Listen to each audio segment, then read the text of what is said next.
Greetings, everyone, and welcome back to what I hope is going to be the final stream of Neo Scavenger. I am determined to finish this game today so that we can move on to other things, and I do have something else lined up for afterward if we manage to finish it today, but I'm determined to. I'm going to stay here as long as it takes to get this done.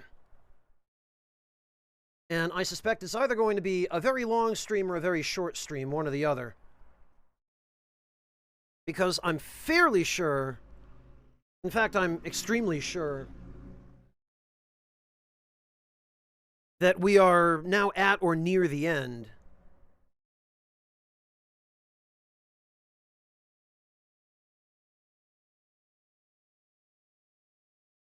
So that is going to be the plan, and we will see how far into that plan we're able to get.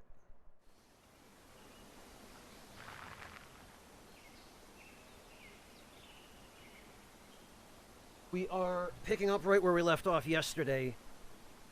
I haven't done anything. I haven't had time to do anything in between, and there isn't really anything I could have done to be any better prepared than we already are at this point.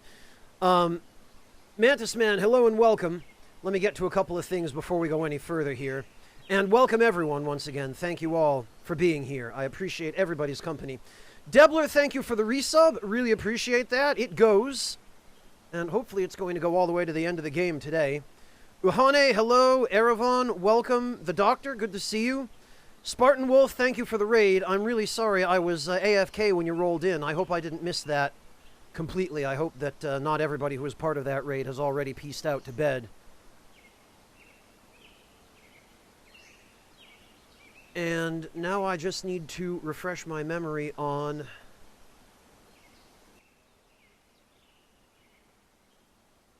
Oh, that's right, okay. We had just gone to sell a bunch of stuff to the ATN Enclave in order to get ready to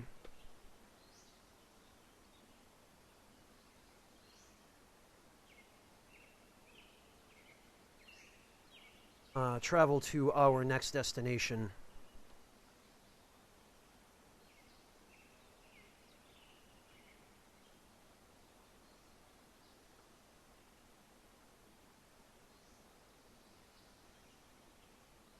And this, I think, was the cart that we were using to carry all of our...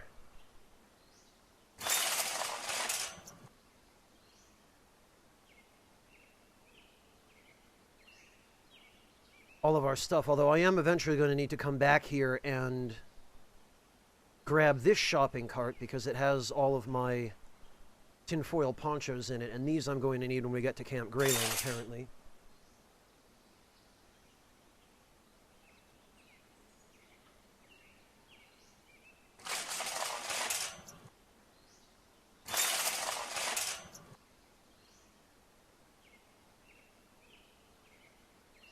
Okay, yeah, this was all my stuff for setting up camps along the way. And I think we also had some emergency food in here as well. Yeah, that's what those cans are.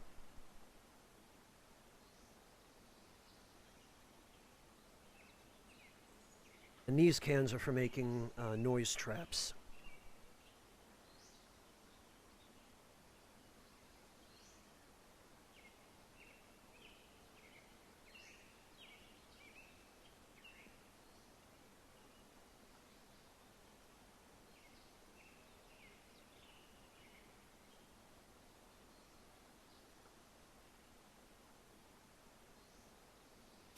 And actually, we can save a little bit of room by putting that in there.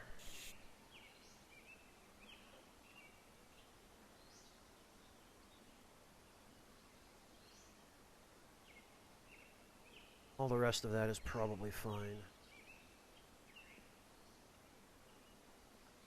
Hey, Sagari!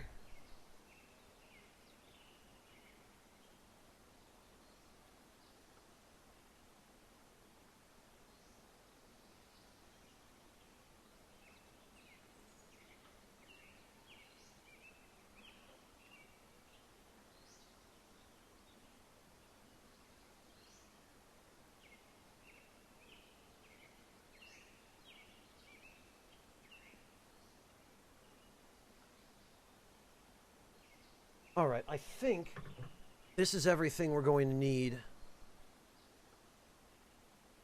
Now we just need to figure out where we're going to go.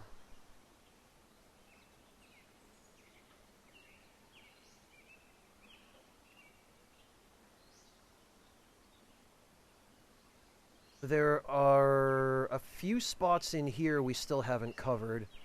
There's this down here, but I'm not convinced there's anything over here. And then there's all of this, although I suspect the border of this lake probably just goes straight north. And there's probably just water over here. So I imagine the majority of this northern territory probably is not as expansive as the fog of war makes it look. Nice, Sagari. Yeah, I probably would be playing Phoenix Point right now if not for the fact that the console version of it is so unstable and runs so poorly that it's basically unplayable right now. Which is a real shame, because there are a lot of things about that game that I like, and I am interested in continuing to play it, but I guess I'm going to have to wait to do so until they begin to address the issues that the console version seems to have.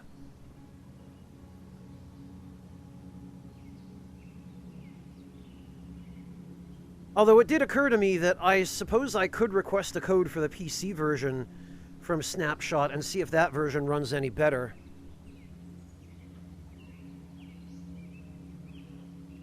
But, yeah, Sagari, you took the words right out of my mouth. I can't... Too many thoughts rolling through my head.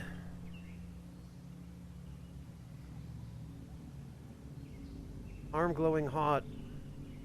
Eyes burning red, or however that goes.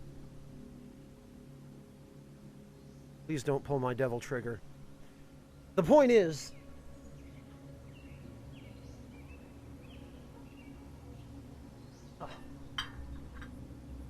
that I've heard similar things, and supposedly it's gotten a little bit better on PC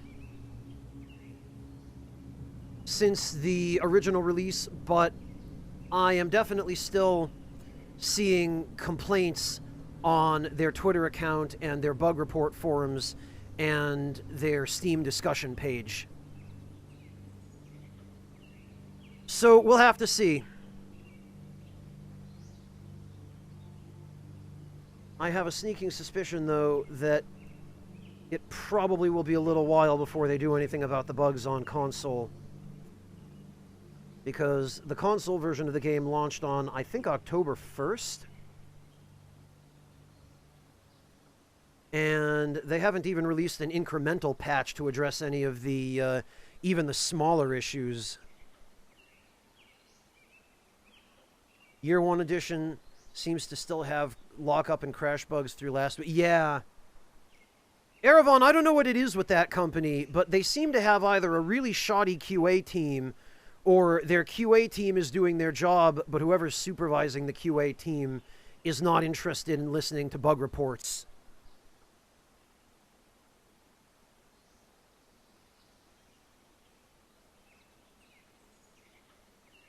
Or maybe both, because their console forums for reporting bugs are very rapidly filling up with multiple constant reports of the same 5 or 6 game-breaking or progression-blocking crashes and glitches, and so far they haven't responded to it.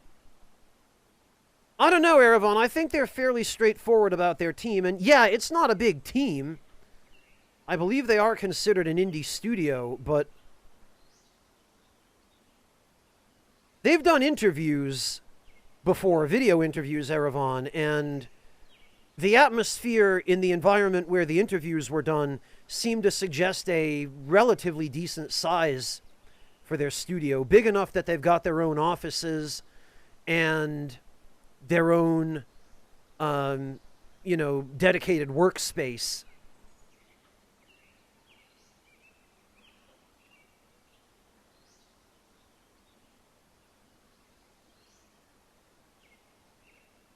Although, it's also possible, Erevan, And I hate to think that this might be the case, but as we've seen time after time in recent years, there's a very good chance that it is, that it's a CD Projekt situation and they're just crunching their employees to death and people are dropping like flies. I hope it's not something like that.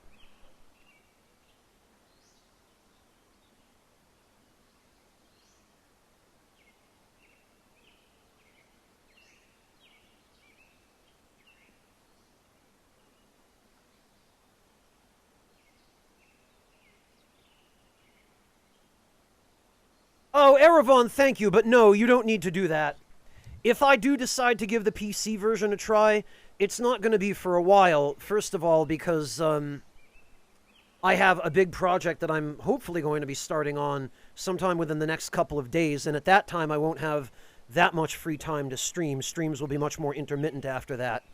And second of all, there's a piece of equipment I'm waiting on for that project, which is a brand new PC, which is supposed to be arriving sometime tomorrow or the next couple of days. And when I get that, I will, if I decide I'm interested in trying the PC version of Phoenix Point, I'll probably just see if I can get a review code for it from Snapshot, because they do seem to be offering codes for it.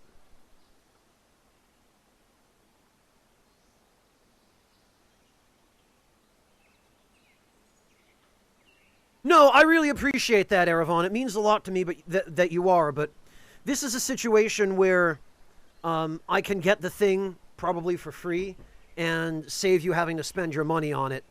And when I can save my viewers a little bit of money, I like to try to do so.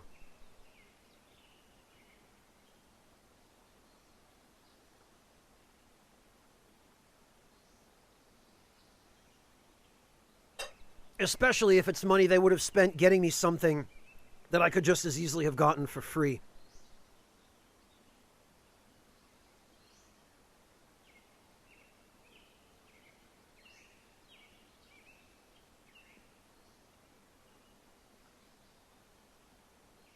Erevan, that wasn't an attempt to exclude you. It was an attempt to help prevent you from having to pay for something that, again, I could probably just get a complimentary review code for.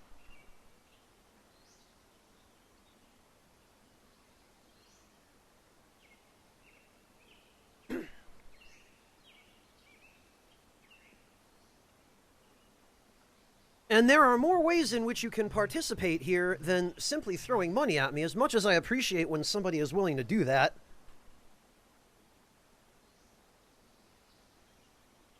You don't just need to feed me dollars or euros in order to participate.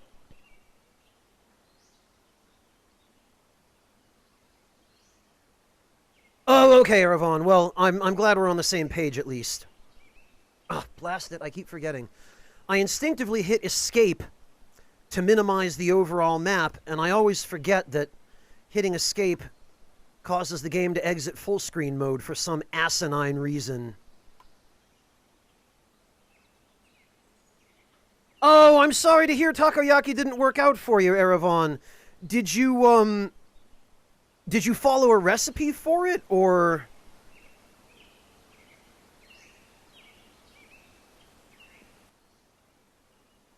Alright, I think we're just gonna head straight up here.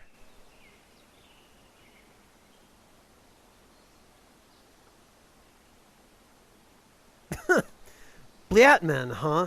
Hello, welcome.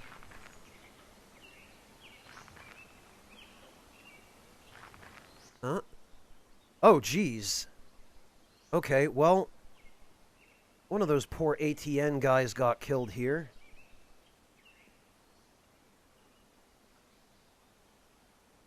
Searching for me. Dare I ask why that could possibly be? Oh, look at that, a brand new pair of shoes. Oh, and I forgot to grab a backpack. Take that smudge stick. And actually,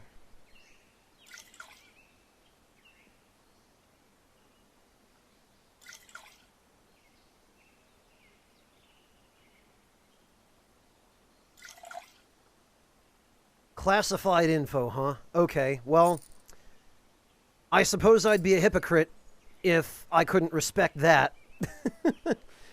8-Bit The Forest. I'm not sure. I've never played The Forest. However, I can tell you that this game is a survival scavenging simulator set in a somewhat unusual post-apocalyptic America.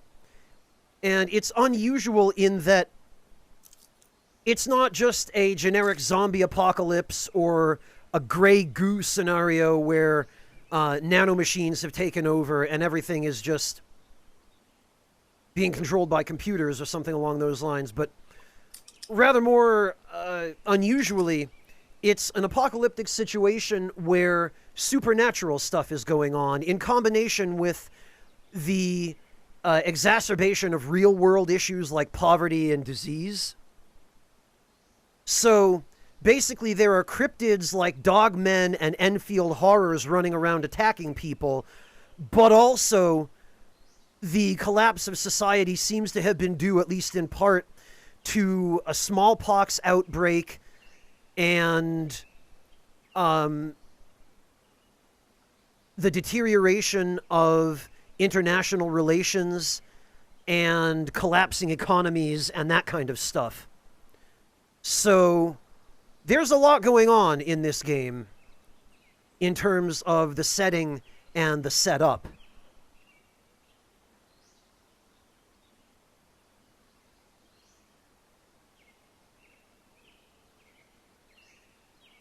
You followed a recipe, Erevan, huh?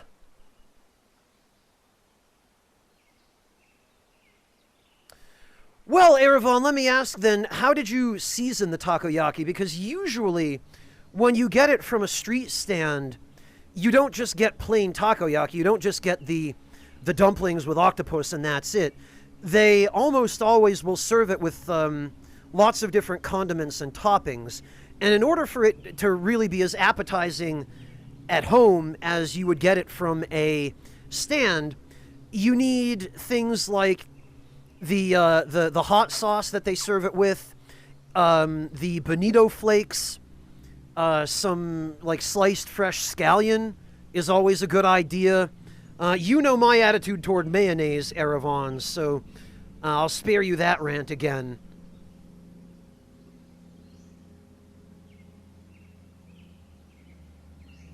Well, Warrior, they love it with mayonnaise.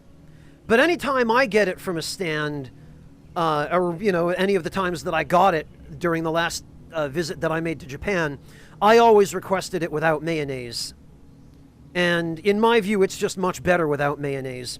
One of the reasons they use mayonnaise on takoyaki is to help stick the bonito flakes and other toppings to the dumplings. There is a practical purpose for it, but you don't strictly need mayonnaise for that. You can use other kinds of sauce instead. And they have a pepper and vinegar-based hot sauce that they usually offer at takoyaki stands that's perfectly good for that purpose instead. And they have a couple of other different kinds of sauce as well for that they offer.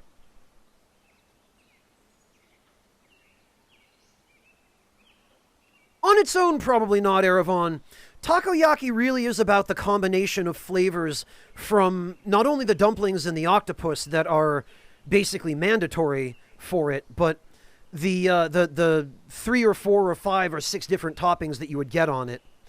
But yeah, I understand making it from home definitely is a little bit different than getting it from a stand where somebody prepares it for you who's been making it for like 10 or 15 or 20 years.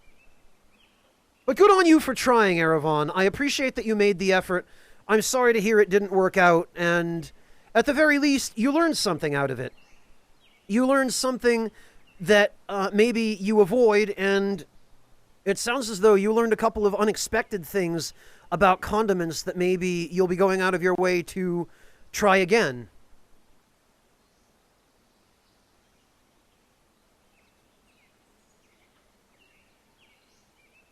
Oh, yeah, Erevan. I admire your adventurous spirit in experimenting with it. But I'm not terribly surprised to hear that that attempt turned out unfavorably.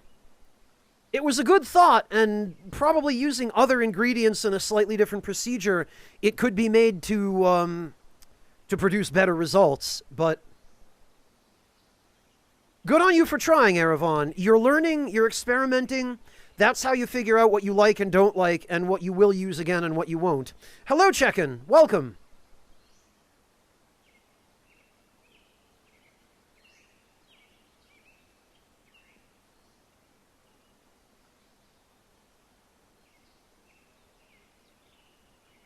Well, Mantis Man, you know me. I'll pass on the mayonnaise, but Bonito flakes can be a good topping or condiment or addition to certain recipes. They're, in my experience anyway, their culinary utility is relatively limited because they're a fairly specific ingredient, and their applications are, I think, best suited to the Japanese cuisine in which they originate, but that's one thing I often hear, Erevan, is people who've tried Western mayonnaise and Japanese mayonnaise seem to have a preference for the Japanese stuff.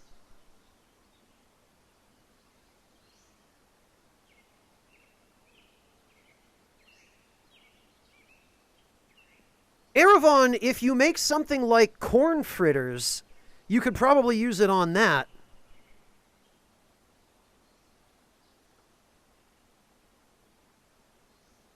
There is certainly always that... Oh, blast it, I did it again. There's always that possibility.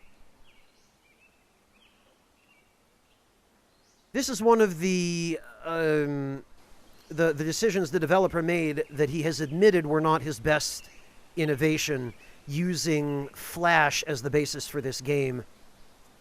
He has rectified that in the sequel, fortunately.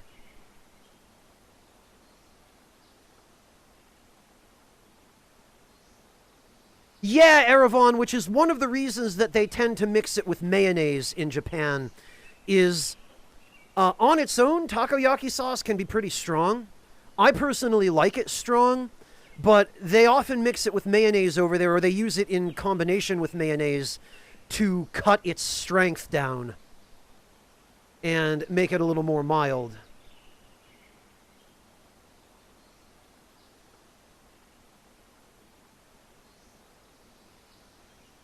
It's one of the unfortunate habits Japan has picked up from the West, is using mayonnaise in freaking everything.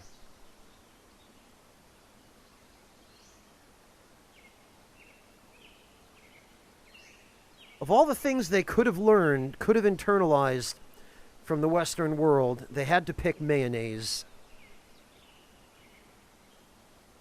It couldn't be individualism.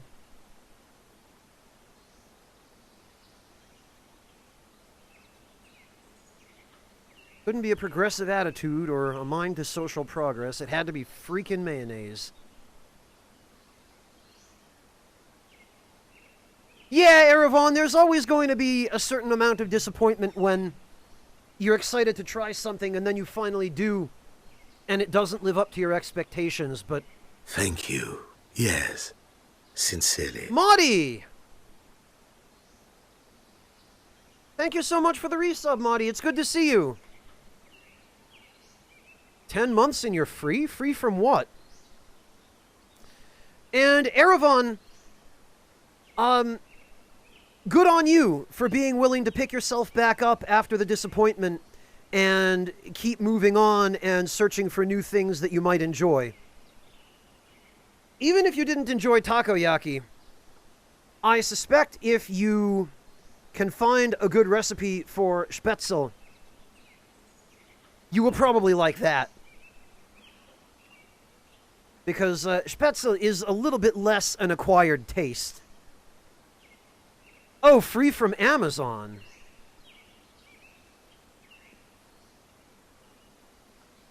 What do you mean, Marty? You work for Amazon and you're quitting, or you're going to give up ordering stuff from Amazon? You got to give me a little bit of context here, man.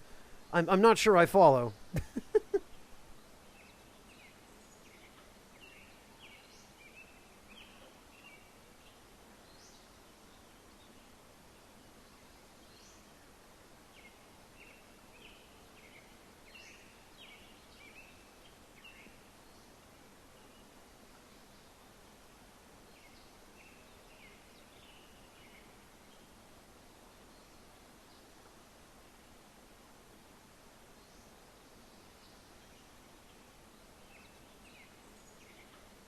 All right, let me finish my tea and we'll get going here.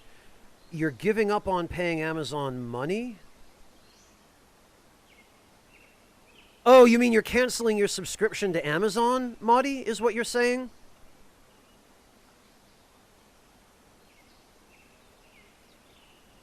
Oh, don't worry about the sub, Maudie.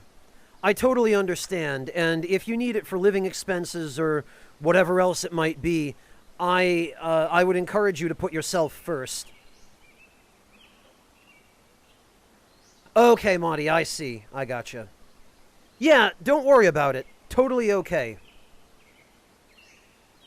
I will never, ever, ever try to guilt trip you for withdrawing a sub for any reason.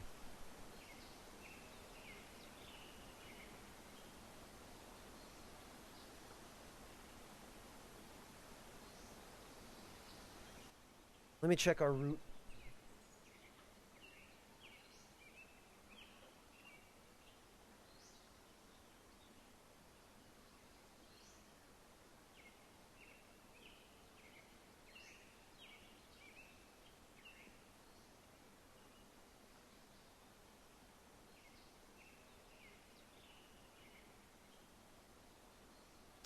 So I think I'm just going to dispense with exploring this because there's probably nothing here. We're just going to move north toward Grayling. Hey, Valentine.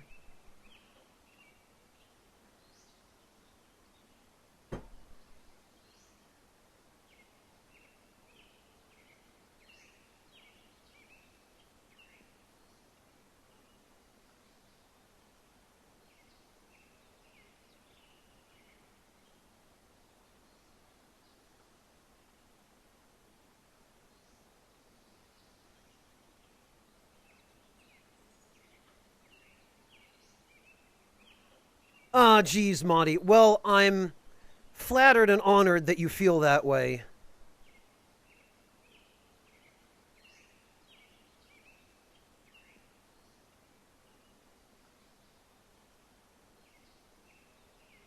But once again, the last thing I would want is for you to feel obligated to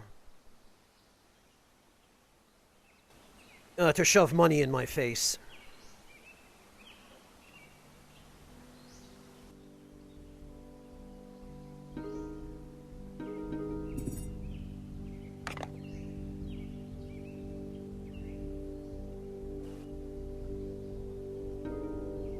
All right. Let's just look at that.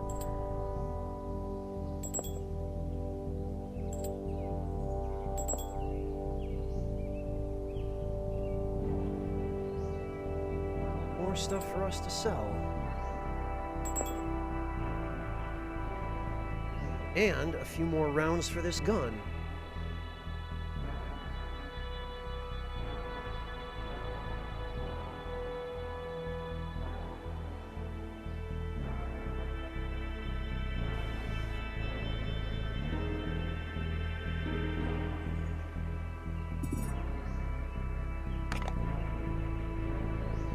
And another freaking sleeping bag. Boy, those things sure are everywhere.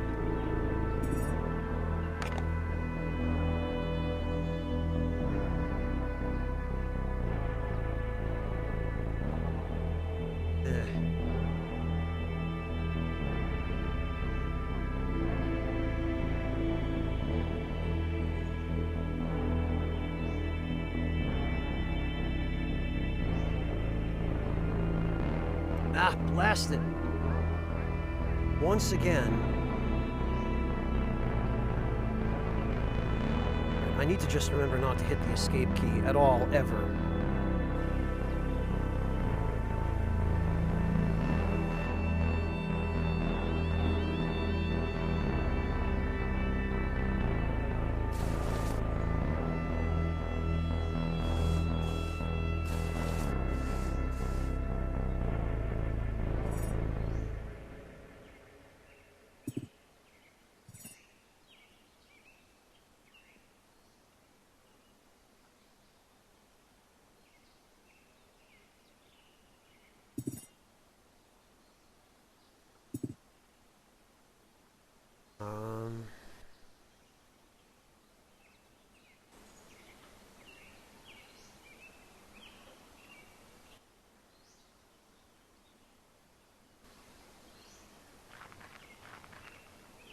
Oh, look, it's a dog man.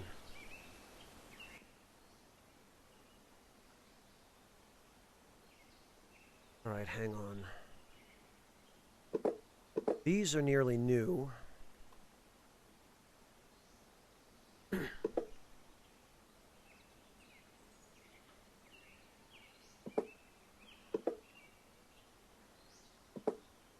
So that can go... You know what? Those can go in there. Perfect! Couldn't have asked for a better fit, in fact.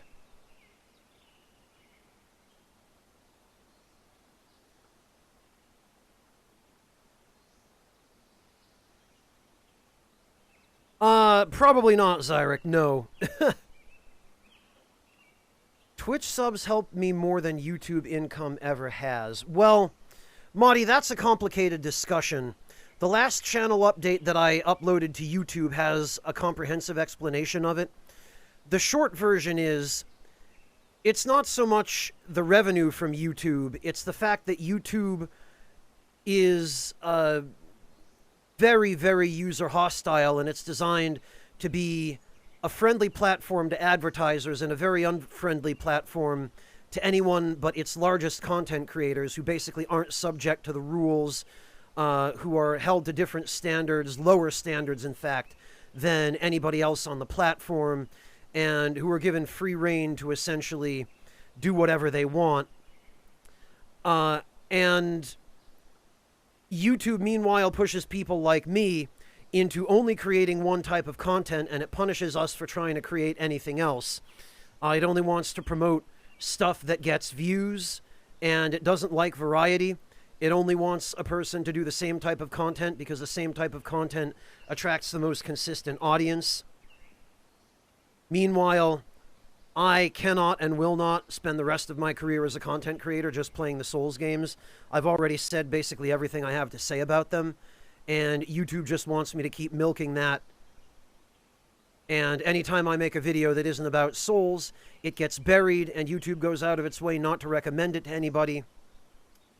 And there are a whole bunch of other things that are similar or in that same vein on YouTube. Not to mention the rampant copyright issues on YouTube, where they do nothing to protect you from copyright fraud or false claims or abuses of the DMCA. There are no mechanisms of protection from that on YouTube. Whereas on Twitch, at the very least, there are things you can do to help prevent it from being an issue. And for me, it almost never is on Twitch, whereas it was constantly an issue on YouTube.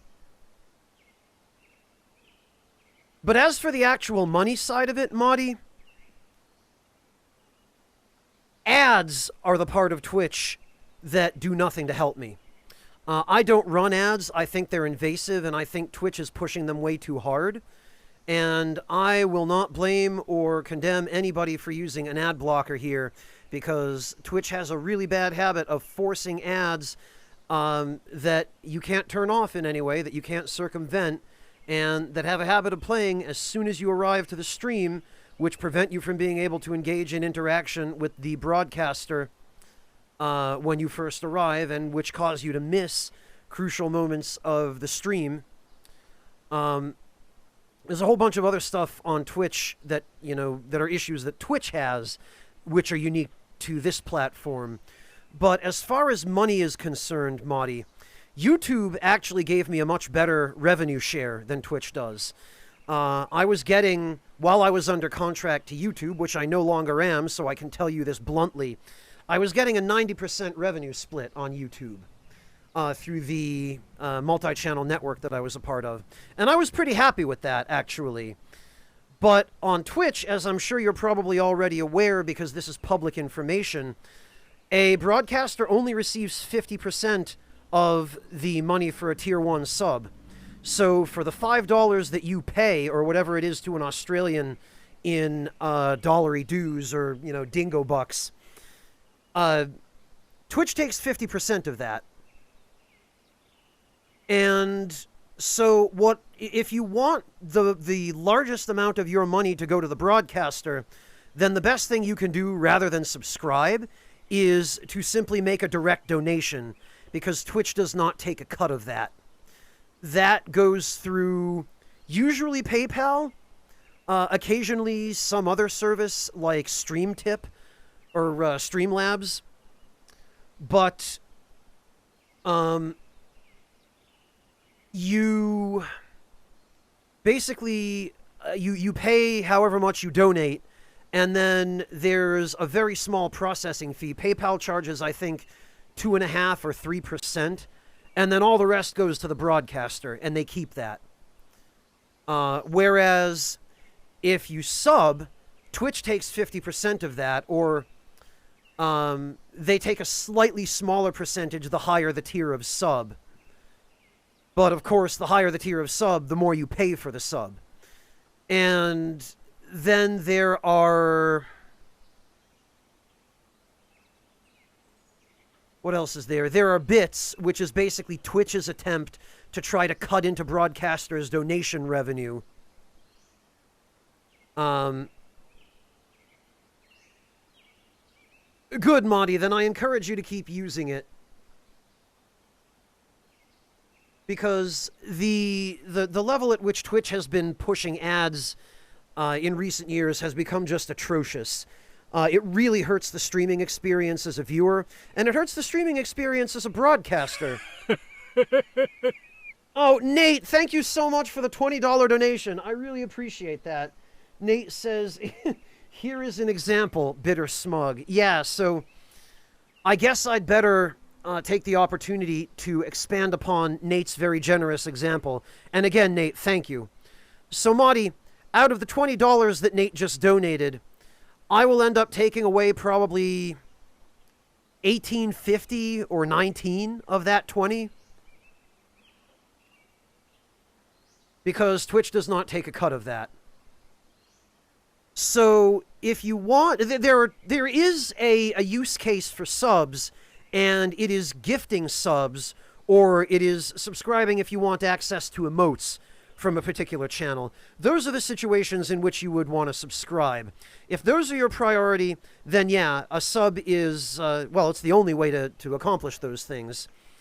But if your only priority, or if your top priority is simply to give the most money to the broadcaster, and not give Jeff Bezos any more than he's already saving by not paying his taxes, then make a direct donation the way that Nate just did, and the broadcaster will keep almost all of that.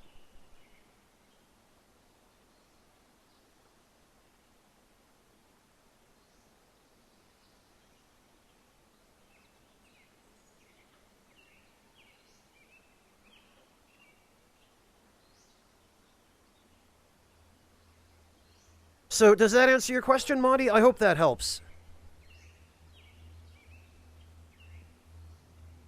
Yeah, Discord access is part of that, Monty. I have it linked. So, being gifted a sub or subscribing yourself gets you access to the Discord, in my case. Although, with me personally, if somebody can't afford a sub, I'm perfectly happy either to gift it to them myself or simply to make an exception for them so that they can get into the Discord if they are someone who has been an active and positive participant in chat and are just down on their luck and can't afford to pay their way in. The only reason I have Discord access linked to subs is to keep bots out. And obviously, if somebody is coming to me with a request to join the server because they can't afford to pay for a sub, it's pretty clear that that person isn't a bot, or if they are, they're an extremely sophisticated one. And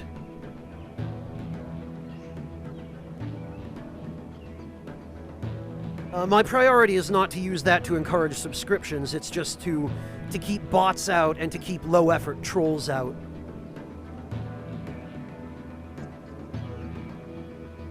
By having a bit of a financial barrier to disincentivize them from just being able to drop in and troll everyone for free.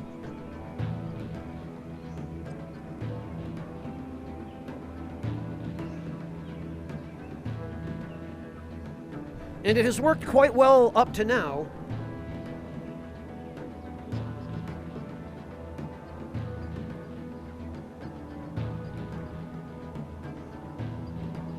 Your question is answered. Good, I'm glad to hear that.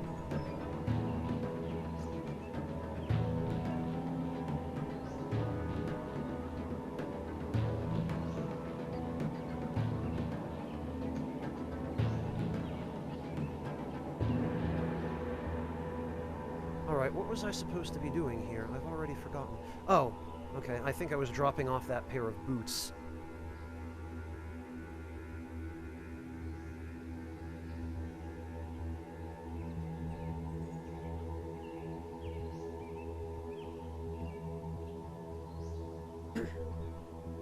And then we need to make a quick trip through the ATN camp in order to...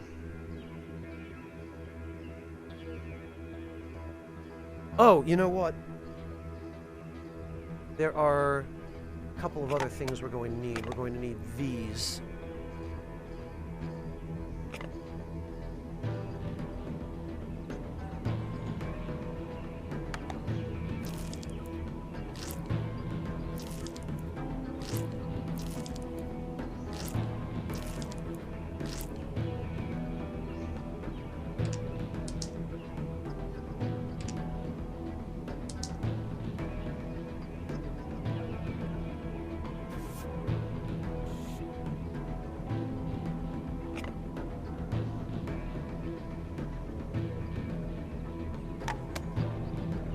Question is, how do we fit it all in here?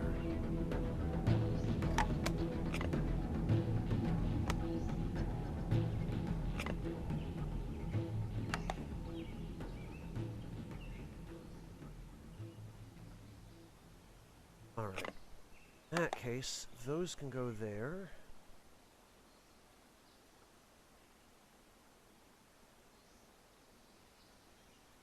Using the alternate link. Okay. Maudie, just so you know, if you use the alternate link, donations won't show up on stream. If you want your donation to show up, there are, you click the button under the stream panel. And if you want it to be anonymous, then you use the hypertext link below the button.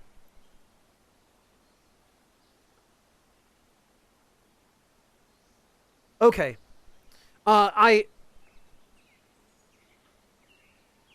I prefer to be able to shout people out for donations when somebody is generous enough to do that, Maudie. The reason the anonymous link is there is in case somebody wants to make a donation and they don't want to call attention to themselves, or they want to donate from lurking and they don't want to reveal their presence or something along those lines.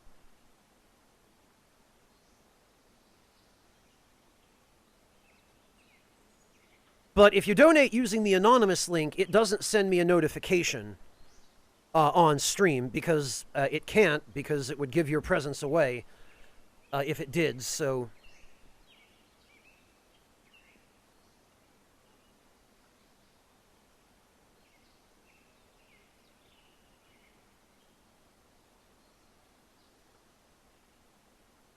Just so that you're aware...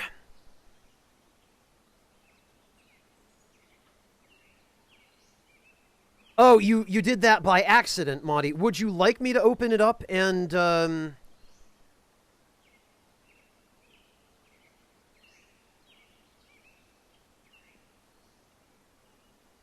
read your donation?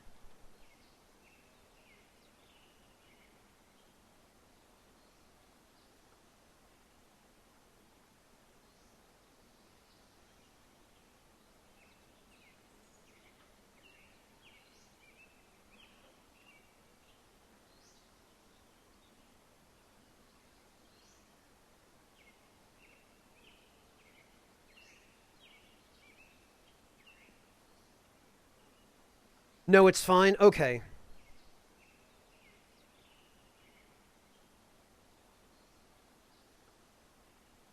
If you're sure, Maudie.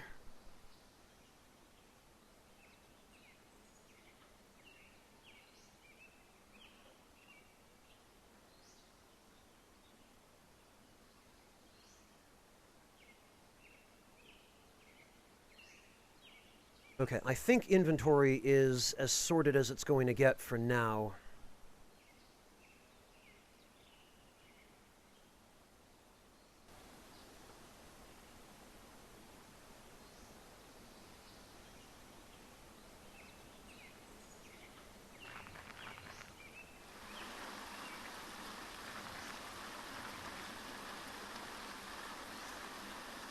Ah, I was hoping I could sneak up on that dog man.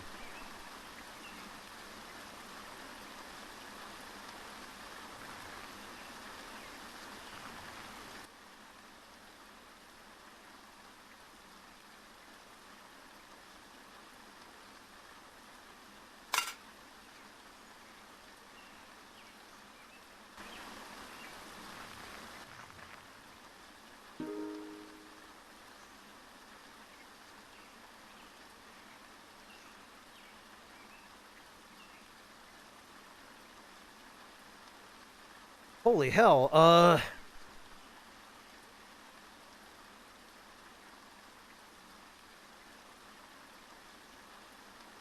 okay, this guy is apparently fighting an ATN member.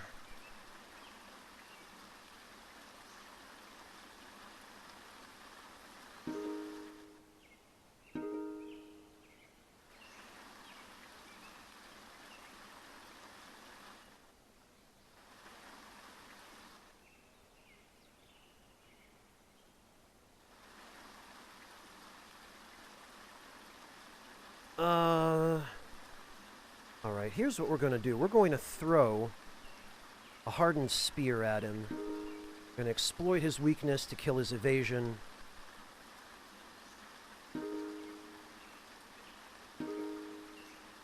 We're going to sneak towards him. We're going to drop our vehicle.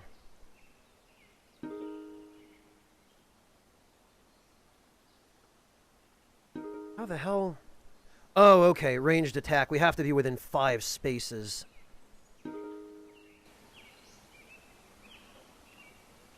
Player shredded stranger leader's head with a hardened spear throw. Okay.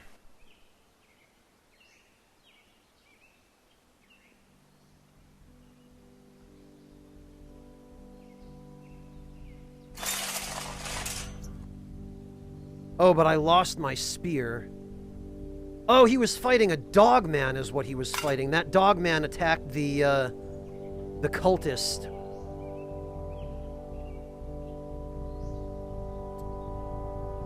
Bah! And this stupid gas mask the guy had on doesn't have any intact canisters in it.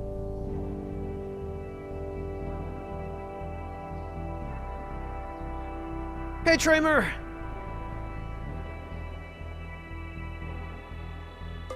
Valentine, I'm right there with you.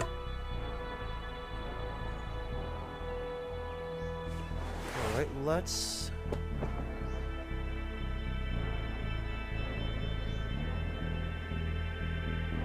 Oh, we can barely move with the dogman corpse in our hands.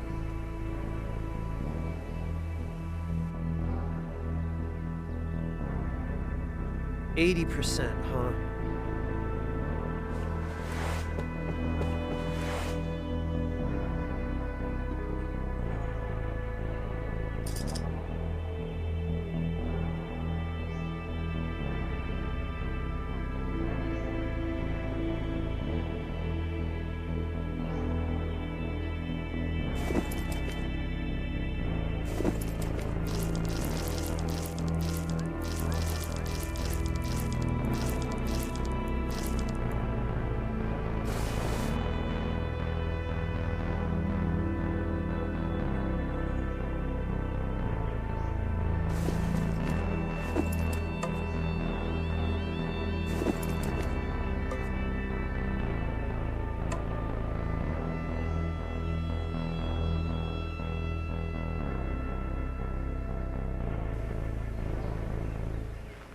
Alright. And now, we can take all of that loot from that dogman over here to the ATN. Get ourselves some nice... Oh, geez.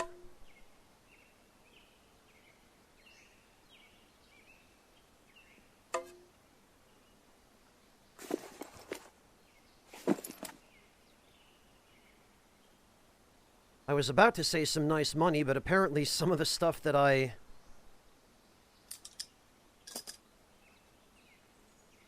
dropped off during the previous stream is still here.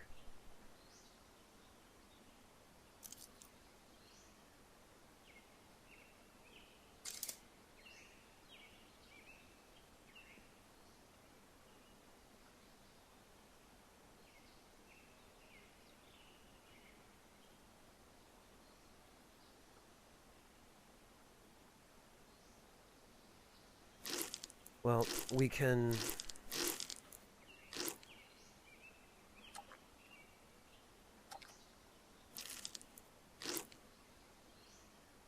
We can rearrange this a little bit.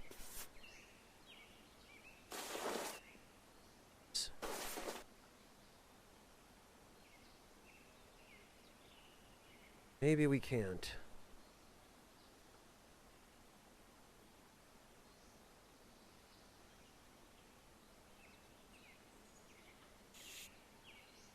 Oh, you know what? That's only $2.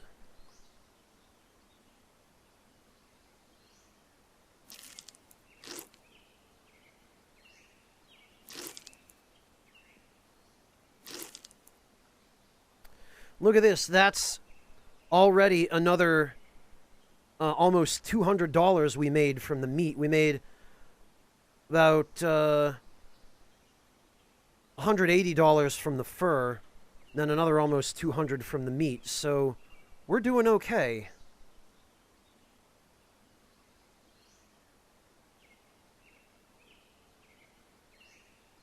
No, nobleman, I most certainly am not. These dogmen are no Dalmatians, I'll tell you that, and they're certainly no puppies.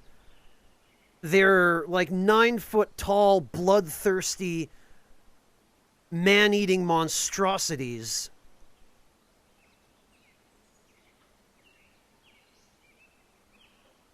They are hunting people for fun, basically, for sport. So we are doing Michigan a favor by helping to cull them.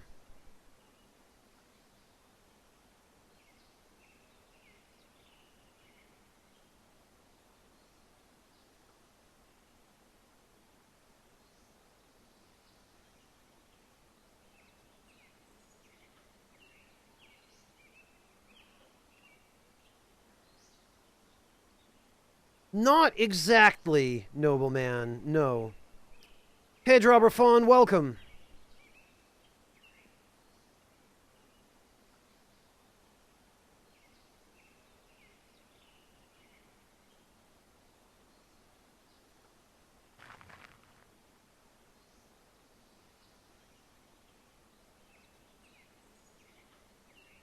All right,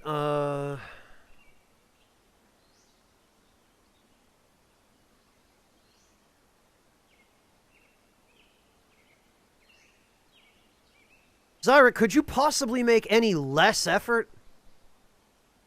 Let's sit down for a meal.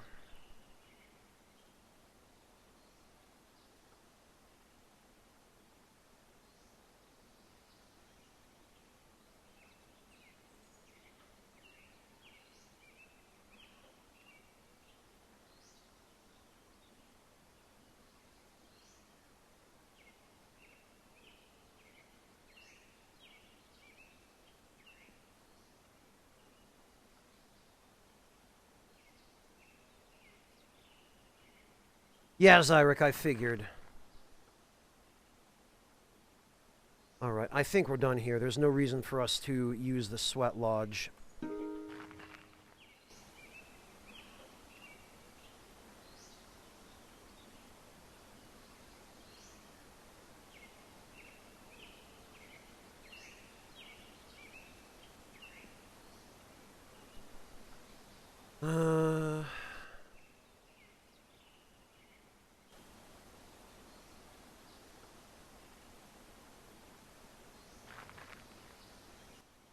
Alright, so now what we need to do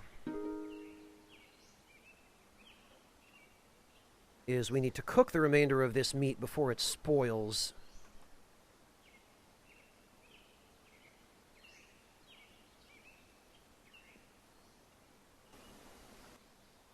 Whoops, and already forgotten.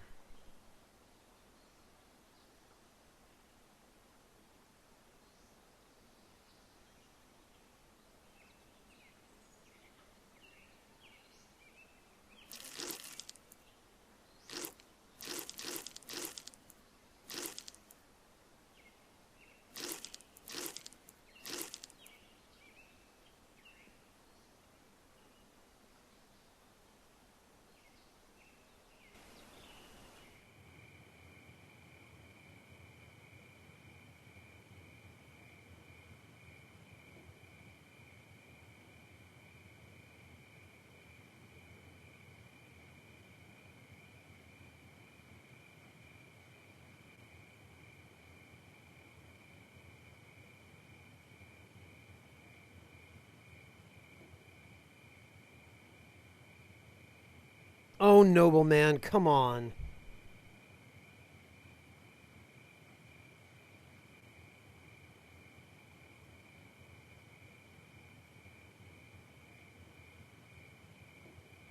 Why are you like this, you guys? Why does everybody always...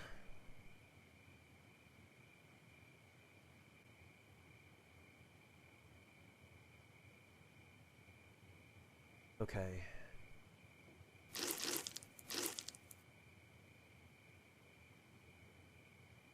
Oh, blast it, that's what I forgot to do. I forgot to go sell the bullets and those beads.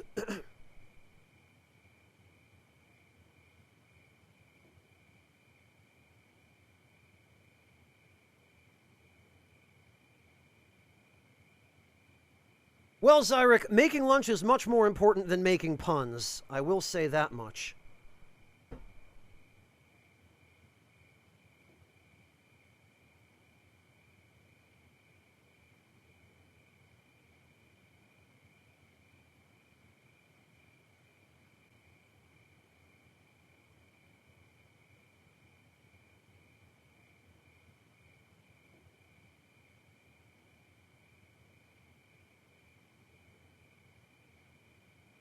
Don't remind me, Maudie.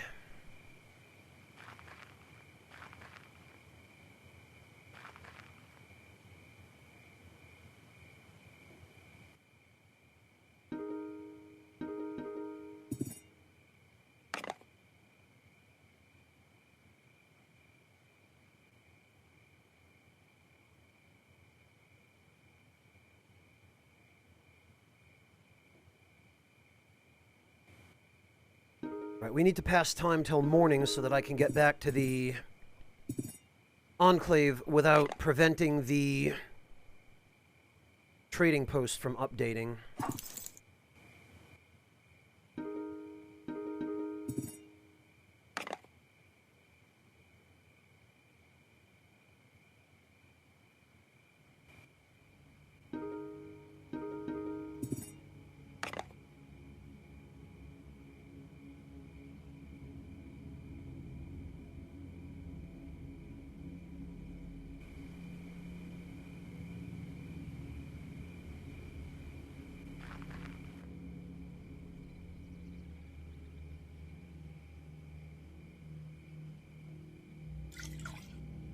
And we also need to refill our water before we go anywhere.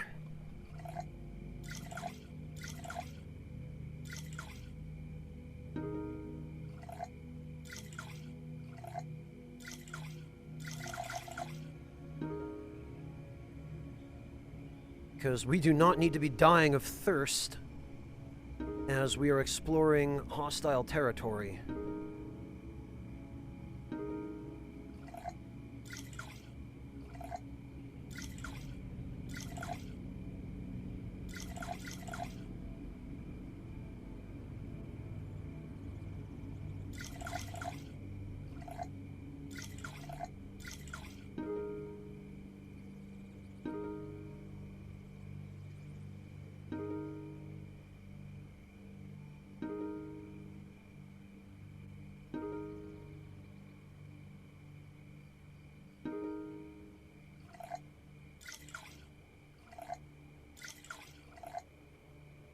Okay. These are safe.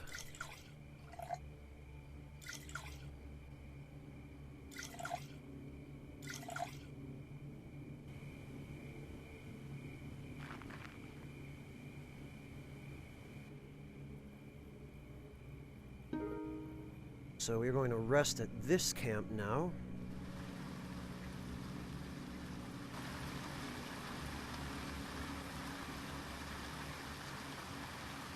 Nobleman, for goodness sake, dude.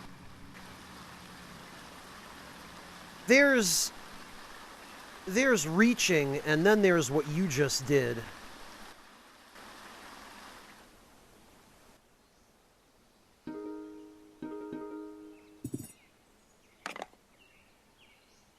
Oh, look at that. Some bullets.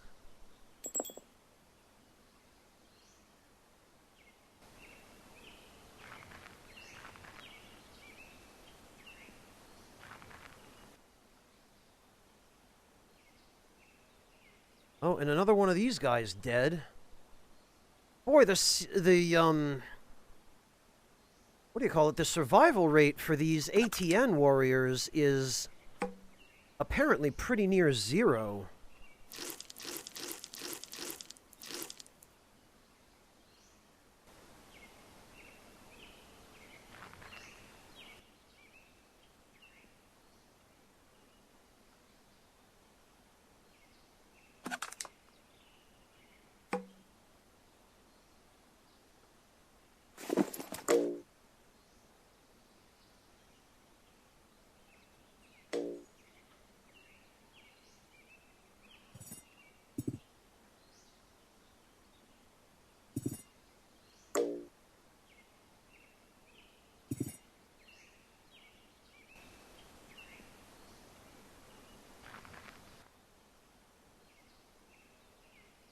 Sheesh.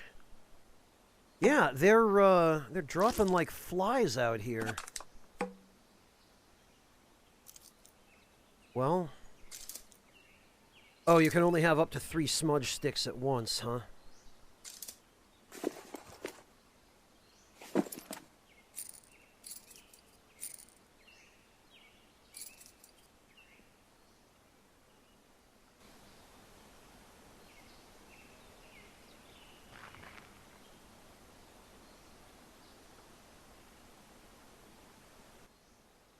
Marty, I believe that.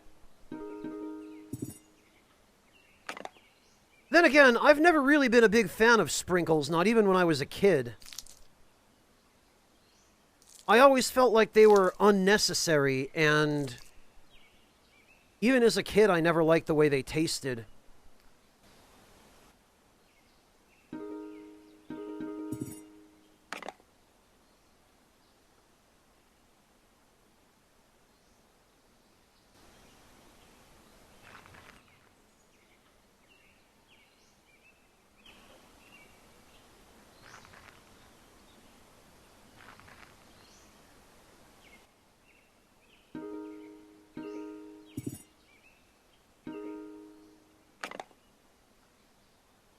Yikes, that's a whole lot of junk.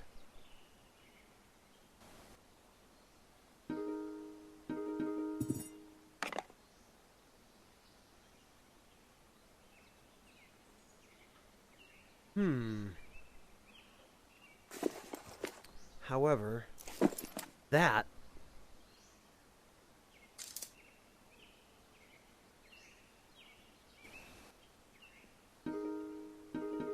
I will take.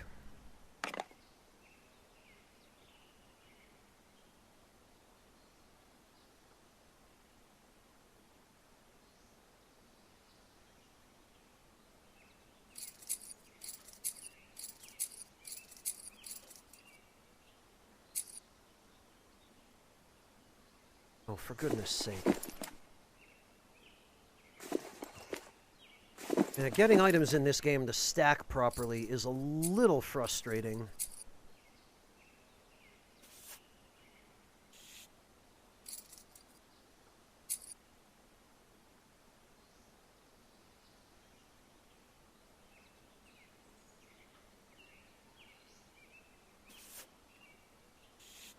Those can go there.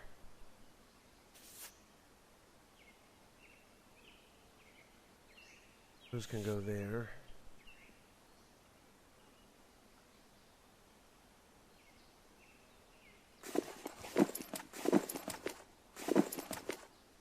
Those can go there. And the rest of this stuff can just go.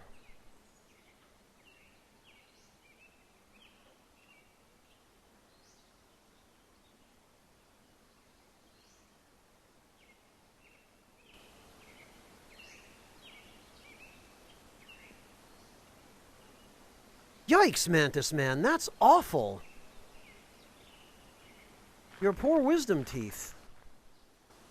I hope you're okay after that.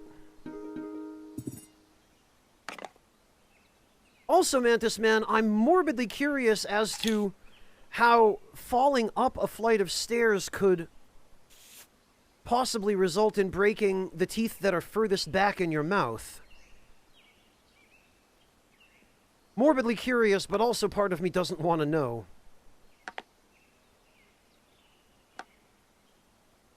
Oh, that's one stack of amoxicillin.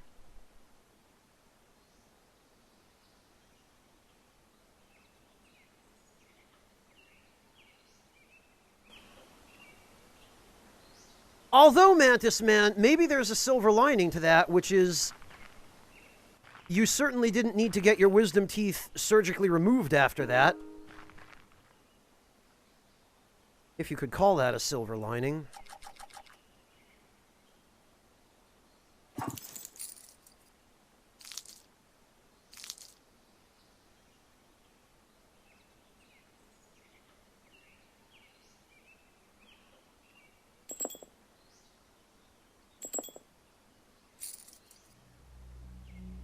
All right, there we go.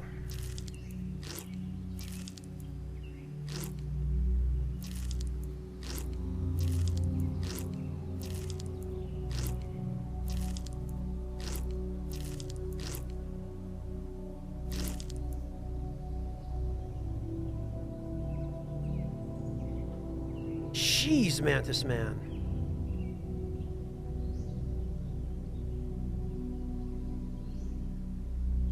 Yeah, okay, that's worse than I thought.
All right, this should do.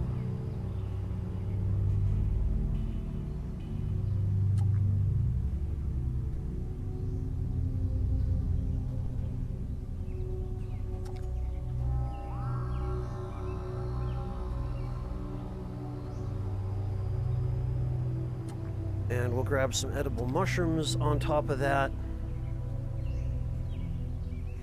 Because food is going to be the main issue here.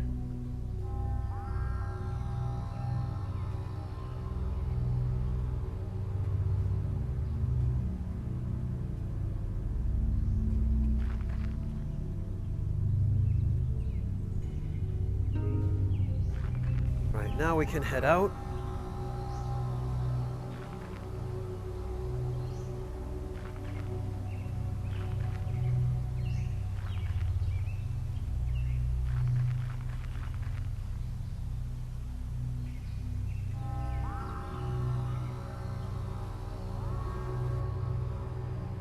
Ah, my tactical glove has fallen apart. Damn it.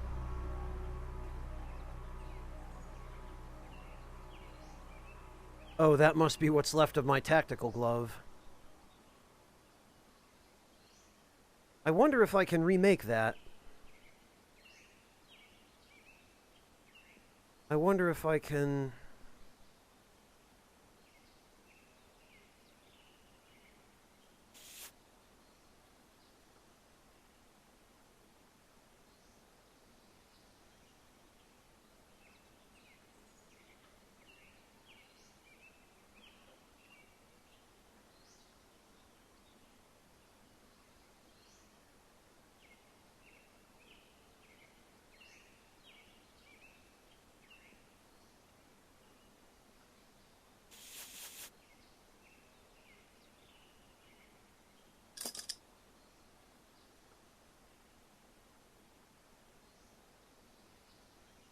No, I can only make a patchwork hide glove.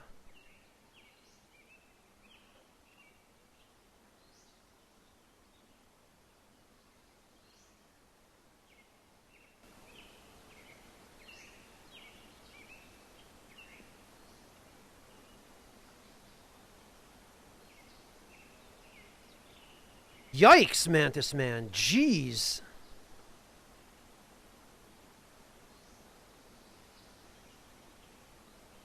Oh, my heart goes out to you, Mantis Man. I'm so sorry. That is awful.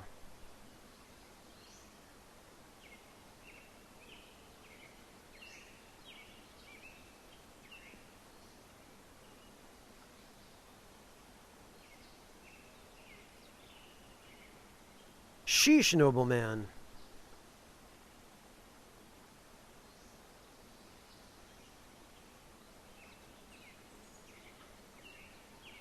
Well, nobleman, that's just one of many reasons why I don't drink.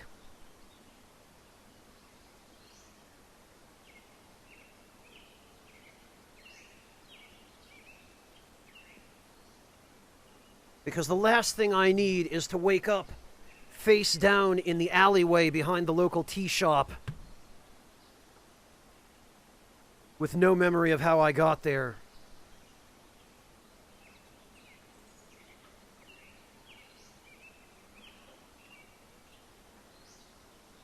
No, Mantis Man, it wasn't an expression of remorse, it was an expression of sympathy.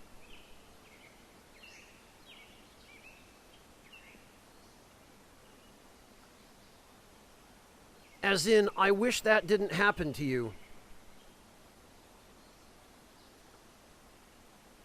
Because that sucks.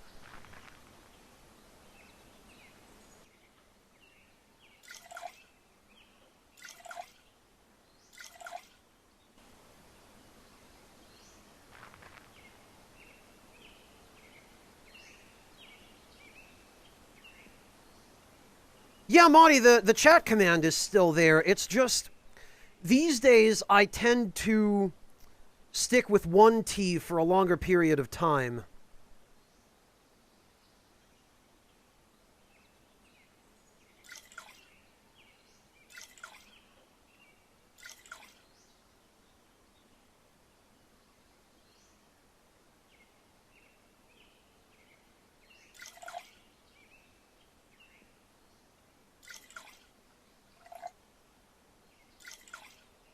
There, I want these down here.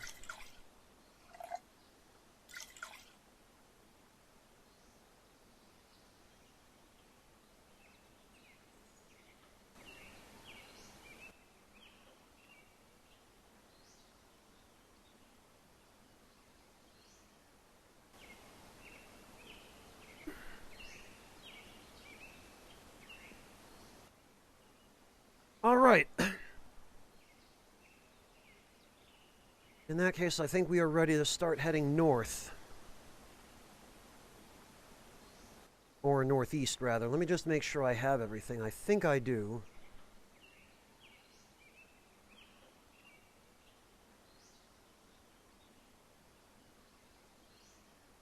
Yeah, it looks like I do. Although, one thing we're going to switch out first is...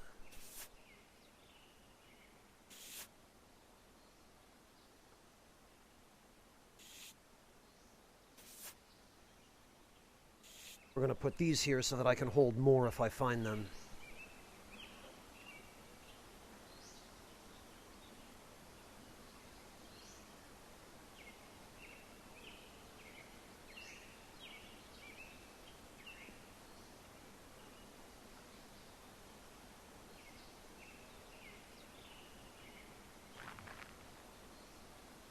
Well, nobleman, you have to admit, it is a good way of using ingredients that...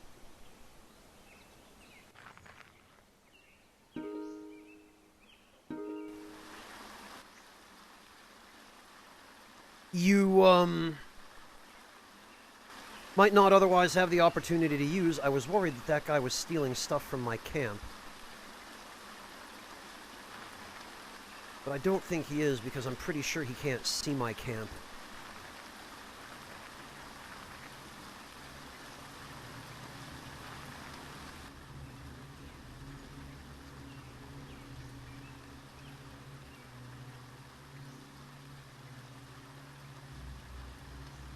Guess this is what's left of another Enclave guy.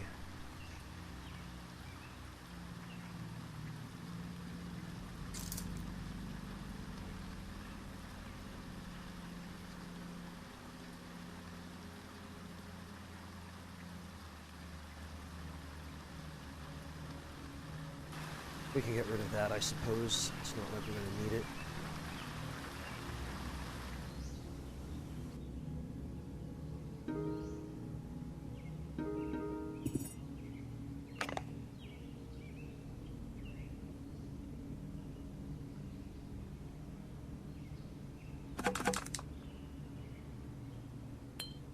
And you know what? We'll take that whiskey, and look at that, another sleeping bag.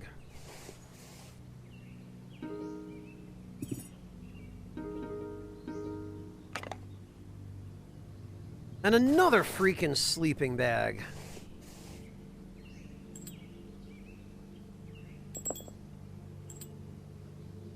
And some bullets.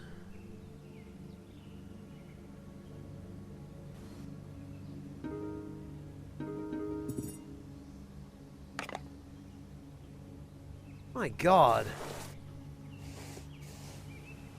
Alright, I guess I'm gonna have to head back to the ATN and pawn off some of these sleeping bags.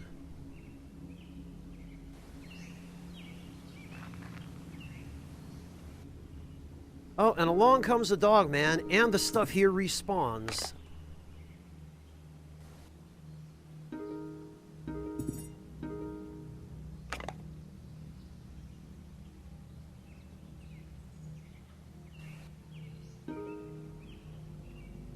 Blast it! This is 4 sleeping bags now that I've found from the same location. I also didn't mean to skip through that without using my, my loot boosting equipment.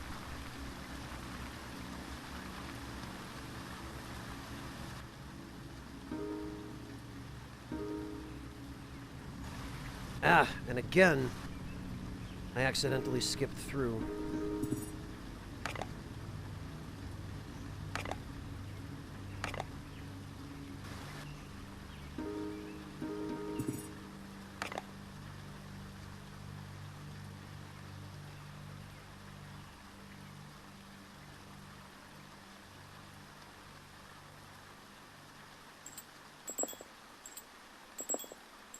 I think... Yep.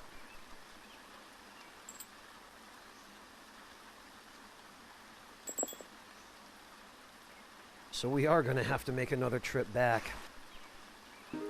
Or you could really just keep scavenging around the ATN and never run out of stuff.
Heat exhaustion. I'm still suffering from heat exhaustion. Why? I took off all my clothes.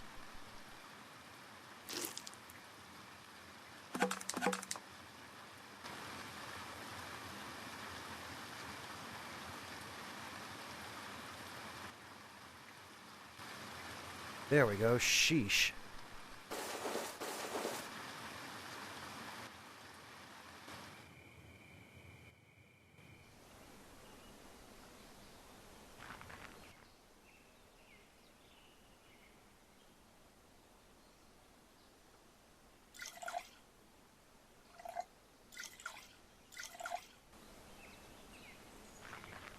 Okay.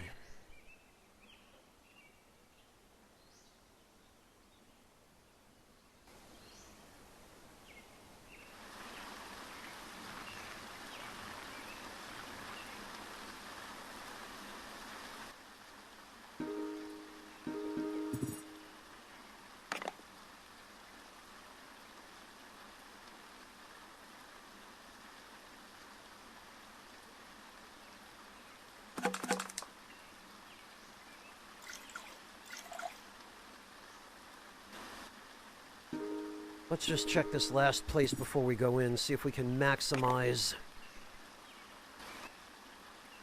what we're able to sell to the ATN before we head off.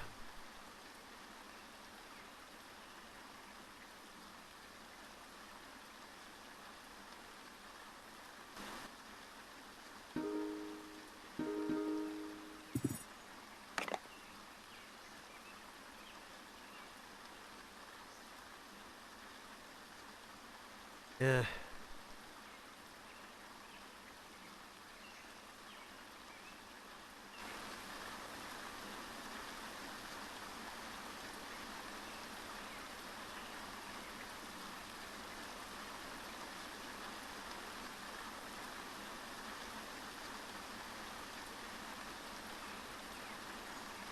Oh, that was nice of him, Marty. It's always good to work for somebody, or to work with somebody, or to be somebody who treats their employees or coworkers that way.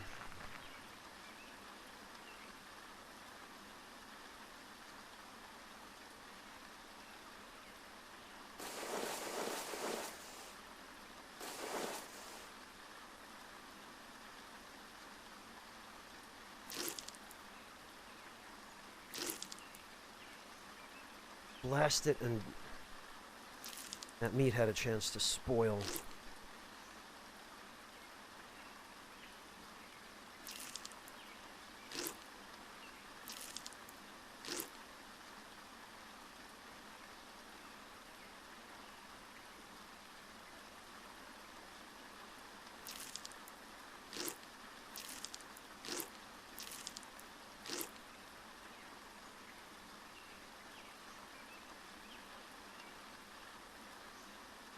Okay, that's $250. That's another $50. Oh, we made several $100s on that. We're up almost $1,000 just from this transaction alone.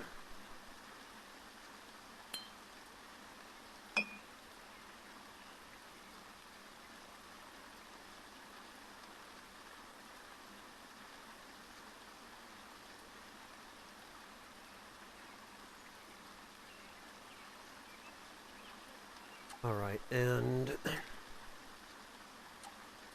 we'll grab some more berries because those are pretty inexpensive.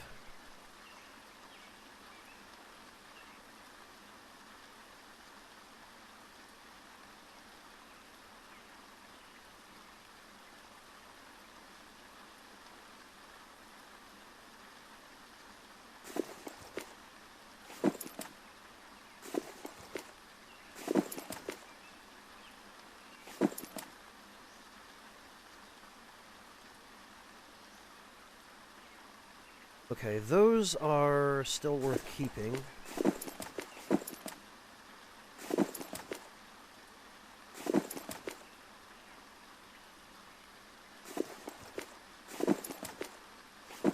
This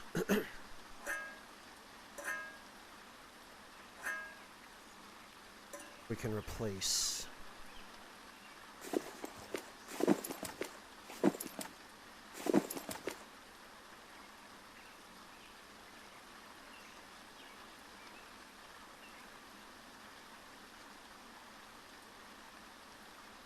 All right. What else do we need to get rid of?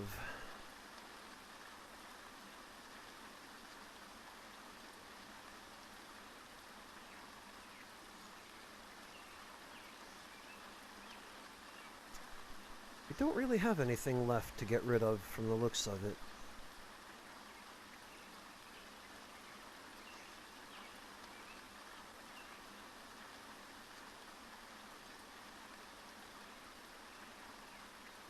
Yeah, the rest of this we just hang on to.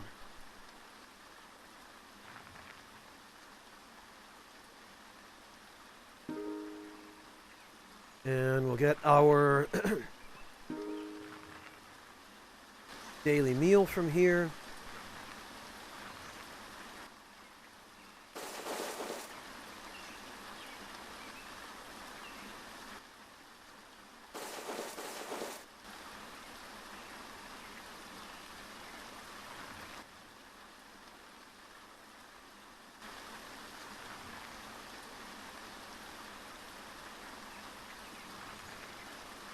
And we'll schnoof a little bit of Zolpidem. I say schnoof, but it's actually oral. And then we will hide and sleep.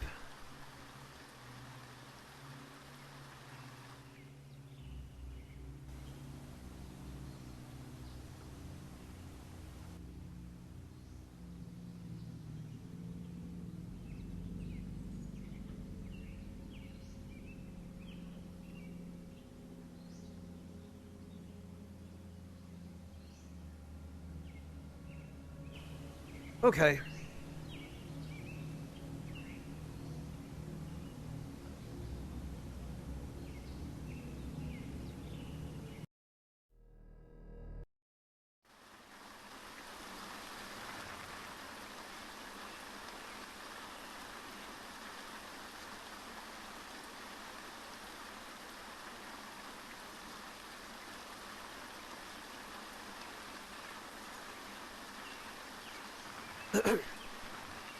And now we can finally move on, now that I'm not tempted by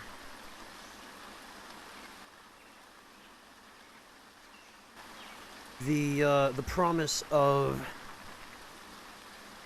items lying around, unless these are... I was afraid of that.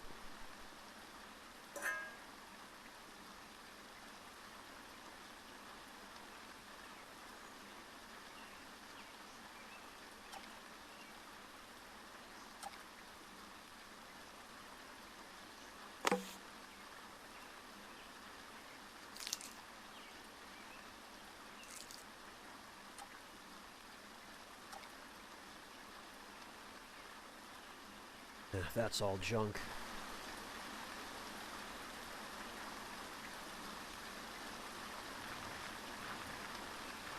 Isn't that always the way, Maudie? It's only when you want a snack that everything is closed.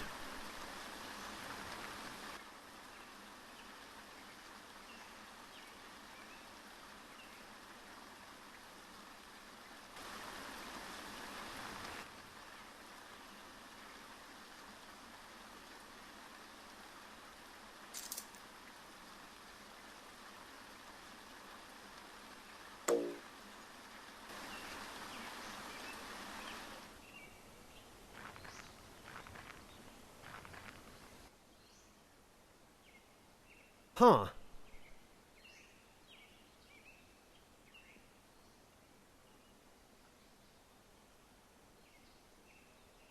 I think we only have time to process one of these.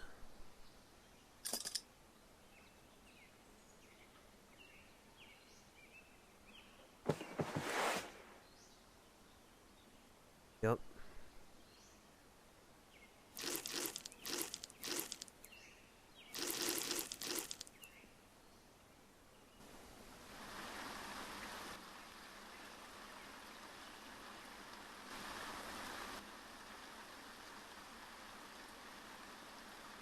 And it's not going to last all that long because these were already at 2/3 durability when I found them.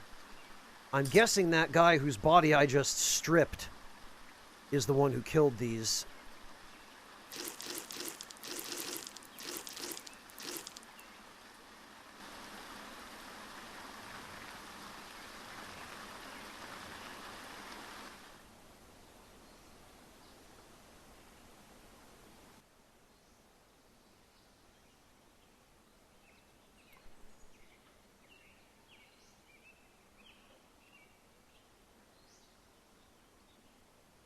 We're going to have to get to cooking this ASAP.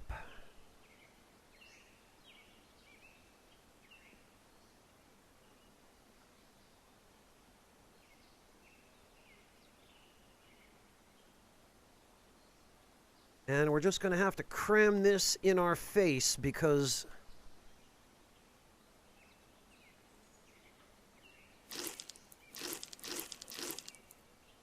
these things are not going to last as long as I need them to.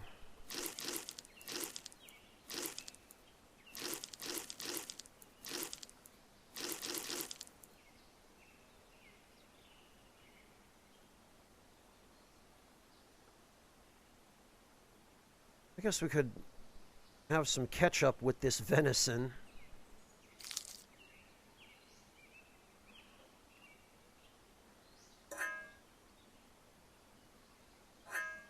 And that can go there.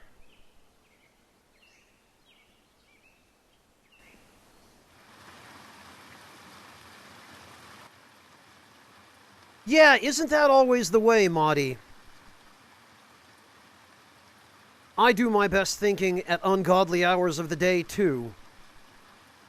Which is one of the reasons why I'm never at peak functioning around now when I really want to be starting streams.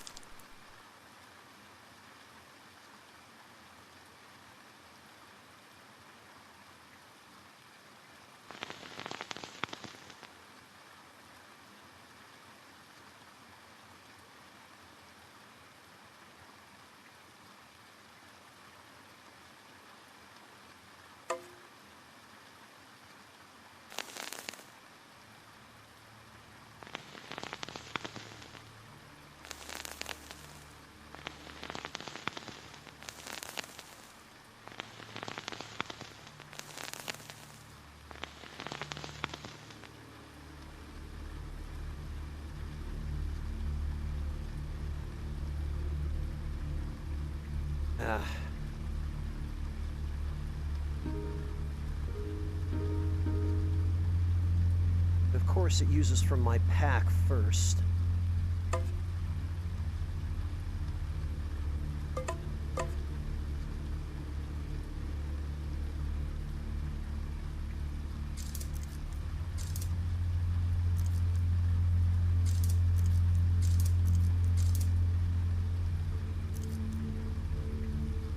Okay, now we're filled back up on wood.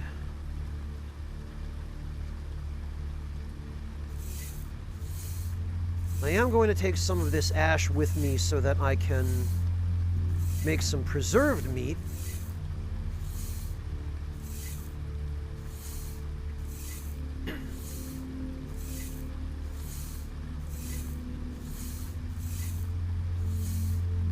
The next time I find myself in a... Oh, we can't.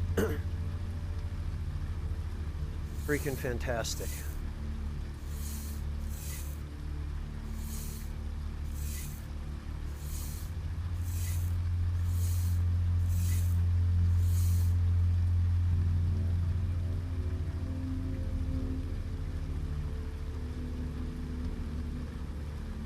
All right, that ought to be enough.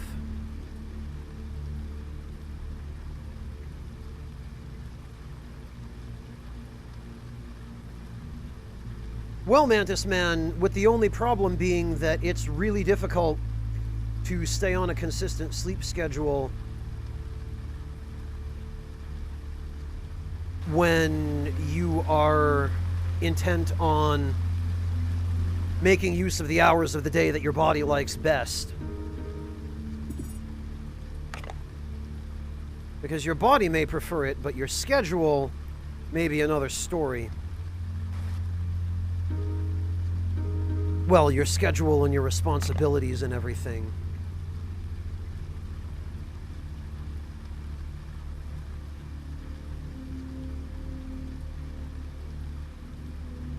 Oh, wouldn't you know it, we've got a crowbar with a strap in slightly better shape. Not to mention...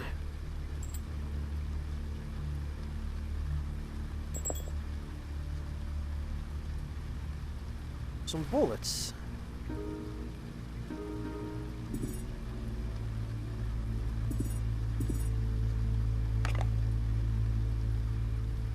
Oh, and Now that I've already got a cooking pot, now that's all the game wants to give me.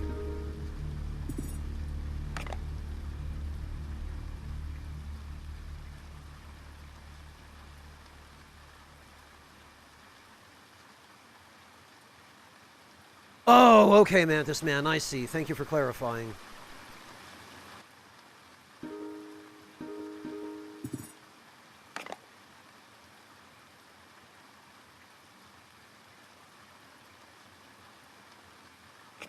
Well, we've got a nearly new lighter that we can use to replace the one that we already had. That stuff, I guess, can stay there in case I have a reason to use... Oh, God! Ah, but these are only at 25%. There's no reason for me to try to process these.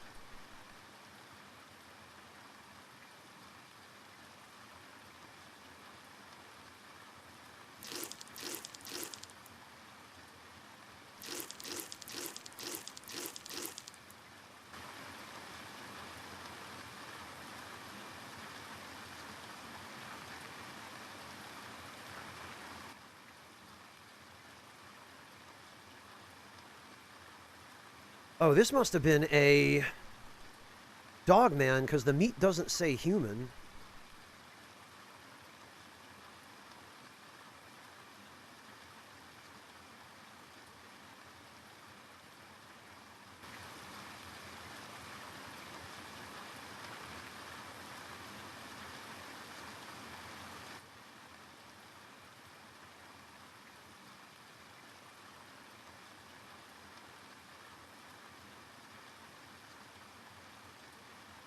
Okay, we're getting there. Now at least we're finally making a little bit of progress.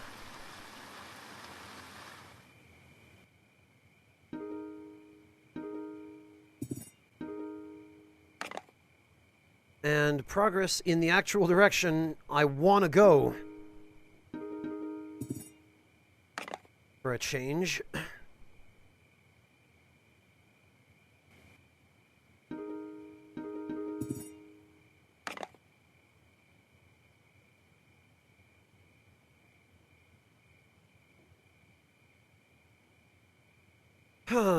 Locked, of course. On the other hand,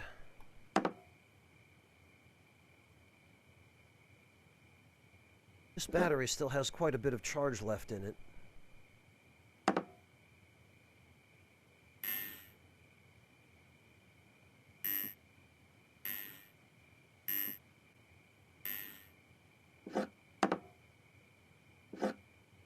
So we're going to bring that along with us as a source of power.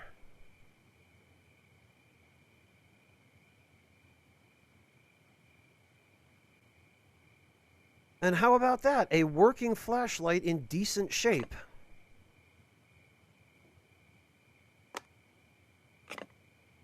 Maybe we hang on to that too. Where could we fit that?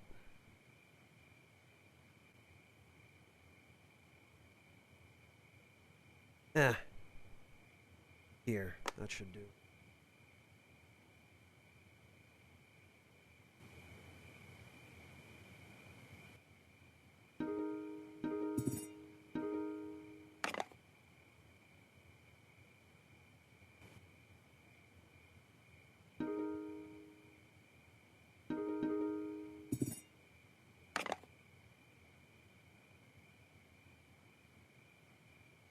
Wow, well, this was just a whole pile of junk.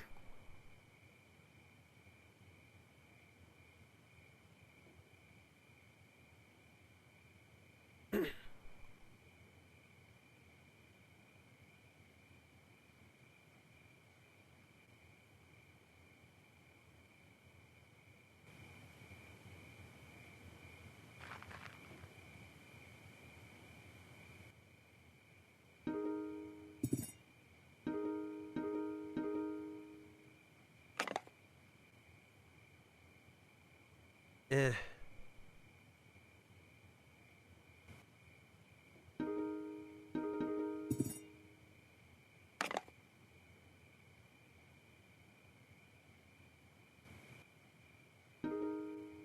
I do want to check these shacks because, although they often don't have anything good, every once in a while...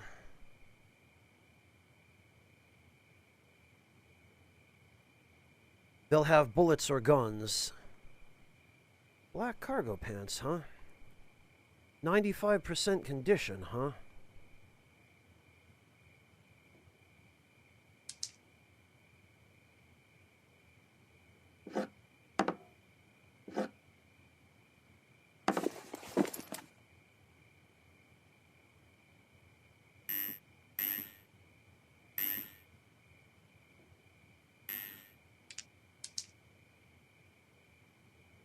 Locked, of course.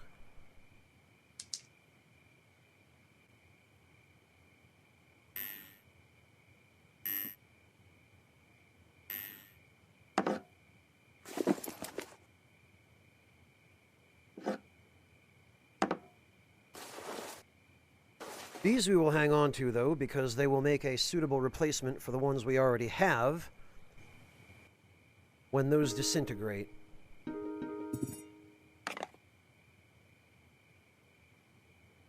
And, wouldn't you know it, another bloody sleeping bag.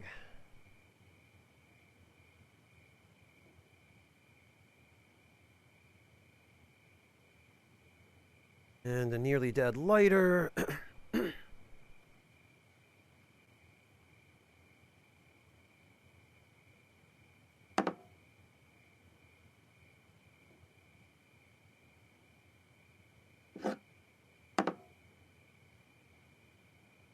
Locked, of course.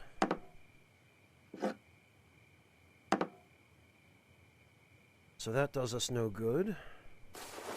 We can do, however, is we can stash that in there, and suddenly it takes up a lot less space.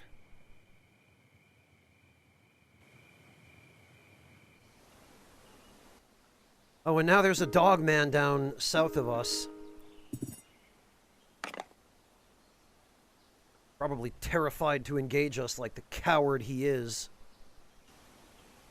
He's smart, though, if that's the case.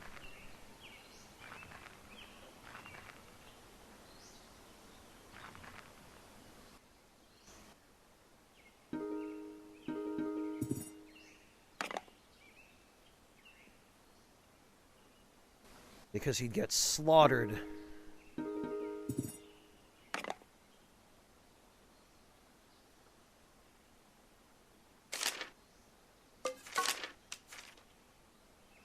Eh.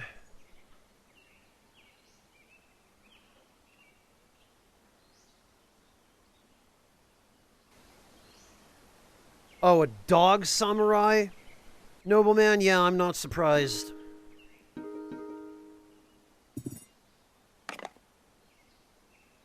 Oh, look, two broken halves of a pair of binoculars. What a waste. What have we here?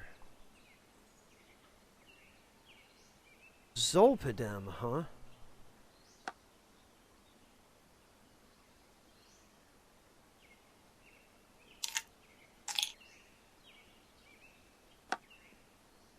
Okay, well, that was definitely the real Zolpidem. No amoxicillin in that bottle, though. That's disappointing.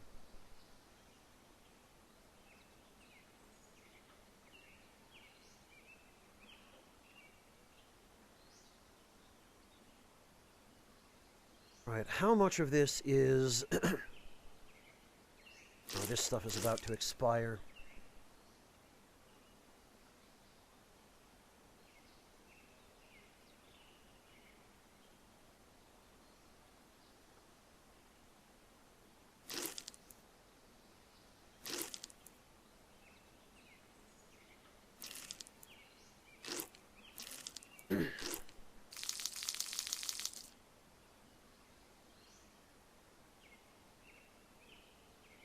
Alright, that'll have to do for now, because eating any more of that stuff would be a waste.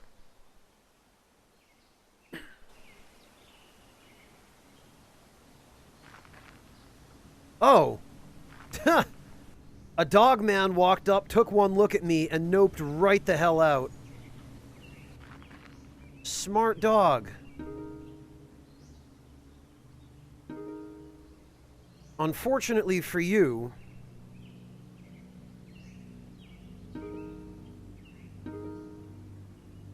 oh, he's going for it. Well, we'll exploit his weakness.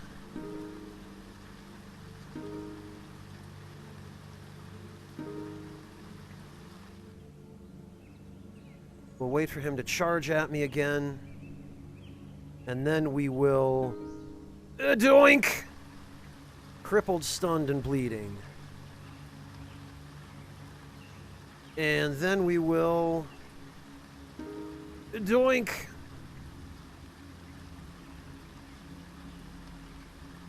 And doink!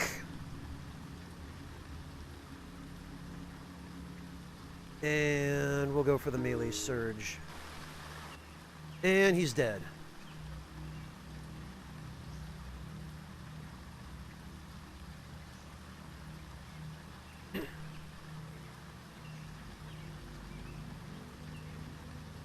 Okay, so actually we're going to leave the cart here because it'll slow us down. And well, no, actually we need the cart. Because it has my materials in it. So what we're going to do is we're going to transfer as much of this as we can to the primary backpack.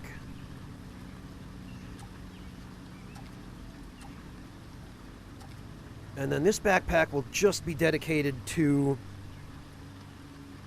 Dogman bits.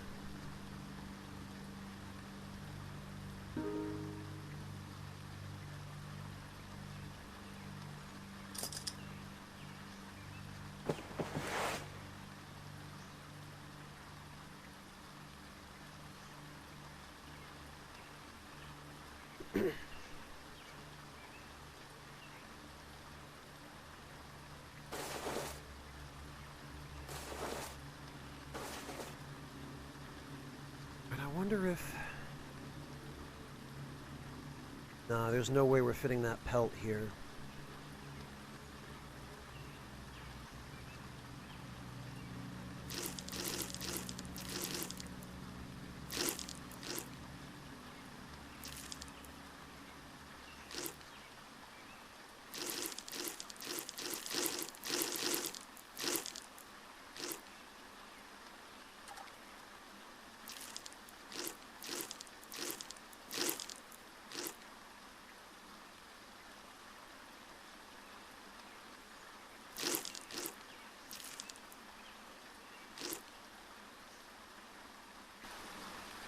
Sheesh.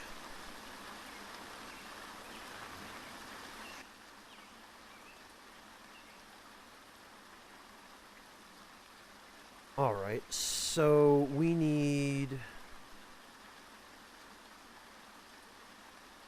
medium campfire. Oh, I should have just done that from my backpack. That was foolish of me. Cured medium meat.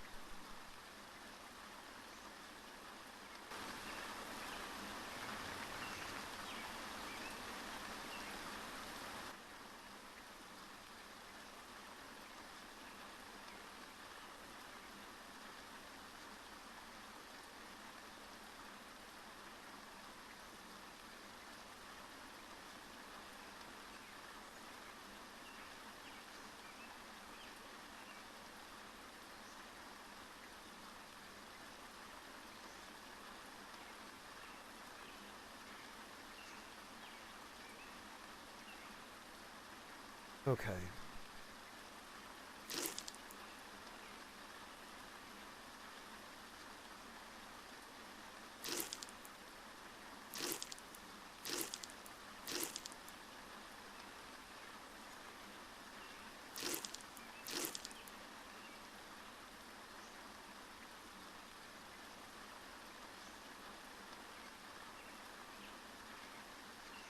These we can replace.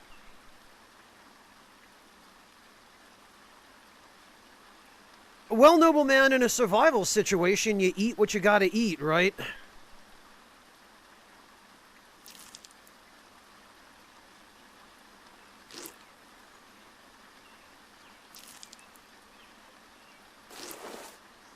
Ah.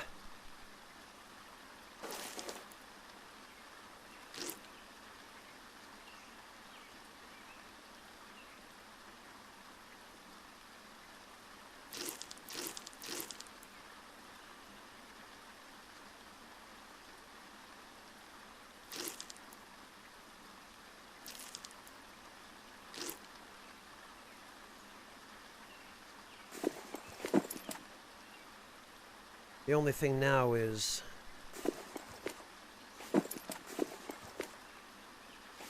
we need to...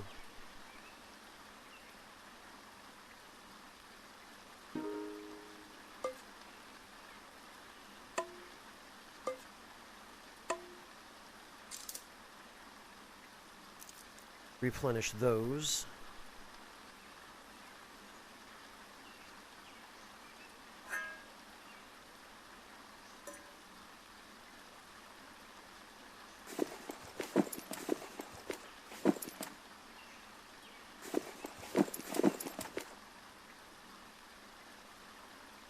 And...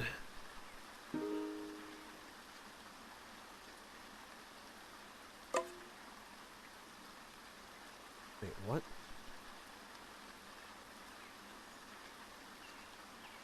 Bloody hell, whatever.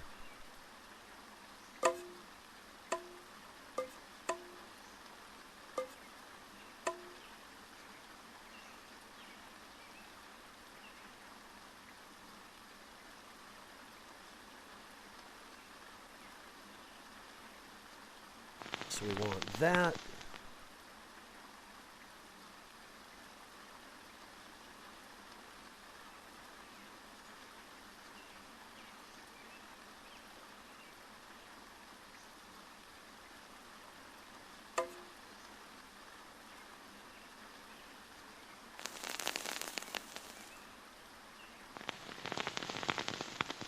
And we want to make some more ash.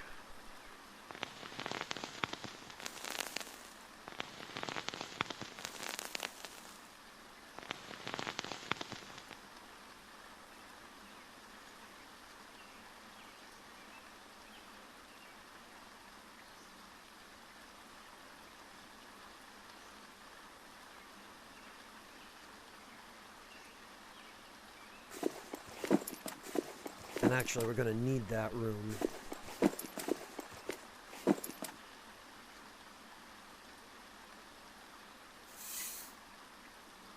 Huh? Oh.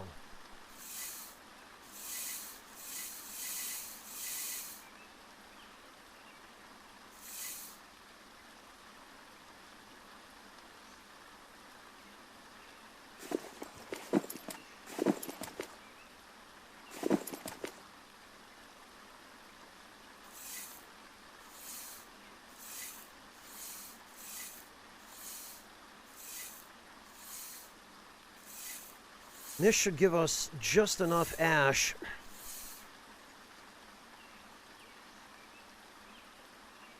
to preserve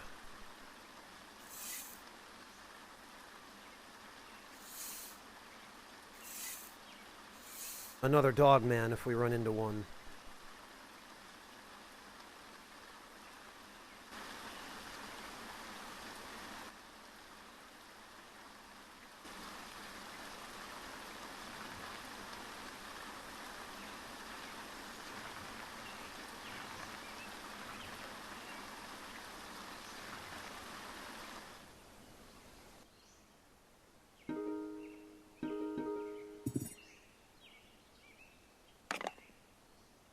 Oh boy.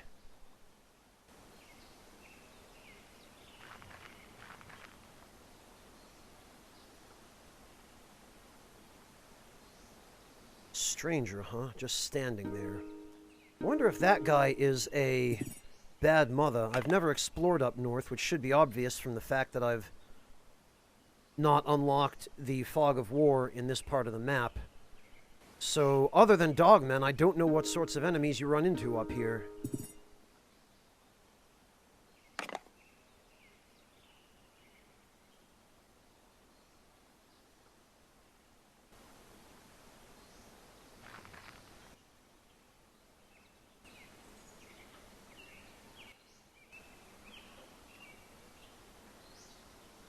Are you okay, dude? One or more creatures approach, but none of them have seen you. Yes, let's sneak a little closer. Barefoot, unconscious, and fallen.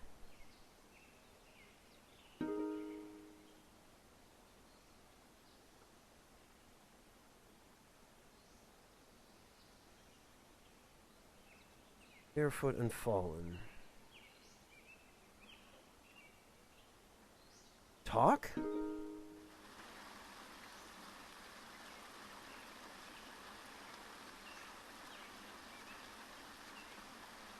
Oh, it's a bad mother. Okay, well... Intimidate.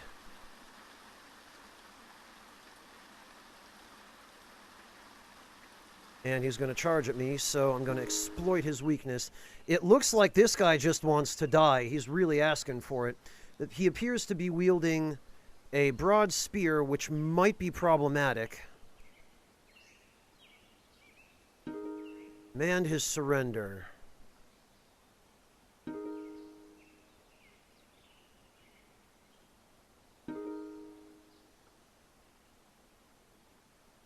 And it looks like he's just going to keep charging.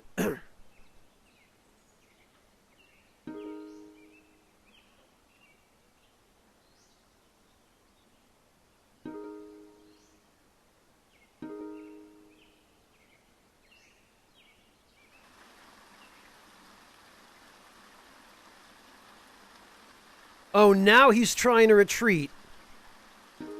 He got close to me. He got one good look. And then he went, oh, hell no. Alright, well then. Doink.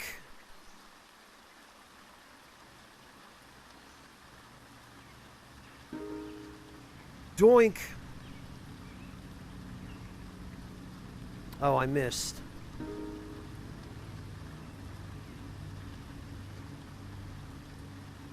Doink. Oh, now he's dead.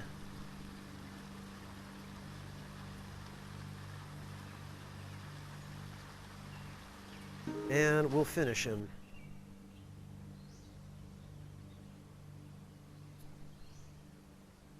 Oh, and his broad spear is in considerably better shape than mine. So I do believe I'll take that. Nah.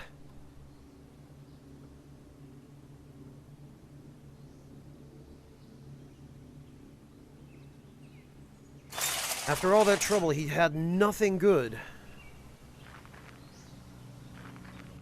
That's disappointing.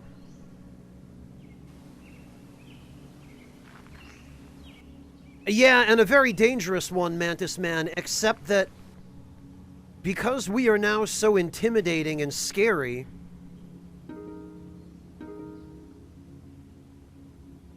there was nothing that poor sod could do.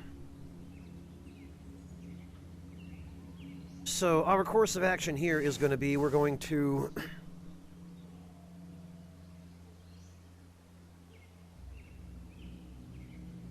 set up a camp. Hey, Waywife, welcome! Thank you so much for the raid. How are you doing? How did the cooking go? Is your bread all baked? Is everything ready to eat? Have you eaten already? How'd it turn out? Tell me all about it. Thank you so much for the raid, Waywife. Guys. Oh, Mantis Man beat me to it. Thank you, Mantis Man. And hello, everyone. My name is Franz, for those of you who don't know me, and I play video games on the internet. And I also do my best to encourage people to pursue their passions, whatever they may be, but particularly if that passion is cooking, such as it is for Waywife. It turned out great. I'm so glad. I wish I could have stuck around for the whole stream, Waywife. Guys, for those of you who don't know Waywife, please go check her out. She and her husband, Wayward of Wayard, are a streaming team, actually. And today, the two of them were doing a cooking stream where they were making... what were you making other than the bread, Waywife? You said some stew? The pics will be in the Discord. Fantastic. I'm looking forward to seeing them. I'm so glad. I'm so glad it worked out well. And Wayward stuck with it all the way to the end, did he?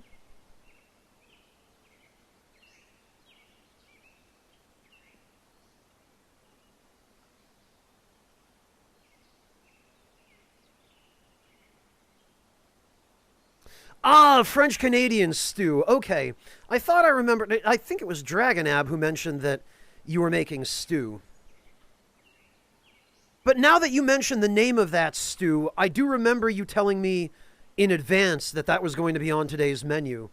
So hey, that's great. I'm glad everything worked out. You did make it to the end, Wayward. That's great. Wayward, genuinely, all teasing aside, I'm proud of you. I know that helping in the kitchen is not your favorite thing to do, but now you get to enjoy the fruits of your labor and have a great meal, some nice bread, some good stew. And I'll tell you what, nothing goes at quite so well with a nice hearty stew as a good slice of homemade bread. Or, you know, fresh bread from a local bakery if you're me and you don't bake bread at home.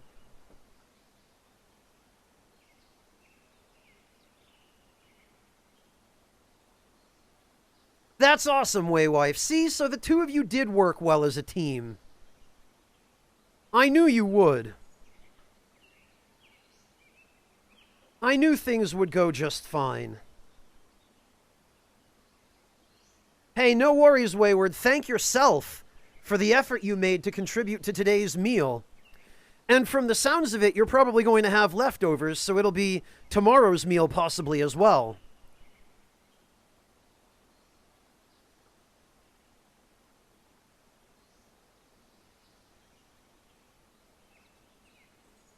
And Wayward, this will be a nice thing for you too, because it'll give you a little bit more opportunity, or it will have given you more opportunity to get comfortable with being in the kitchen and doing basic kitchen tasks and, you know, doing some cook and some prep.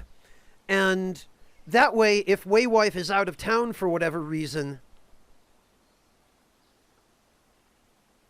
you won't have to subsist on takeout. 3 gallons of stew, Waywife. That's quite a lot of stew. That's enough stew for at least 2 people for a week. But hey, I'm glad to hear that, Waywife. I always advocate, if you're going to cook, save yourself a little bit of time and trouble and make the whole week's worth of meals in one day. Don't just make it piecemeal every night. Do all your prep and all your cooking on one day at the beginning of the week. Get it all out of the way. Dedicate the whole day to it. And then that way you won't have to worry about doing anything more than heating it up for the remainder of the week.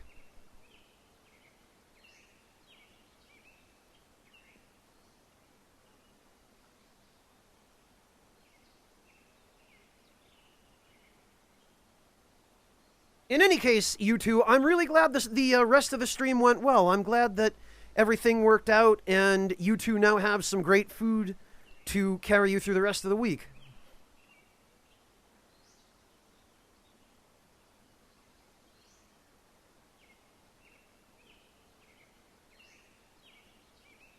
Yeah, Waywife, the way you described it with your grandfather giving you the recipe, it sounds as though the original recipe was meant to feed a fairly large family for at least a few days. So it's no surprise that it would be such a large recipe. But I agree. And again, my philosophy is, if you're going to cook, make the most of your time. You know, if you do a week's worth of cooking or an evening's worth of cooking, you still have to clean all your dishes and utensils the same number of times. So you might as well walk away from it with a week's worth of food instead of just one serving or two. It was a fun time. Good. Wayward, if you genuinely mean that, then I'm really glad. I really hope that there was at least a little bit of fun in it, you know? You got to spend some time with your wife. You got to do an activity together. And you got some food out of it.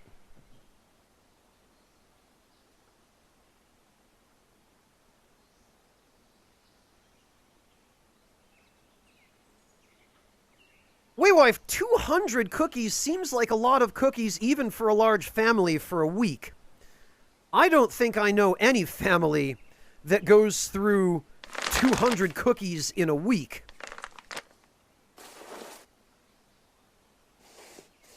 Unless that family has like 11 kids, but even then, that's still a lot of cookies to go through in a week.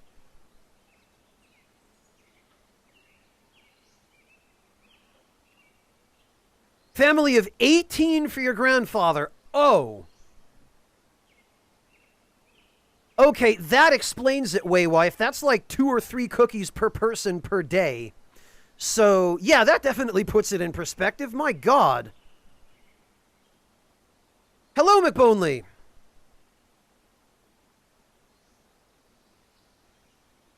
God, the stupid noise trap recipe.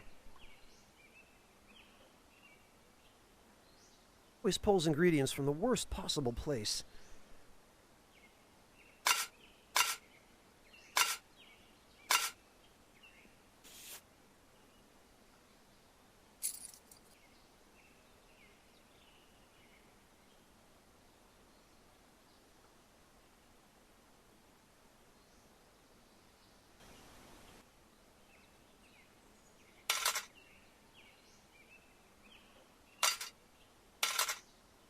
All right. We've got our basic camp set up. Well, We really need to... thanks for that. Anon, thank you so much for the gift sub to Happy Teapot 2. What is it? Oh boy. He was born an uncle. Okay.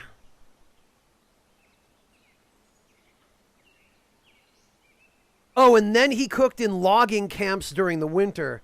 Yeah, okay. That makes perfect sense, Waywife. If you're going to feed an entire camp full of hungry lumberjacks, you damn well better not skimp on the portion sizes. Okay, yep, I get it.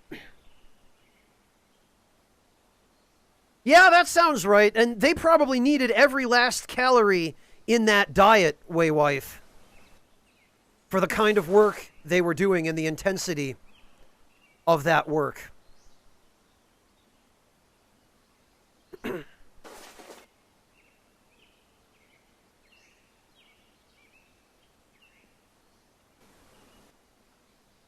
Never get between a hungry man and his nom-noms. Really, noble man. Your nickname in high school was Hungry Lumberjack. Mine was 10-foot Dong.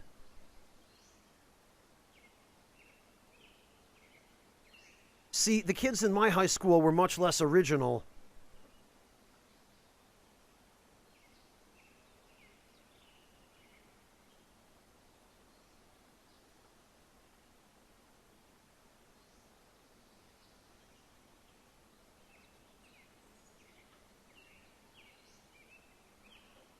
Yeah, that sounds a little bit more like you, to be fair, nobleman.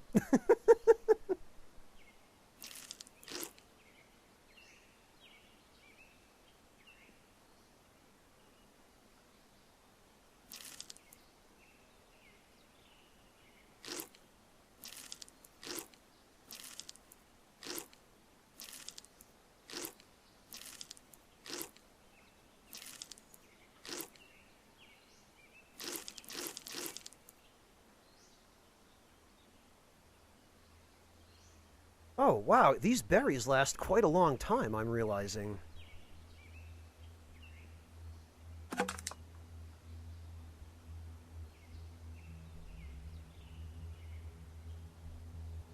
Well, Mantis Man, at least it was clear that you were interested in something scientific. You take what you can get.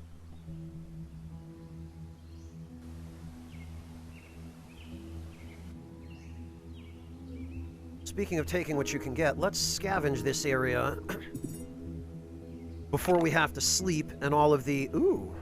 17% on the sled. Damn. Well, actually...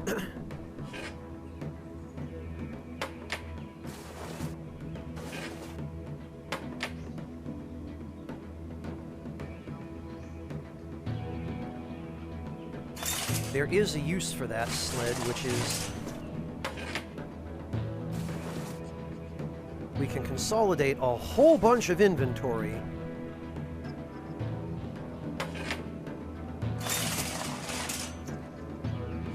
into that sled.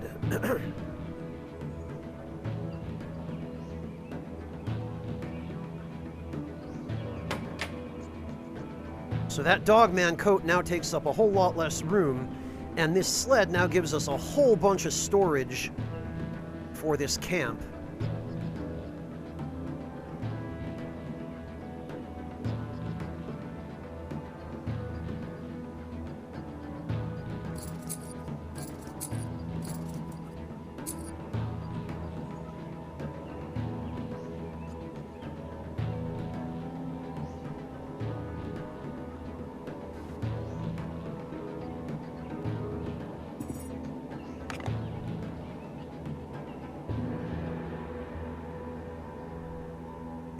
Ooh.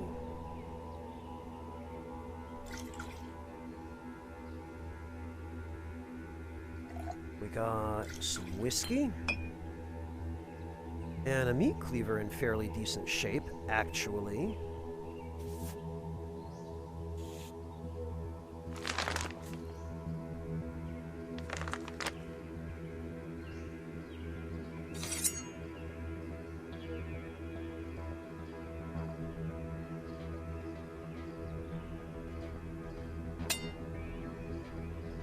That we can put in there.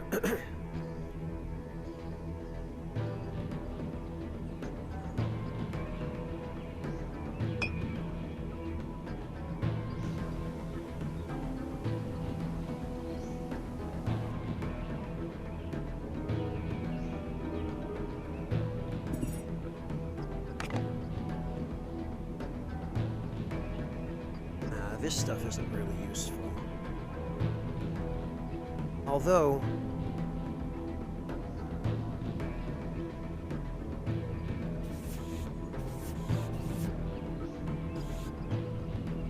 we can replenish that at least. That can go there.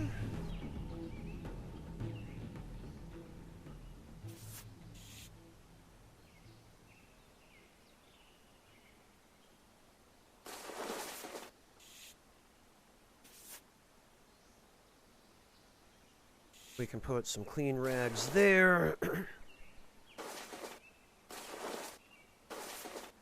Pair of pants there. Wait, what?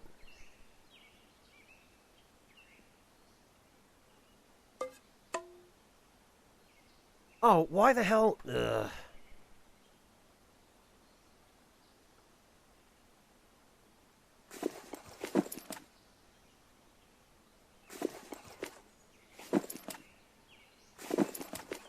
I see why.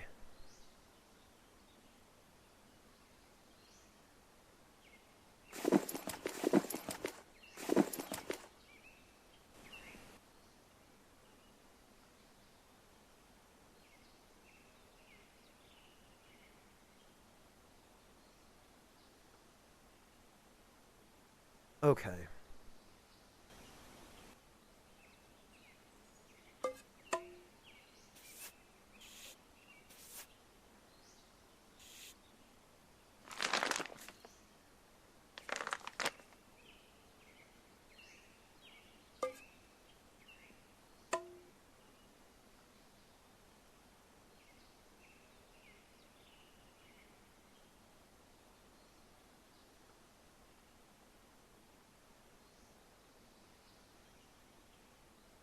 hey, Mantis Man, on the bright side, you were at least still able to continue pursuing it as a hobby.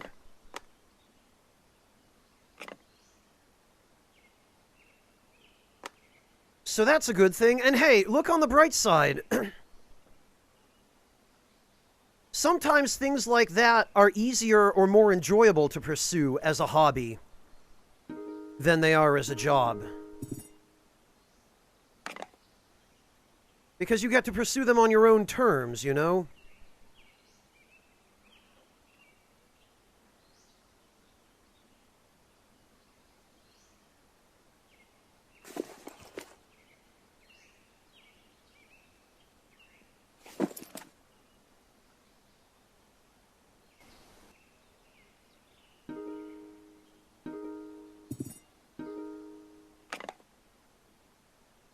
Oh, suddenly, gun.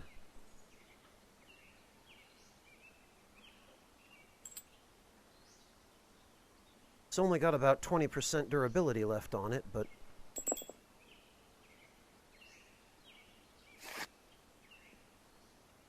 it's still a gun.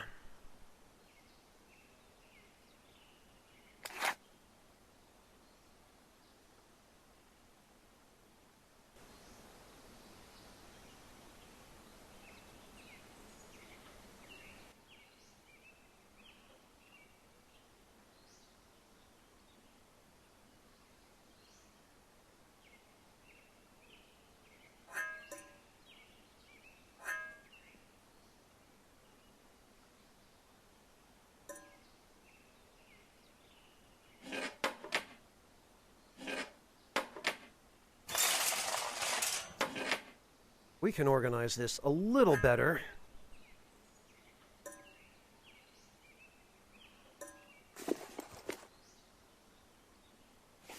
There we go. In fact, that is a lot better.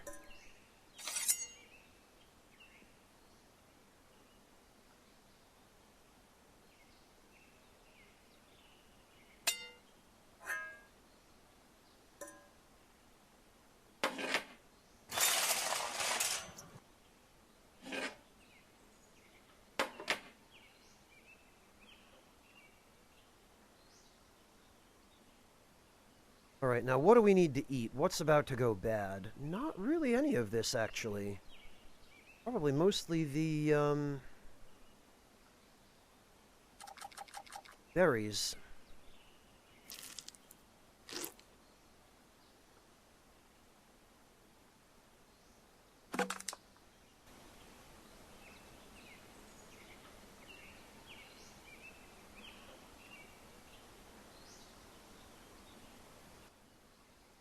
Alright, time for some Zolpidem.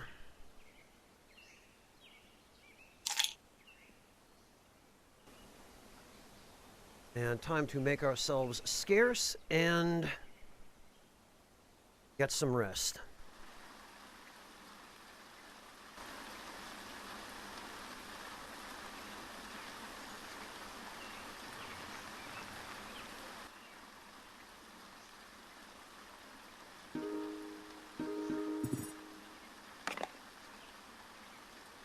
Wow, I found a rifle scope.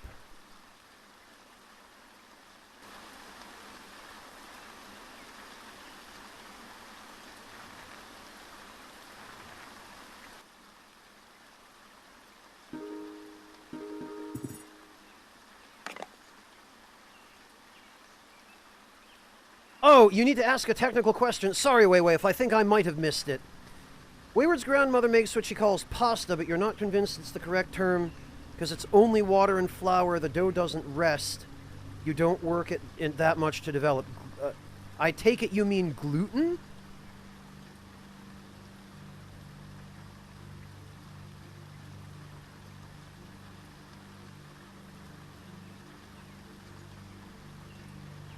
Well, Waywife, there are lots of different kinds of pasta that have other ingredients in them, such as egg.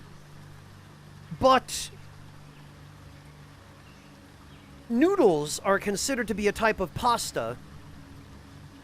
And there are a lot of different kinds of noodles, particularly Asian-style noodles, that do not use anything other than water and some kind of flour.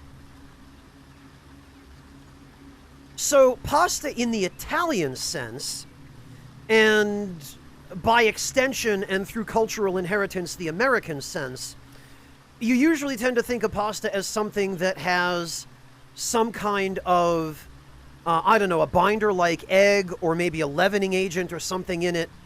But pasta does not necessarily need to have more than just water or flour.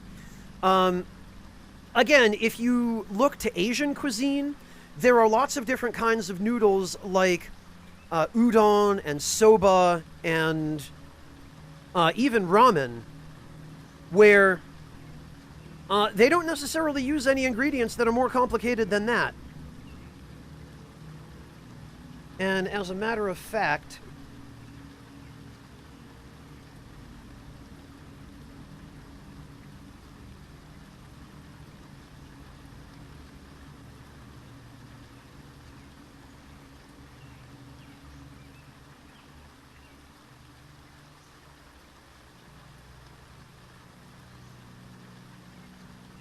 let me see.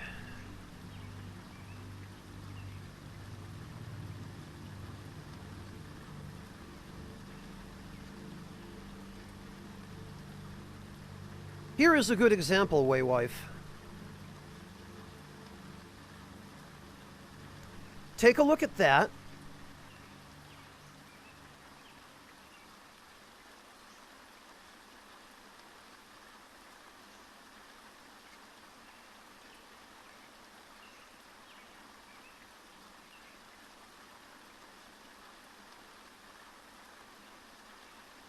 Take a look at this.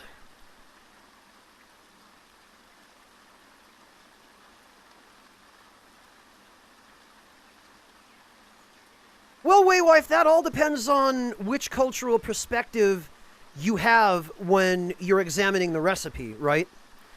In the West, the majority of the pasta that we eat tends to have egg in it, or it tends to have, I don't know, some additional ingredients to... Hello, Mr. Ashen, welcome.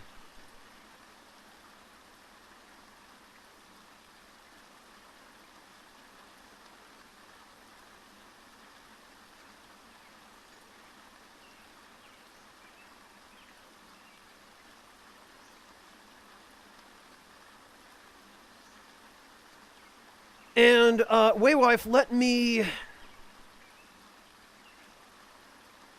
give you one more link.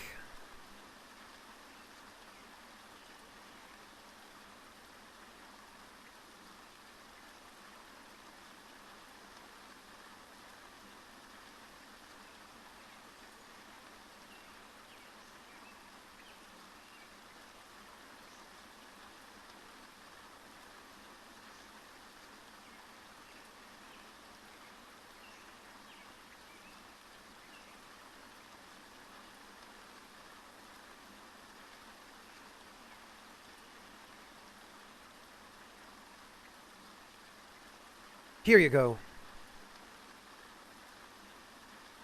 And that'll give you a little bit more of an idea.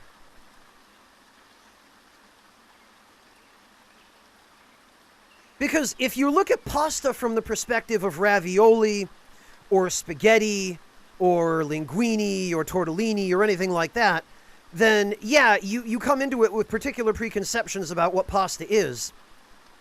But if you look at the Asian variant of those same types of noodles or of pasta, then you get a very different perspective on it. And the Asian variant is just one example. There are other countries in the world that that consume or produce some permutation of that type of dish.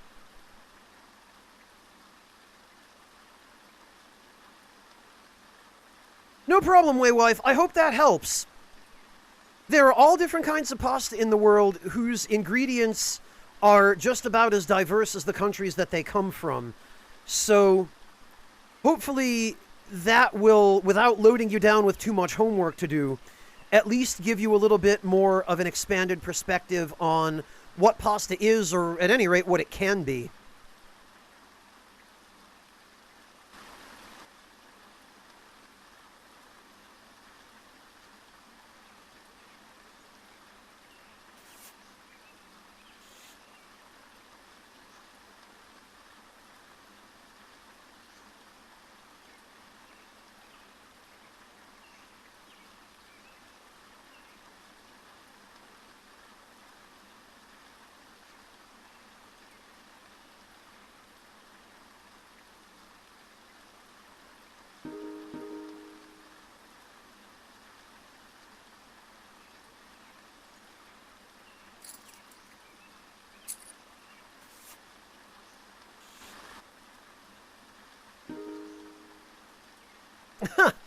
Well, I would much rather have cooking homework than just about any other kind, Waywife, I will say that.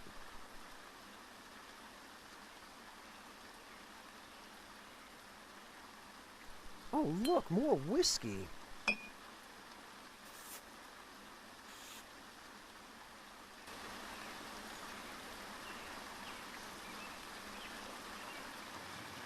Waywife, I don't.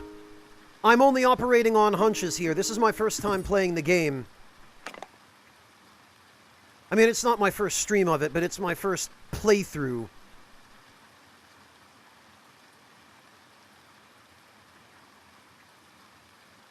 So I don't know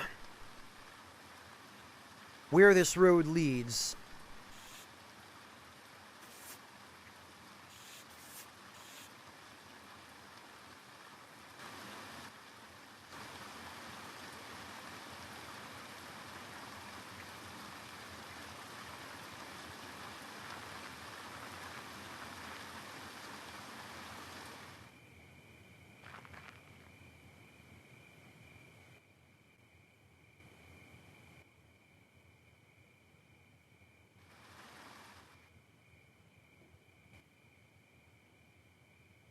Oh, look at that!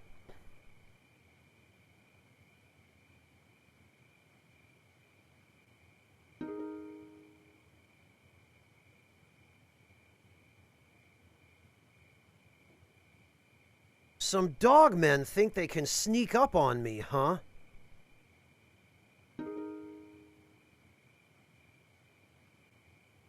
Insta-kill on a dogman! And now...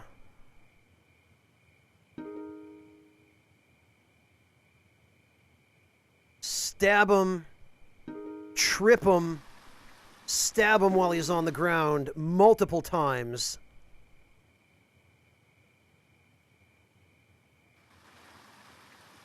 And stab him on the ground once again for the coup de grace. My God, well... we're going to be up to our armpits in, food for quite a while after this.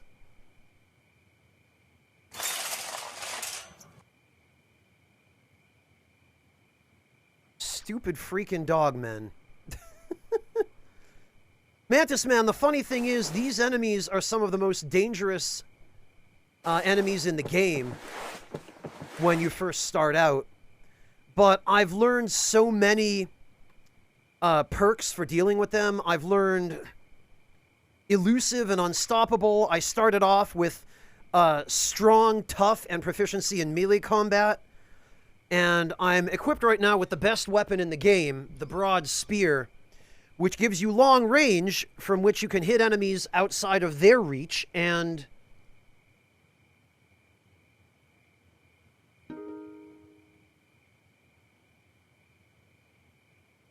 as you just saw, have the ability to kill them in one hit. Alright, and now... oh boy, now it's time for a medium campfire. And we're going to cure as much of this medium meat as we can in the time allocation that we have.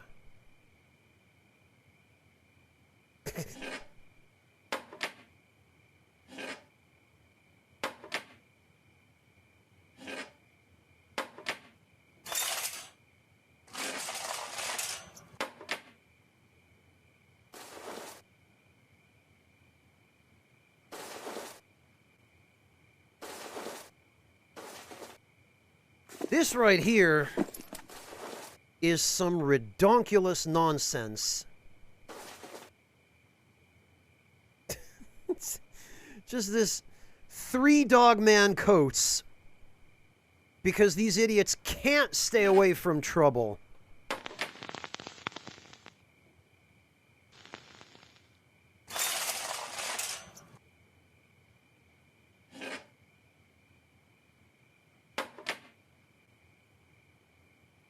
Yeah, attendees, you could say that. I don't know if a shopping cart is moving up in the world or moving down. I guess that all depends on your perspective.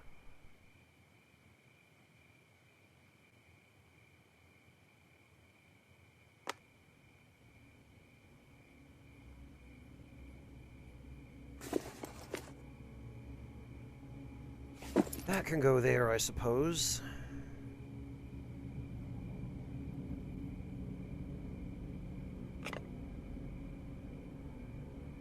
That can go there.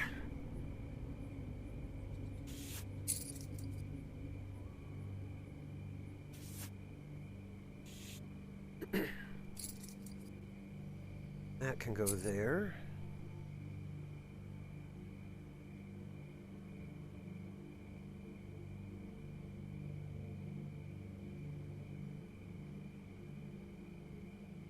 Attendees, the problem with cardboard boxes is that they don't actually give you any additional storage space over how much they take up. What does give you additional storage space are these Hayapupi children's backpacks, which I think are the most economical ones, and then the Pearson backpacks, which I think have a roughly similar but maybe slightly less advantageous ratio of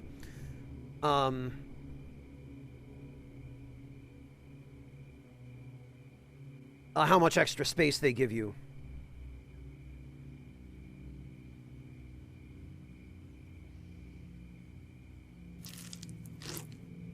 We are going to do, though, because time apparently does not pass at a camp when you're nowhere near it.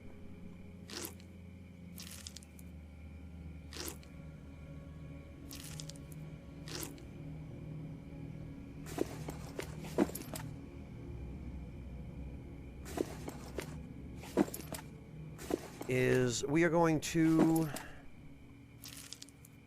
effectively use this backpack as a refrigerator.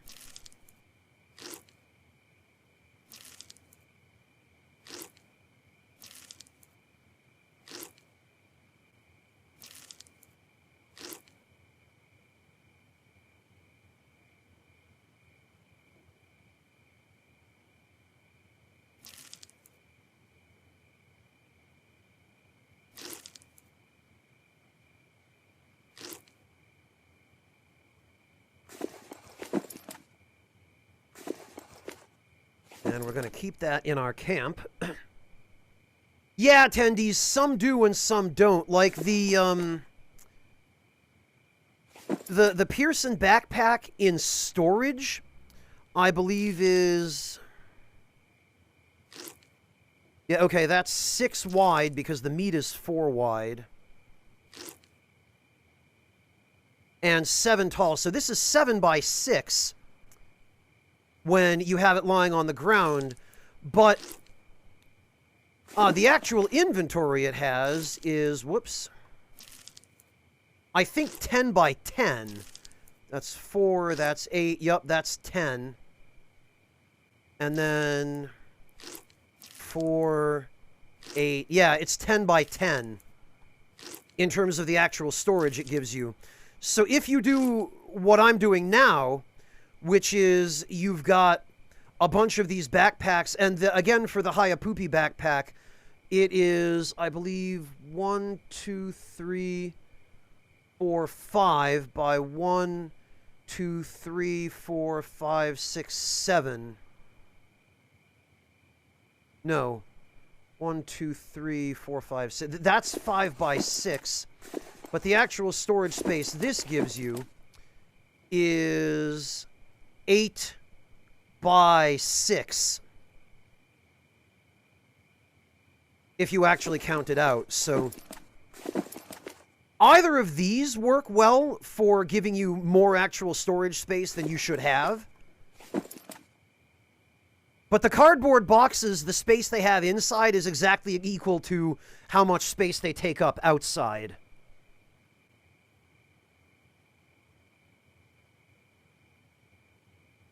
So the only real way to fit more Dogman parts into... And actually, it occurs to me that what we could even do here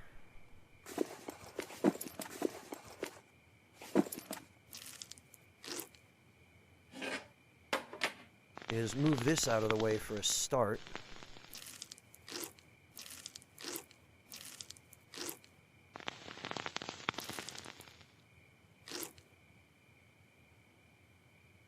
We can take this handy sled. The sled is the single most economical storage method in the game because it takes up...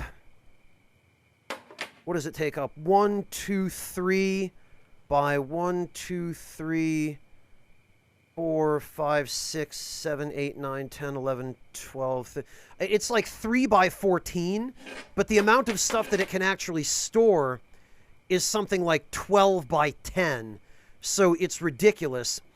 And if we take these two Dogman fur coats and we stash them in a Pearson backpack, and then we stash that Pearson backpack in the sled, I don't think we can fit one in a Hayapupi backpack, but...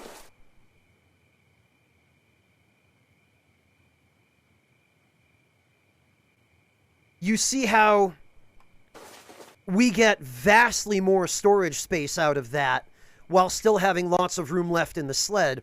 And then we can just take the sled off, put it right here, and store that and everything in it, hundreds of units worth of storage space, we can store in like a 3 by 12 portion of our camp. So there's definitely some pocket dimension mallet space shenanigans going on here. Which in real life would just be a really skillful job of packing your suitcase. Let's be honest. Yeah, it's like a sled of holding, exactly.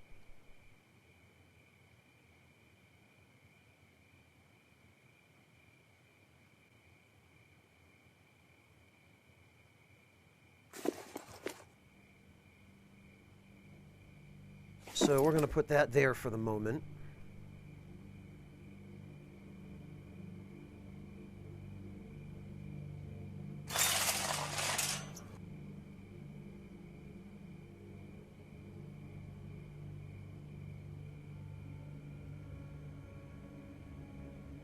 And... Whoops. Didn't mean to open the crafting interface. Now it's going to take a full 60 seconds to open.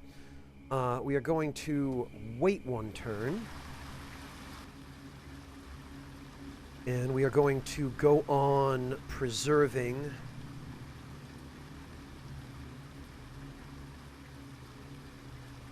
much of this meat as we can, because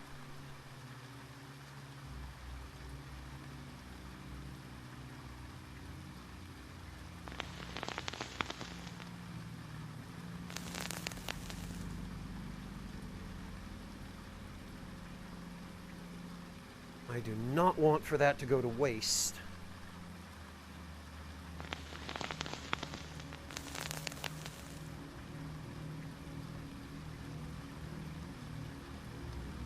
And even still, it looks like we're going to, we're going to have our work cut out for us processing all of this in time to prevent it from going bad.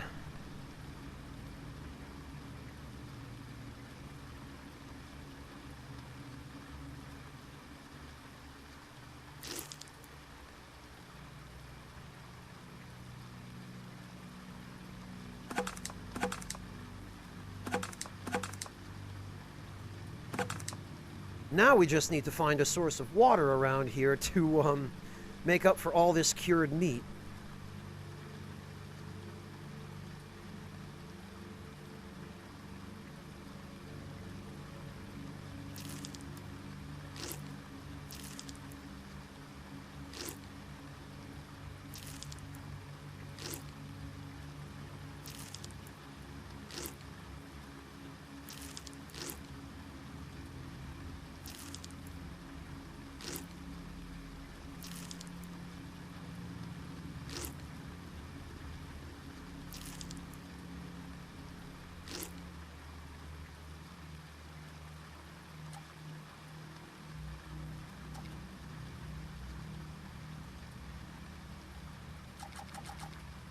Alright, we'll eat some berries.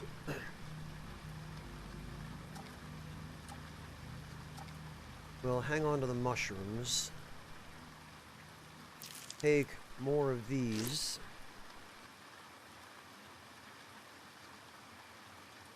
Yeah, Onyx, I found that a long time ago. I've had that for most of the playthrough, actually. I ended up going to the fairgrounds as one of my first destinations, purely by chance. But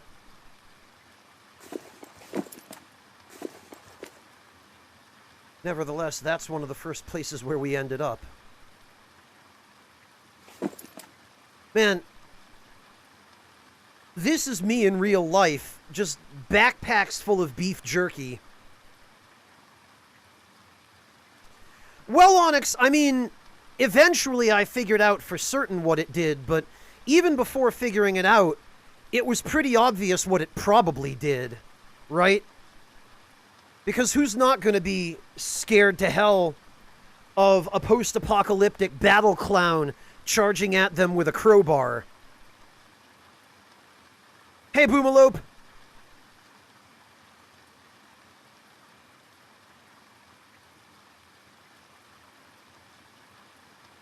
Or in my case, Onyx, a broad spear, because I went for the combination of strong, tough, and melee at the beginning of the game.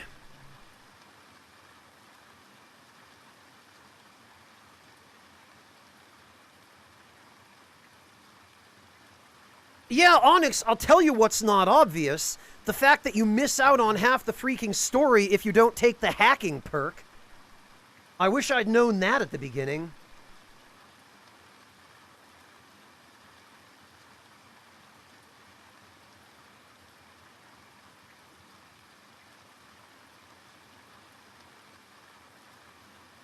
Well, Boomalope, I've ended up, mostly by chance, being kind of the reverse murder hobo, where I just kind of wander around minding my own business, and trouble seems to just find its way to me, and then when it does, my response is, oh, that looks like trouble. Trouble, meet strong, melee, broad spear stab.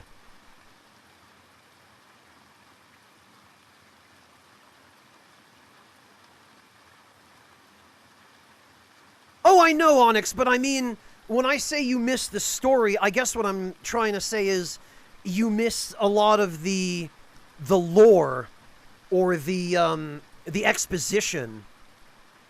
Because it seems like hacking is pretty essential for getting into data files and reading sealed documents and that kind of thing. Yes, I did, Onyx. The Dogman fur coat that I'm wearing right now, as a matter of fact, is the fur of that original Dogman from the cryo facility. I've had it on this whole time, and this whole time it's been causing me constantly to skirt death from heat exhaustion. Which is funny, because if you don't take the trapping perk, and therefore you don't end up with the ability to make Dogman fur coats, dying of hypothermia is probably your biggest risk at the beginning of the game, because it takes so long to find enough clothes to not freeze to death otherwise. But just walking around with nothing on but the Dogman fur coat, completely naked, you know, balls dangling out from underneath the Dogman claws, that alone is enough to prevent you from ever being cold again, apparently. Which is silly, but...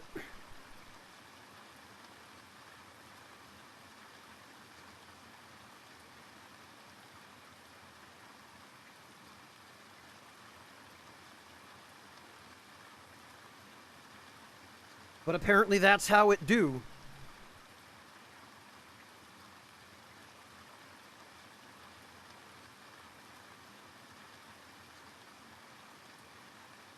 And yeah, Onyx, it wasn't until after I had already done both events where you can use the USB drive with the security footage on it that I realized I had missed my chance to use the security footage.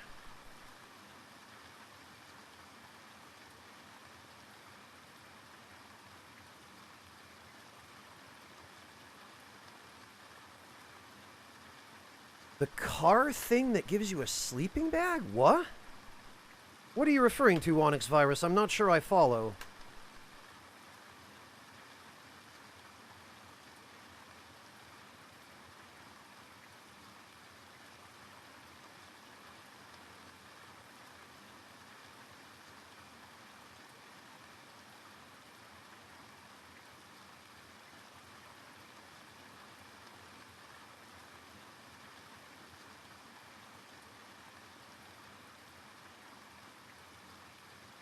When you get hypothermic for the first time, it triggers an event? It does? Why do I not remember that? Actually, I'm not sure I want to acknowledge the answer to that question, which is that I'm getting old and senile.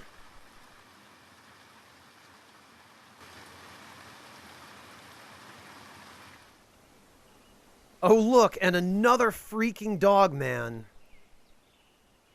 Just what I didn't need to have to do is process another Dogman corpse.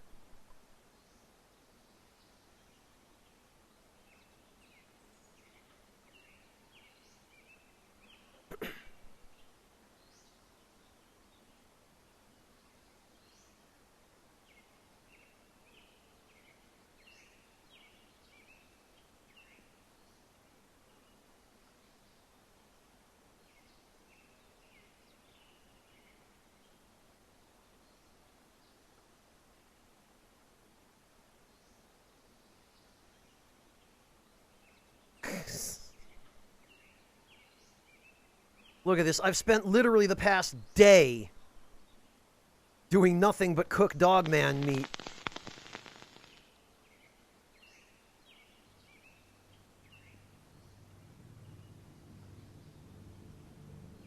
Yeah, Boomalope, too good. That's the problem, is every time I get attacked by Dogmen, usually it's a pack of 2 or 3, and I can kill them in one hit now, because I've got the unstoppable and elusive perks, and I've already got the stuff I started with, strong, tough, and melee, and I always carry a broad spear, because it's the best melee weapon in the freaking game. But the problem is, I'll kill 2 or 3 Dogmen, and then I'll have like 900 pounds of meat that I can't use, that just ends up going to waste, and I hate that. Yeah, I've already somewhat figured that out, Onyx, considering where on the map I am.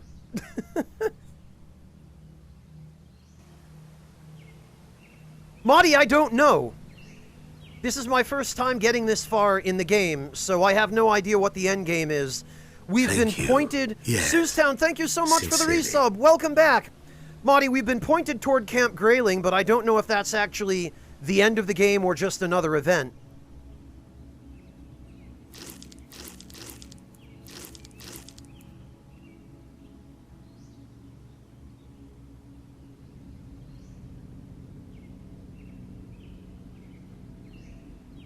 Yeah, Onyx, hopefully the amount of meat that I'm working with here should give you some idea of how many Dogmen I have had to deal with. And that's not counting this and this.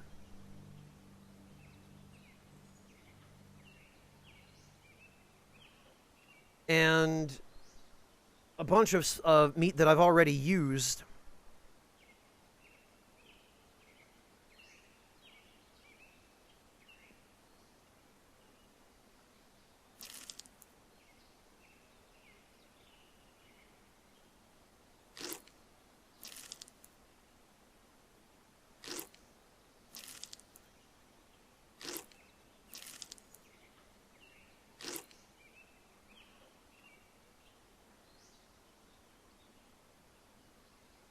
God, I'm up to my armpits in this stuff.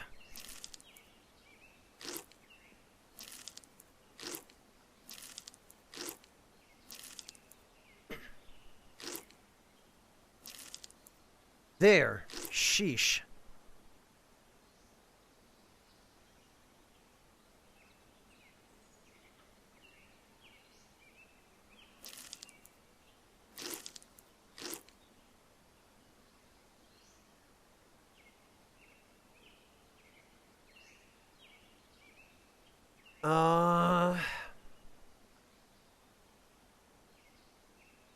Well, I was worried about starving before.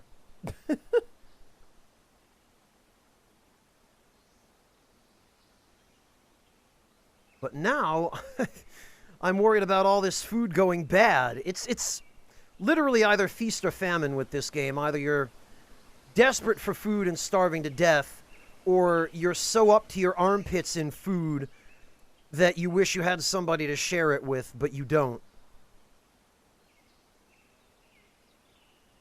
Not only am I up to my armpits in food, but now I'm up to my armpits in guns.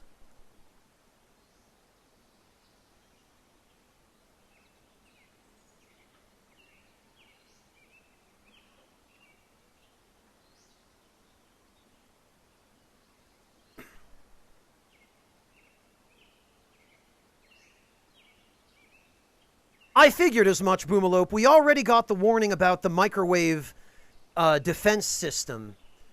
And I found a newspaper article that described a solution for that. So I've got a bunch of tinfoil ponchos in a separate shopping cart at a camp a little further south.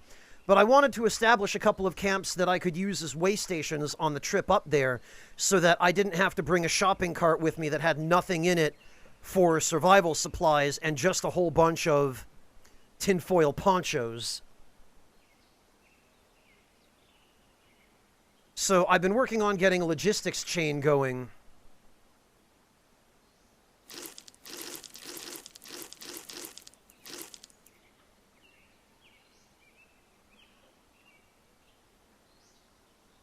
So that I had a way of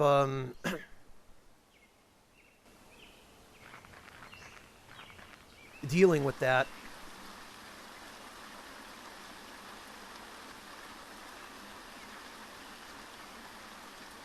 Well, Onyx, you say that, but they don't last very long. I put one on to see how it affected my stats, and rather absent-mindedly, I started wandering around with it, and it fell apart within like 1 or 2 turns.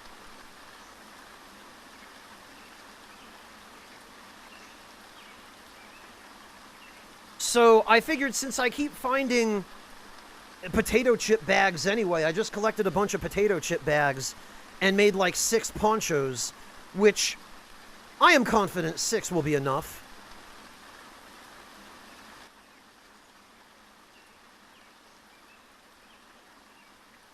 But my approach is always to come more prepared rather than less. I would rather make sure I have a lot more than I need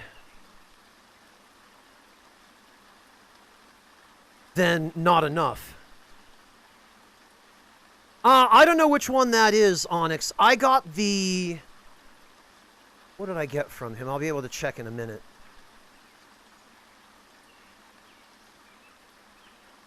I got the black box with antennae and LCD readouts on it. I have no idea what that does.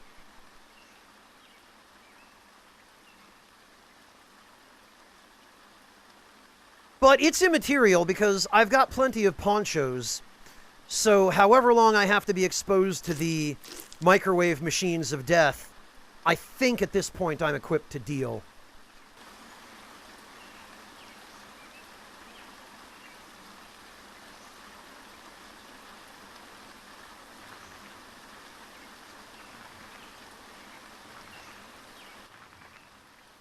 What have we here? Oh, this guy is going to be a bad mother. Okay, well, we'll demand his surrender.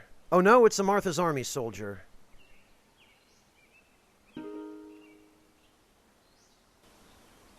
Okay, I guess he took the ceasefire.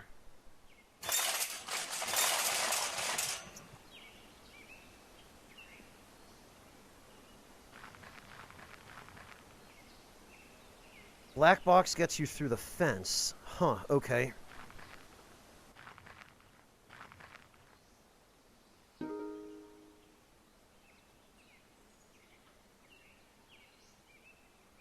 You carrion? He asks, stopping a short distance away. You look at him, confused.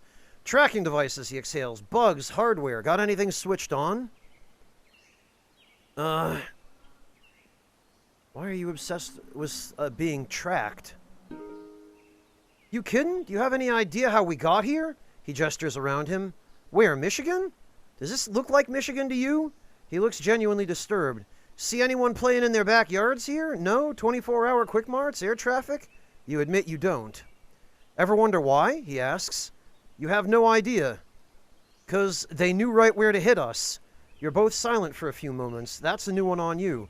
Get it? They had tabs on everything they saw as a threat. And, he snaps his fingers, taken out like that. And the rest, he continues? The rest of the sheeple? Corralled into tightly monitored pens where they can be controlled. Huh.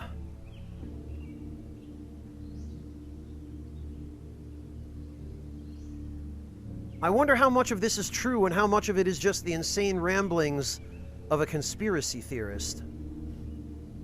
Out here, he starts walking. This is all we've got left. They see you out here? He leaves without another word. Okay, well...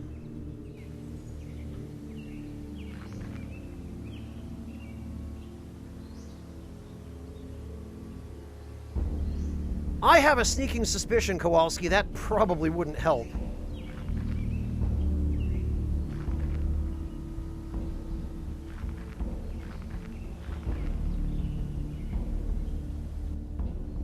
Oh! A gun! With more durability than my current gun. Well, I guess in that case, I've got guns to spare, so...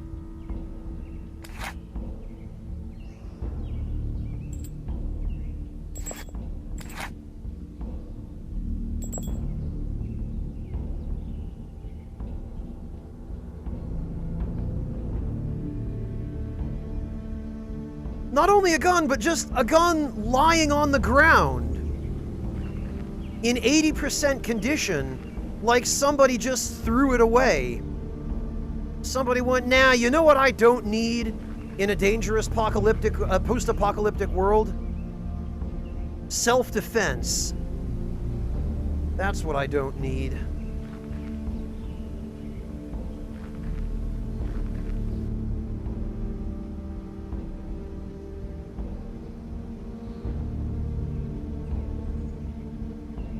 One thing that pisses me off about this game, though, is that when you're walking around with a gun in your hand, the gun's durability decreases. And I believe that's also true of a bow. The only reason it's not decreasing for the bow is because it's on my back. I think.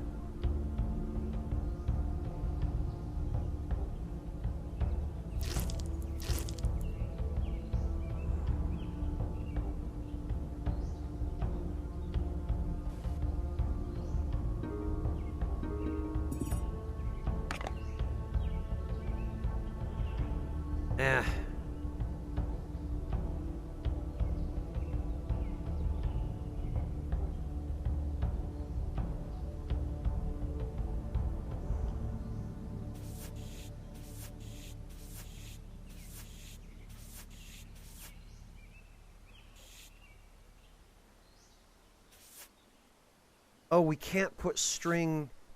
Oh, right. Of course we can't put string in it. Wait, no, why can't we put string in a shopping cart? That's silly.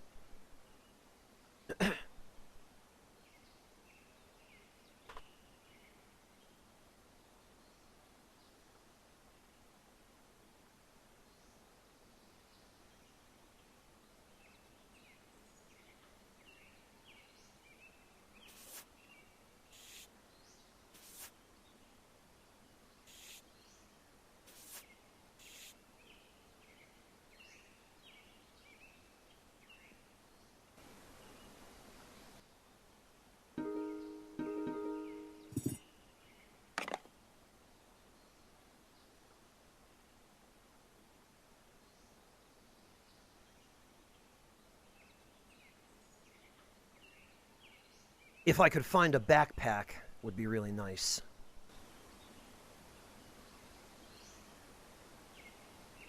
Greetings, undead warrior. Igor, thank you so much for the resub. Great to see you. How are you doing? I hope all is well and you are hanging in.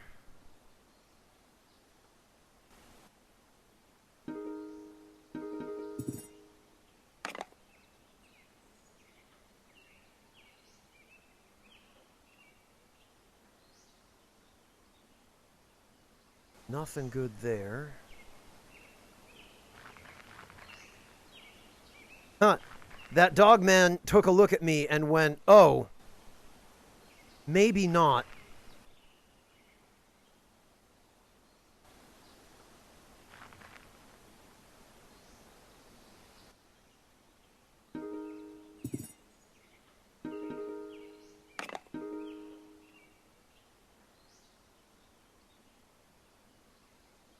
Oh, wow, a brand new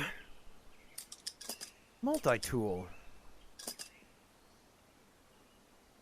Don't mind if I do.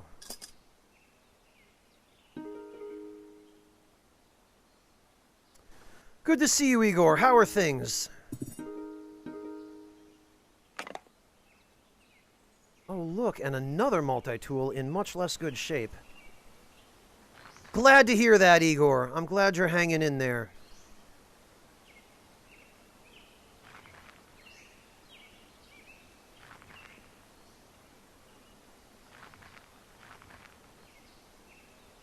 Right, I think that was the city that I've been using as a camp. Yes, okay.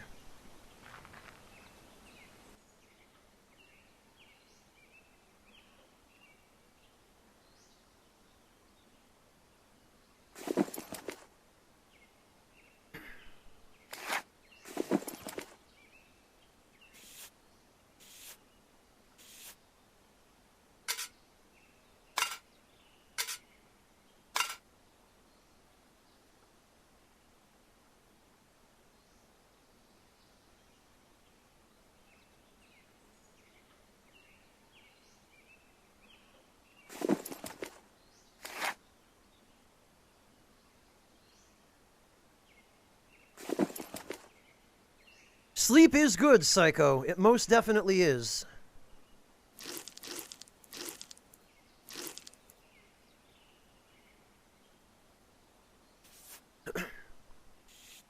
Frankly, I often find myself wishing I could get a little bit more of it.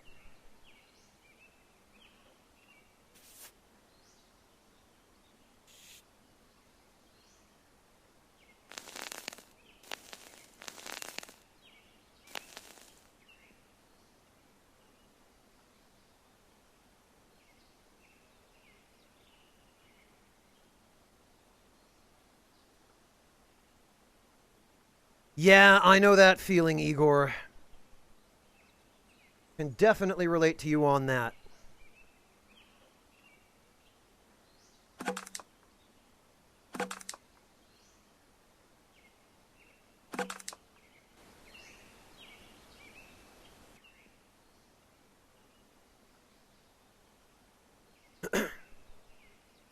All right, so we now have...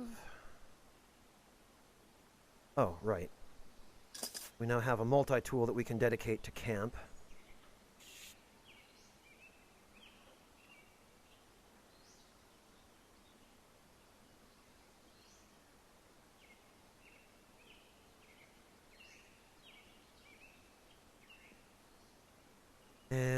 we'll take the bullets from that gun. And we'll put them in this one.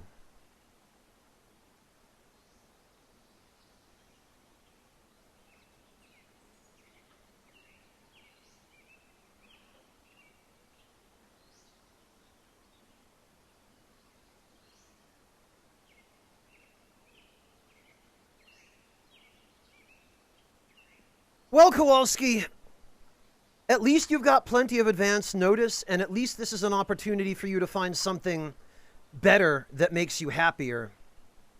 Because it sounds like your current job leaves a fair bit to be desired, the way you're describing it.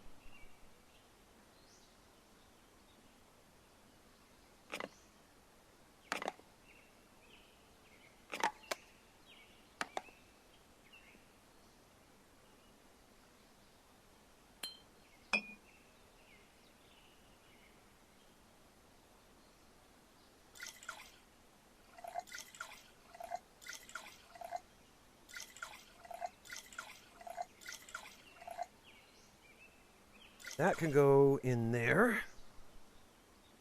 And then that's a nice full stack of whiskey. And that will leave us more room here for filling it up. I bet it does, Kowalski, especially now.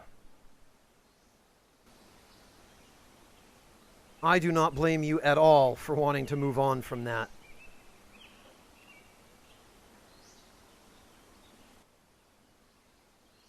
Right, so Camp Grayling is really basically just a little further north. Ah, blast it, I did it again. I always forget. No, I want options, and then full screen.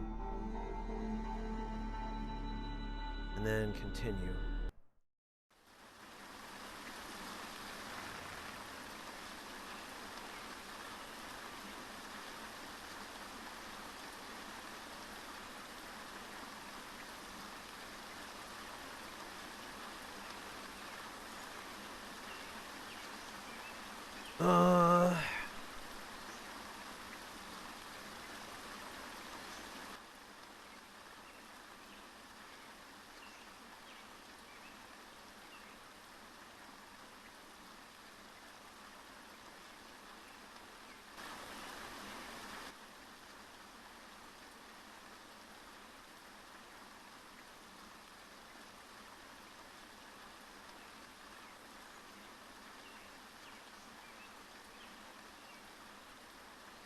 All right, I think we have everything that we need in order to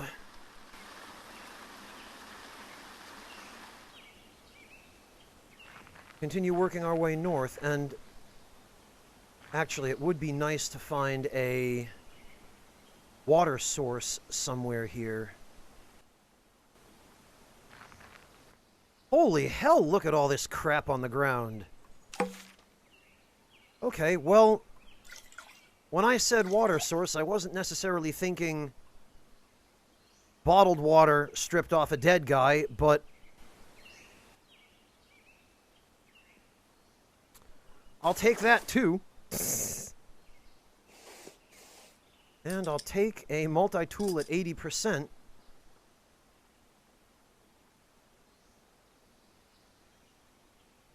That's very kind of you, Igor.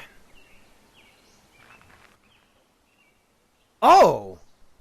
Wow, yes, please. Don't mind if I do.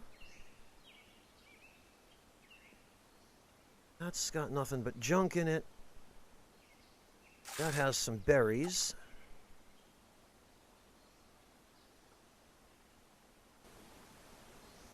Actually, how's my cart doing? 14%. At this rate, it's going to fall apart on me if I don't do something. Oh, there it is. There's Camp Grayling. Okay.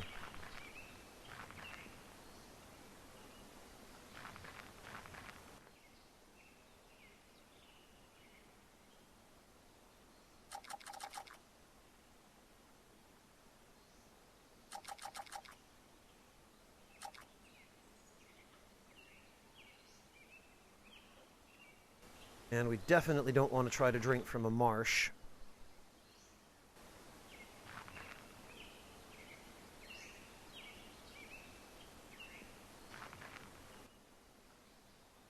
Ah! But here is a river.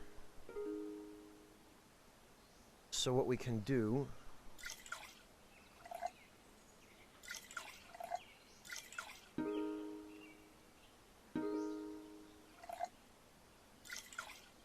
Okay, that is clean.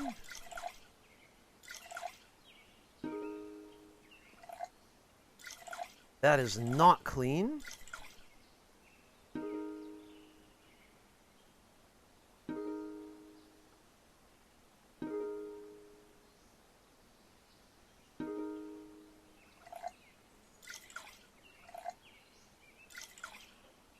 That is clean.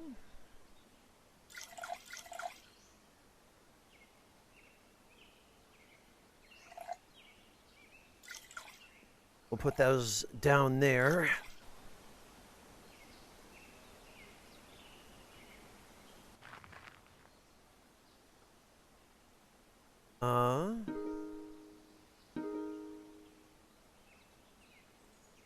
Oh, a dog man. Intimidate. Yep, and now he's running away.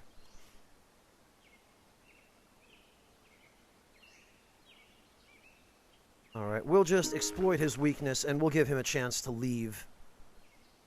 Because I'm already up to my armpits in dogman meat and I do not need to carry around a bunch more.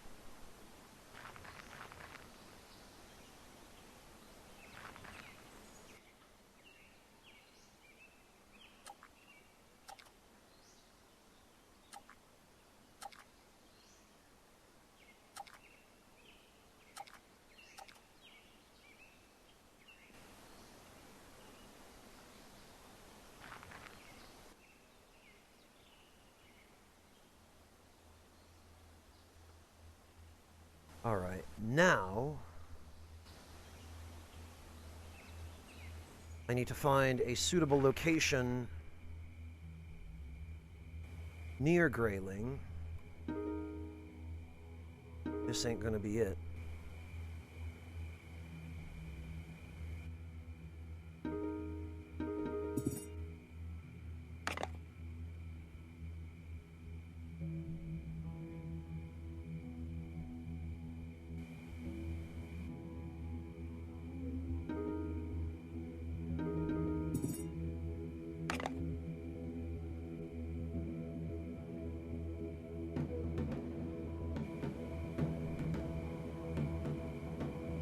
Hey, Jalapeno, welcome! How are you doing? It's good to see you.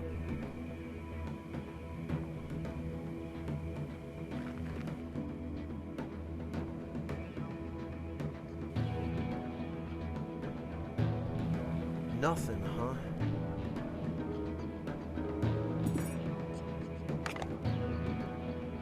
Wow, one lighter. Nearly dead.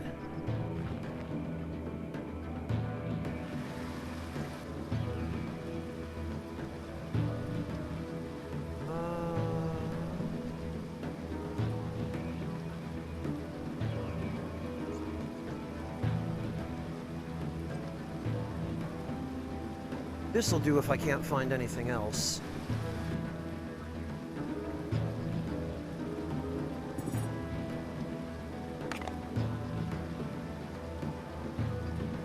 Oh, look at that. It already had something I needed. Sort of, maybe.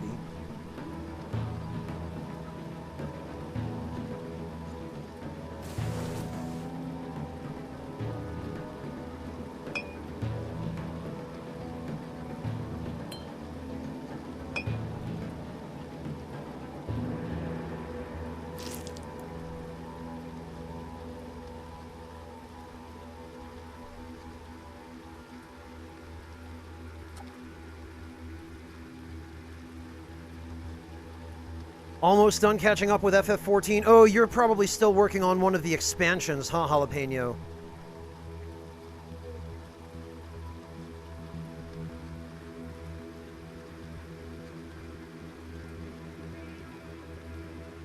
20%. No, I don't think so.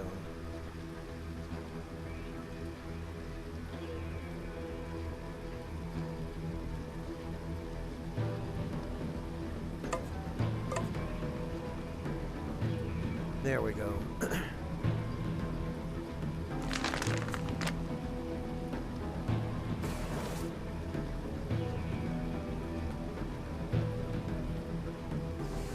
All right.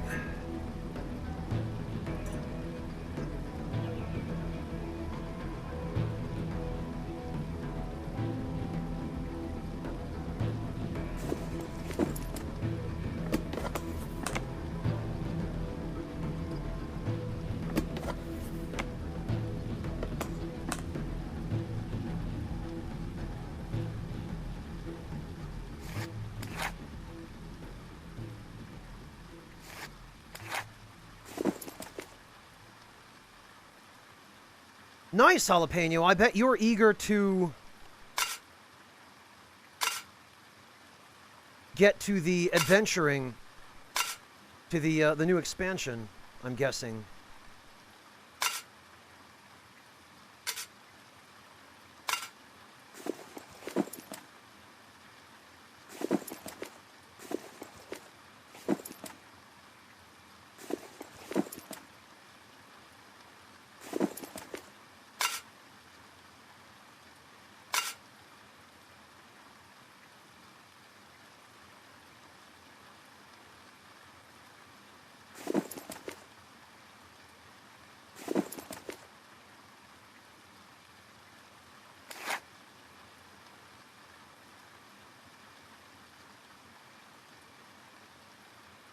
Alright. Now, as annoying as this is, we can't use the automatic noise trap recipe because it constantly wants to pick ingredients I don't want it using. So instead...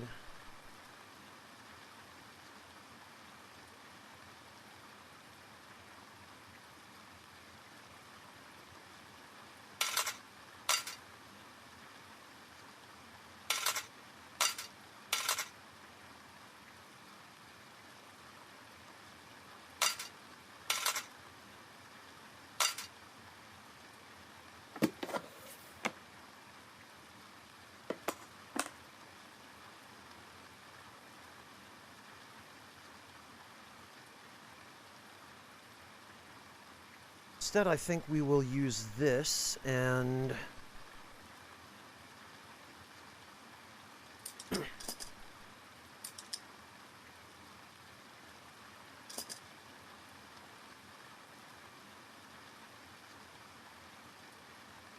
we will load up everything at the campsite with stuff that we might need.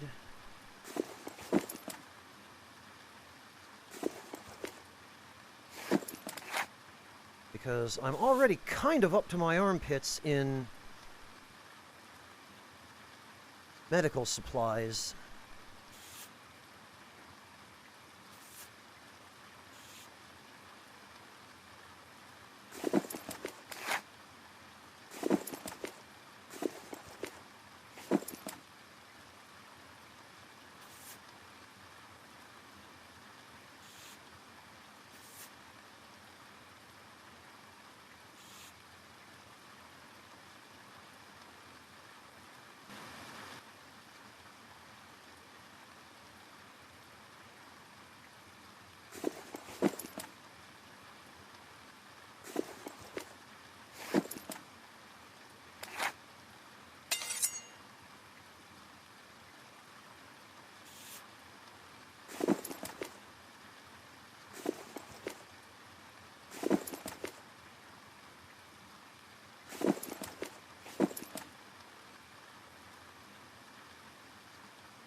And...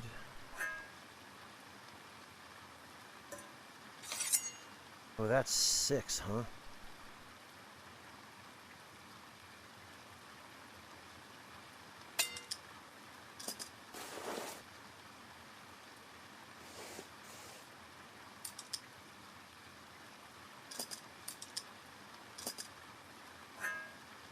This is 4.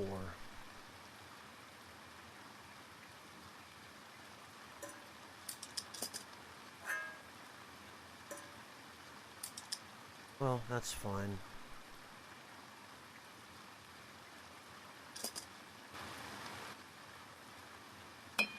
Because we will need some disinfectant at camp.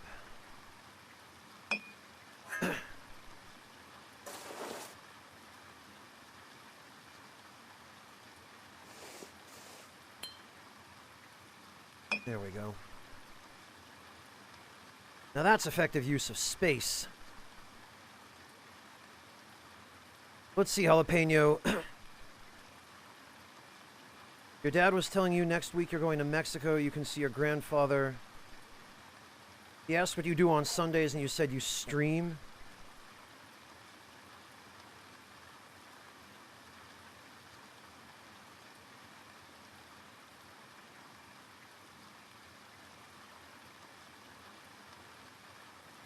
Wait, I don't get it, Jalapeno. Did he want you to go do something with him on Sunday? Is that why he asked?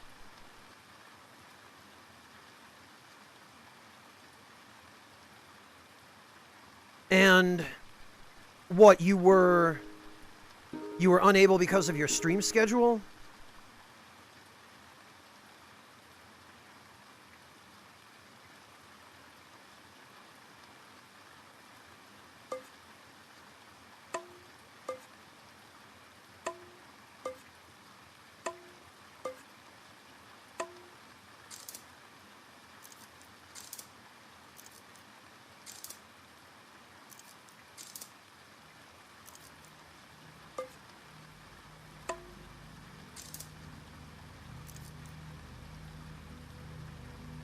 Now,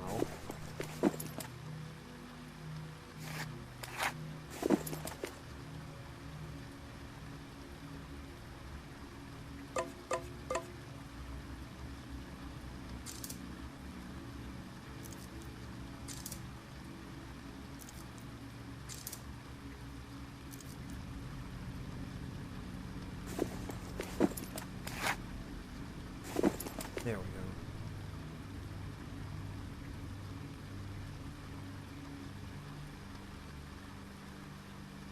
Oh, okay, Jalapeno.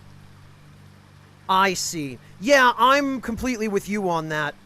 I like getting advance notice about stuff, and I do technically have the flexibility in my schedule where oftentimes I could be available for things, but I don't like it when people come to me last minute and then just expect me to drop everything to make myself available to cater to their whim with no forewarning.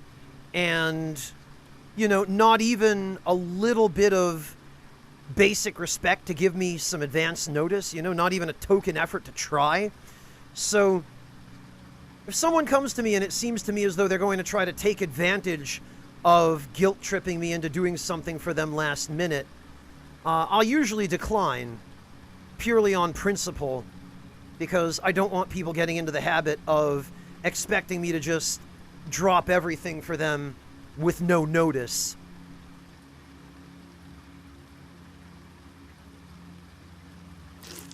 If it's something important, or, you know, if it's a friend in need, that's different. If somebody's having an emergency, or if they have nobody else who can help them or something like that, or, you know, if it's someone I know well and I know they're not trying to take advantage of me or something, then I'll usually be more flexible. But if it's a situation like that, Jalapeno, where it's just somebody taking you for granted and expecting that they can get away with jerking you around at the last minute, I usually just flat out tell them, no, sorry, you should have given me some advance notice.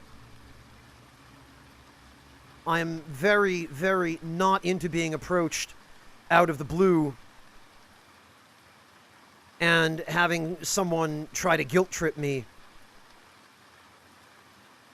without having made any prior attempt to give me any forewarning at all, even though they easily could have, you know? It sounds like this is something that your dad has been planning for at least a week.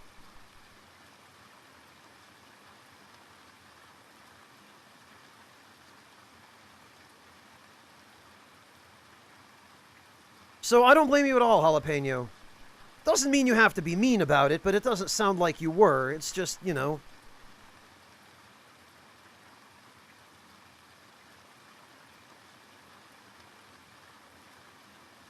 Well, Seustown, I don't like to be that formal about it. It's just... I don't know. I feel like when someone comes to me out of the blue and they just want a favor, and it's something that they easily could have given me some warning about, but they just chose not to, I don't like gratifying that because I feel like it just encourages the habit of people expecting that they can just get stuff immediately. This is one of the things about the way that people seem to be nowadays is, I think part of it is the internet has conditioned us to expect immediate gratification for things. The internet certainly wasn't the beginning of that, but it seems to me it's become a lot more prevalent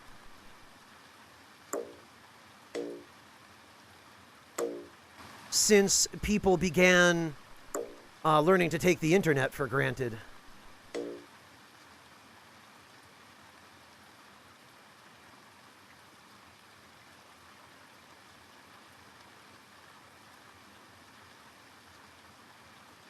Ah, okay, Jalapeno. It sounds as though... It sounds as though there are some other complexities going on there, beyond just showing each other basic respect. Kowalski, that's the thing, though. You joke, but I would need some notice if somebody wanted to borrow some cash from me, because I haven't carried cash in years. You know, I don't mind lending a friend 10 or 20 euros, but if they need that in cash, I literally have to go to the bank to get cash. Because I never carry cash. You know, I've had no reason to ever carry cash for years.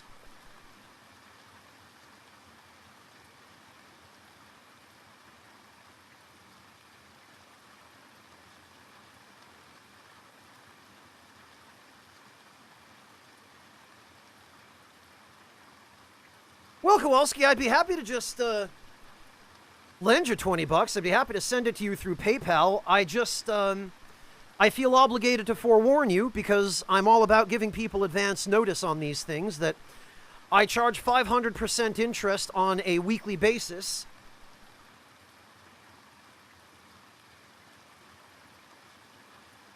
And I have some fairly stiff early termination penalties. But if that's okay with you, I'll just need your signature in 4 different places on this document with illegibly small text.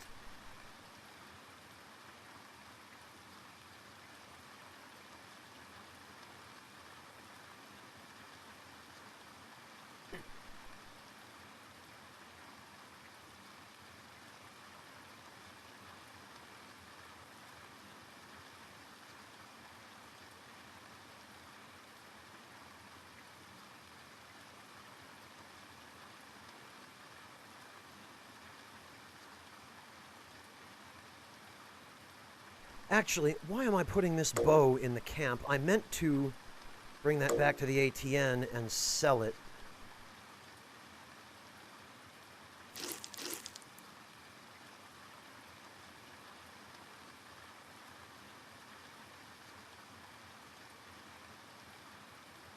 Oh, I'd probably also better eat these.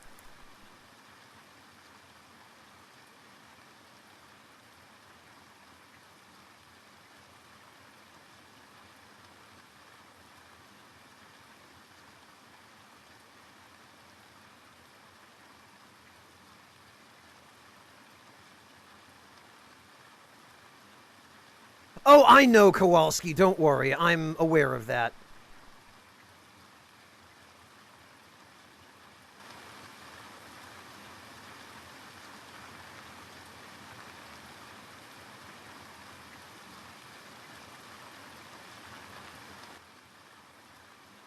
Oh, good. And another river.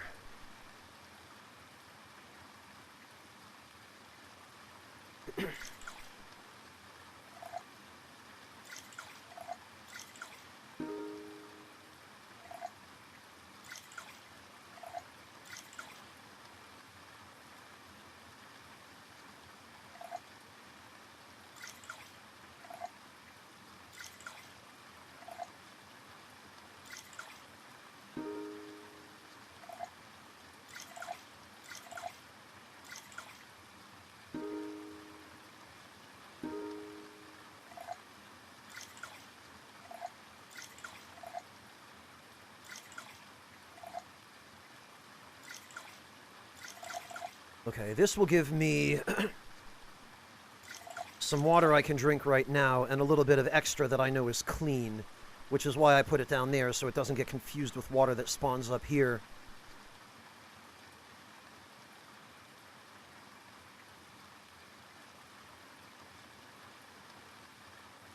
And what do we have left on these? 41.6% and 72.7%. Okay. That's fine. So really, all I need to do now is go back and get my cart full of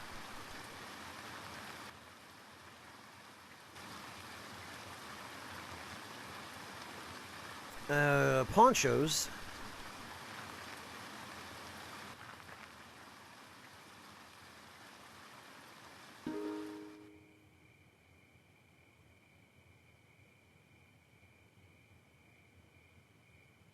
Okay, this I think is a Martha's Army soldier.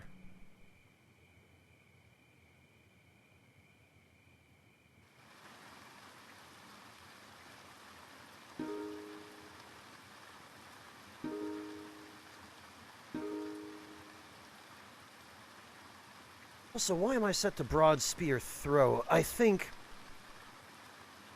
that was because I was changing equipment.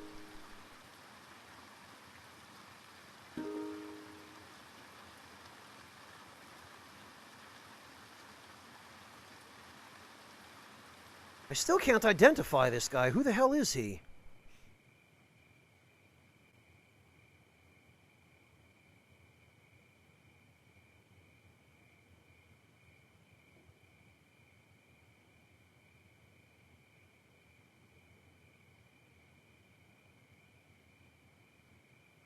I'm not identifying him passively, that's for sure.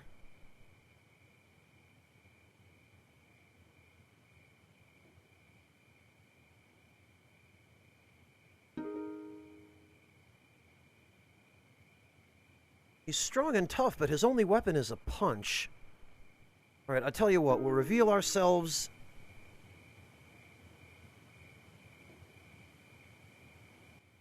And I guess he just peaced out.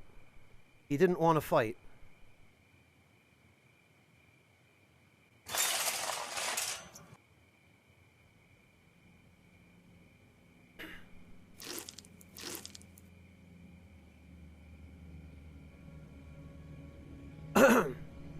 Alright then, let's just get some rest.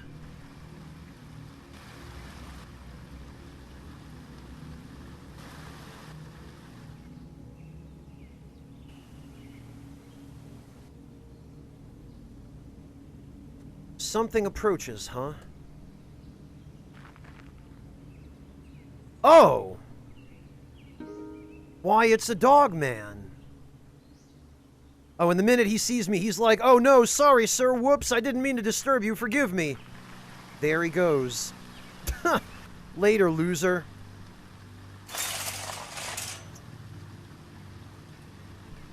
Your mom drinks from the toilet.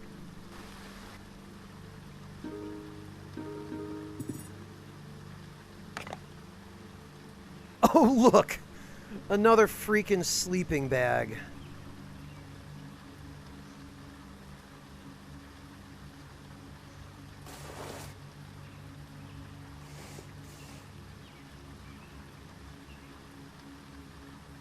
Not yet, Echo Drop.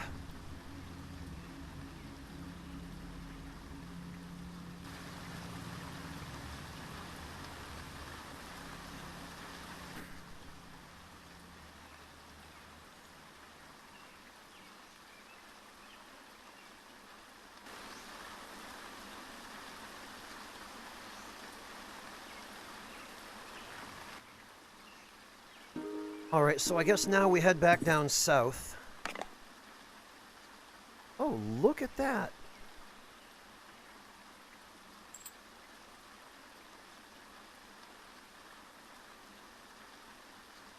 These are 38 caliber rounds, though.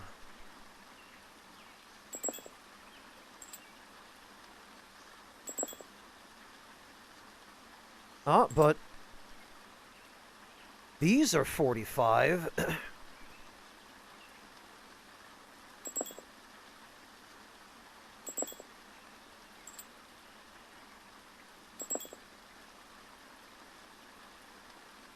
Yeah, look at that. And then that brings the value of that gun up to like $630.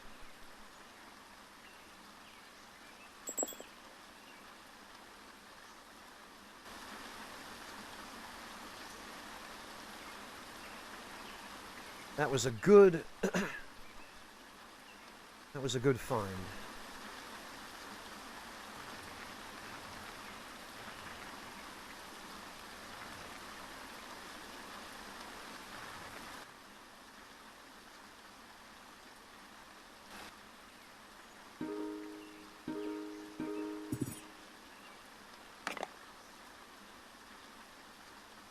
Oh boy, an empty first aid kit.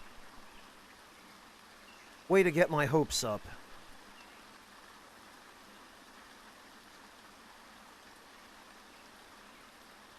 Well, we did get a backpack.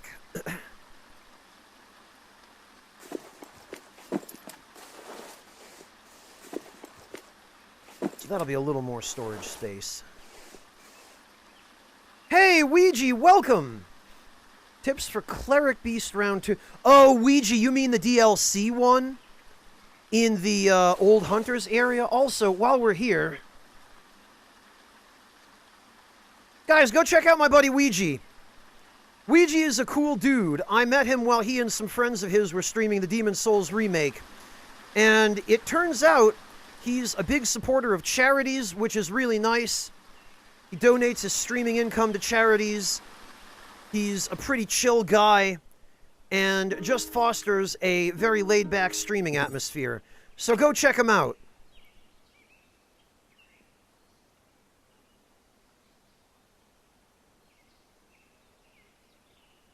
And, oh, very good, Ouija. Yeah, I take it you're talking about the fire version of that fight in the DLC, right?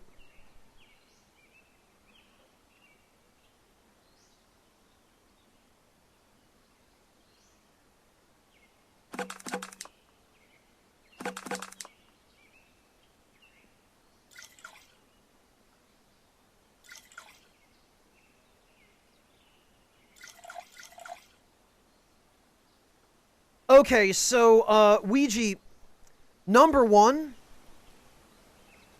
use a weapon that gains a damage bonus against beasts.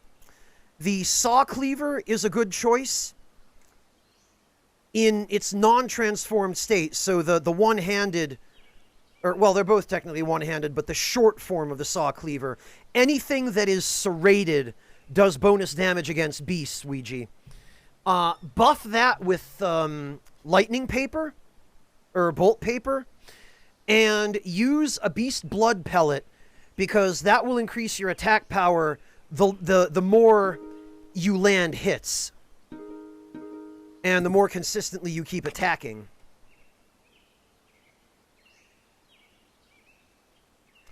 Alternatively, if you don't want to use the Saw Cleaver, you can use the Whirligig Saw, which is also a very effective weapon in that fight, if you have the stats for it.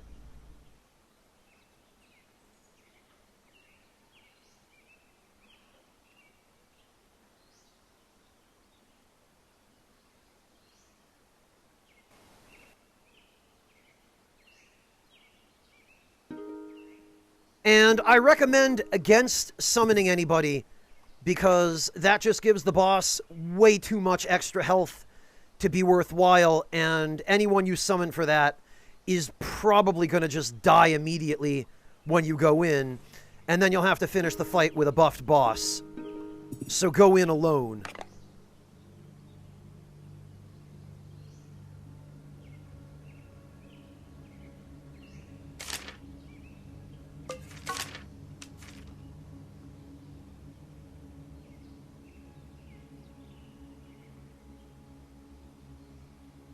As for the final form, Ouija, you're going to want to stay neither in front of him nor behind him, but to the side, and watch for that circular crawling attack. During the final phase, Ouija, you want to keep him at about mid-range and get ready to dodge around him so that the circular crawling attack doesn't hit you. If you're in front of him, you'll get hit by his flame breath or claw attacks. If you're behind him, you'll get hit by the lava trail that he leaves. So you want to stay to the side and stay a little bit outside of close range, and then only move into attack when there's a safe opening.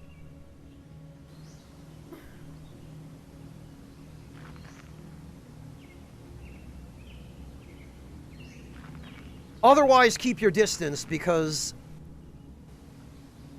if you hang around at close range the whole time, you're just going to end up taking unnecessary damage.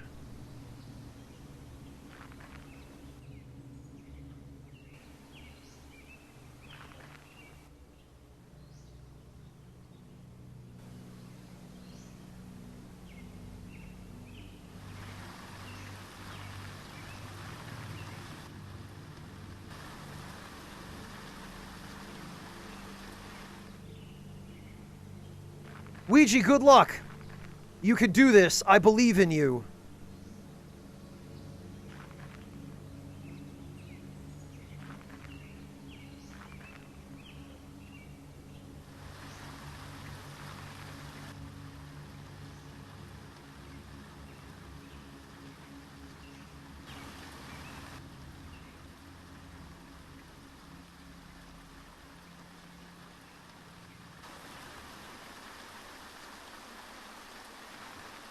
We'd probably better just make a beeline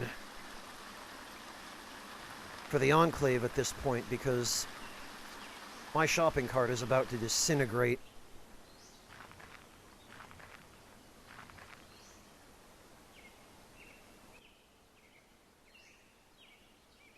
I wonder if we can unequip it, pass the turn,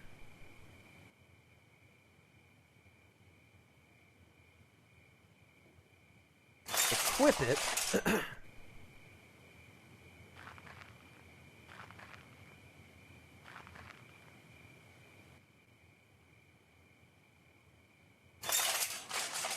unequip it, end the turn, equip it again,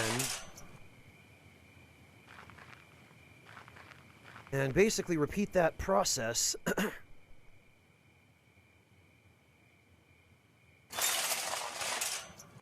All right, Ouija, good luck. You can do this. You have a good stream, too. Thank you for stopping by. It's good to see you, man.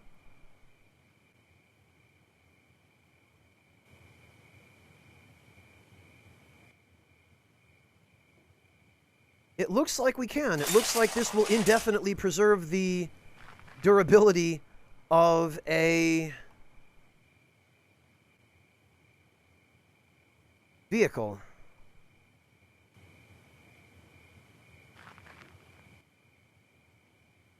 And this looks like what's left of a dog man, because it's not flagged as human meat.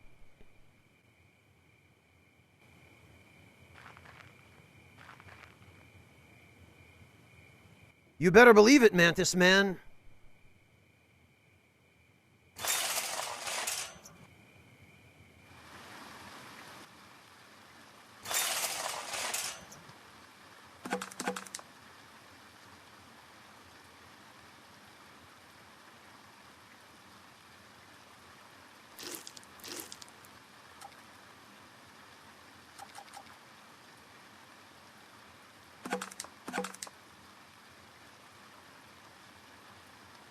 Okay, and this'll last a while longer yet, it looks like.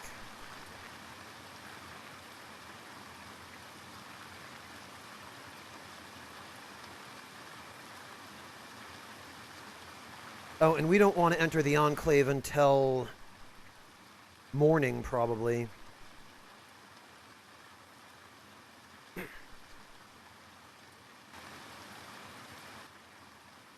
So, in the meantime, we'll just explore this stuff.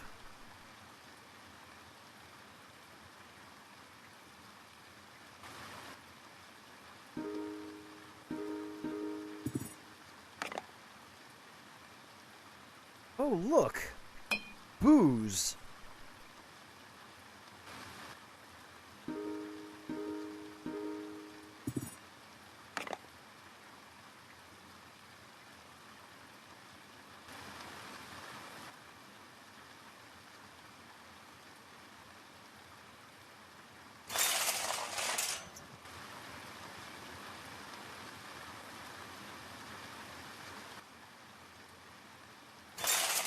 Oh, but it looks like time passes if you have the vehicle equipped and you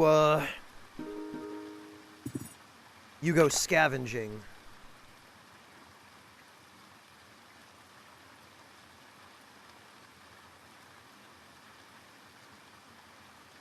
Maybe.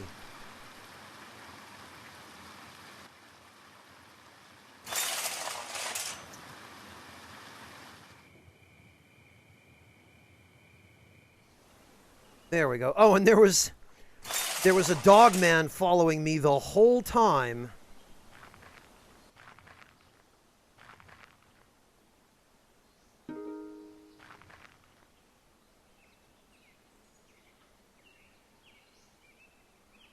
All right, let's sell. Look at this, $300 worth of bullets. $450 worth of bullets. By the time all is said and done.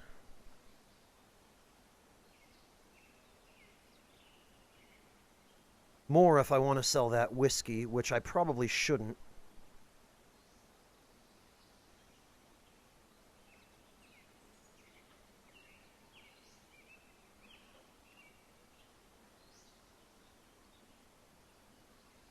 But actually, these, what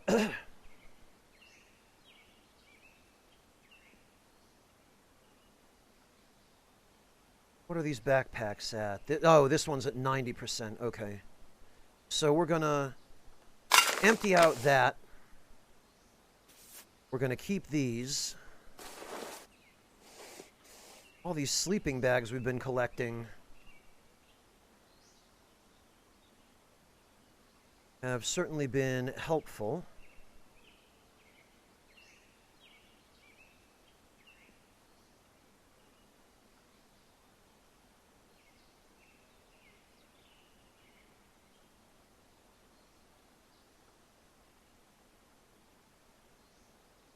Next, we're going to sell this bow. Sell it back to them, sadly. I mean, it was theirs to begin with.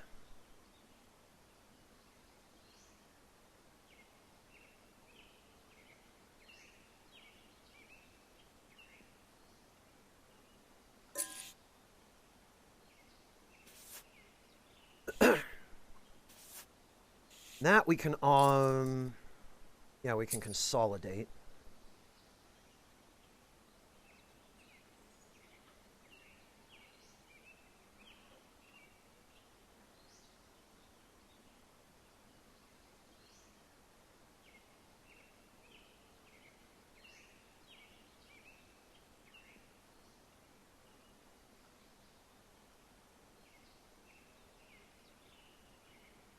What else can we get rid of here? I want to keep this backpack because it's in good shape.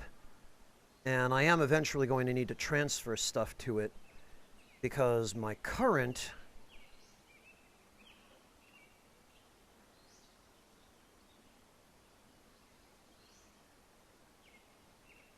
one is getting towards its last legs, and I really am not keen to have that fall apart on me.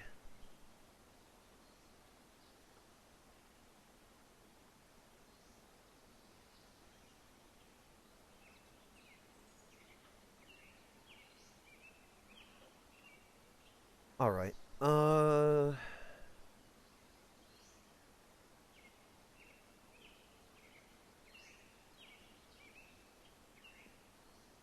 I think that should do it for now.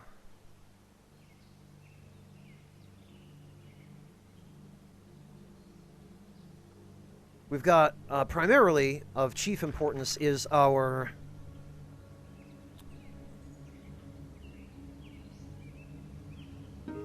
nanorobot first aid kit.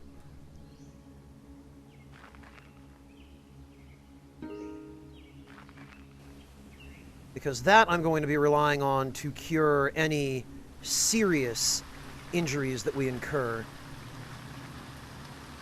at Camp Grayling. But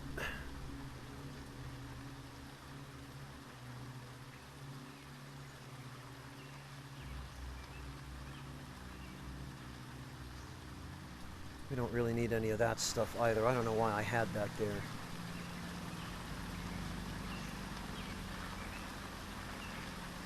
Alright.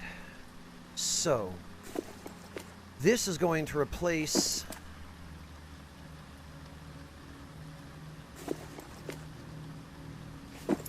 the one I've got on.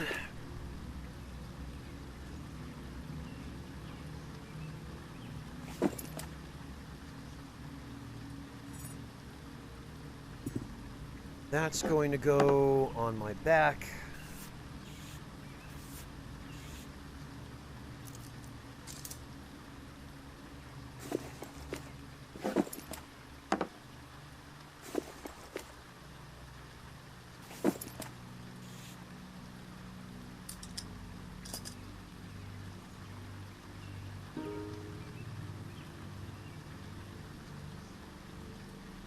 All right.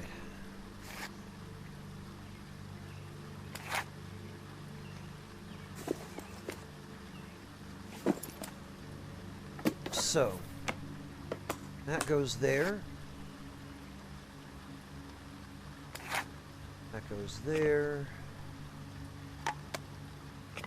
Just going to transfer over all of this stuff in more or less the same position.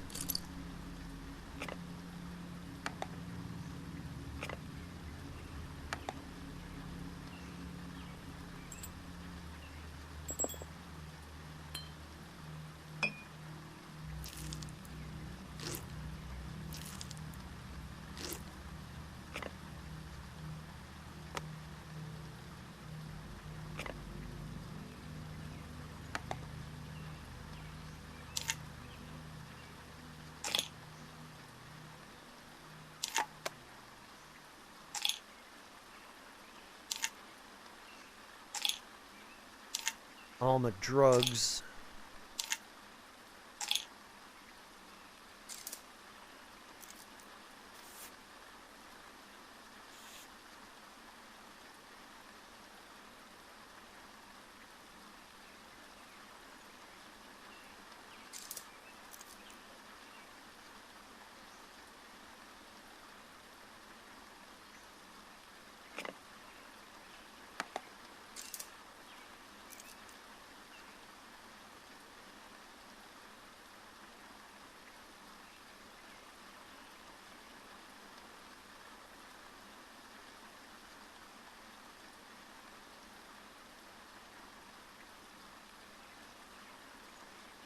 Right, this is going to go there. That goes here. This goes here.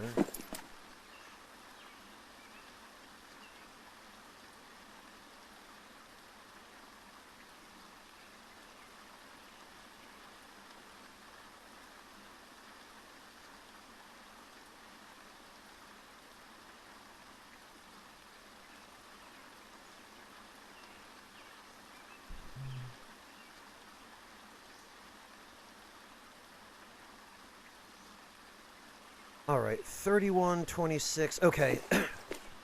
60% is where that needs to go.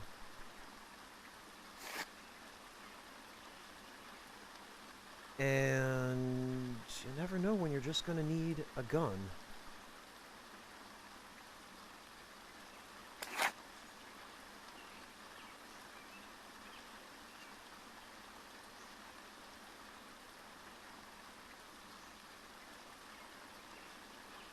As for the rest of this stuff,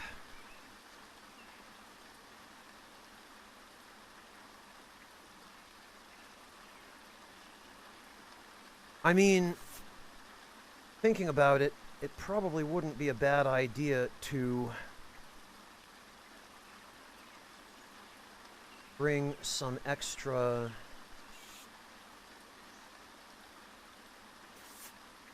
healing items, bandages, and whatever else to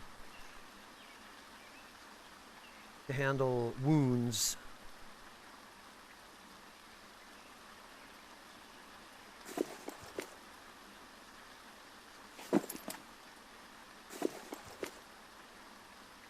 Alright, that That can go there, because that's for camping. That can go there. That can go there.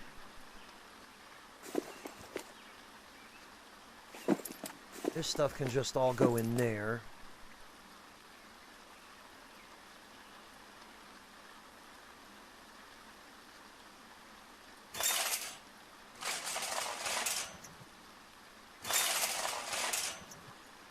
That can come out.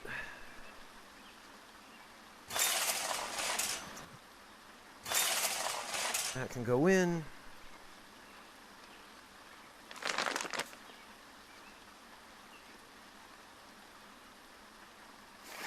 Actually, I guess that can just go there.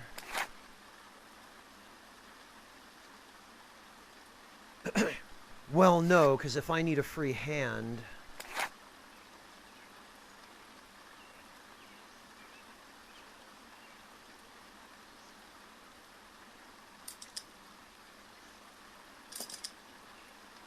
That can go there.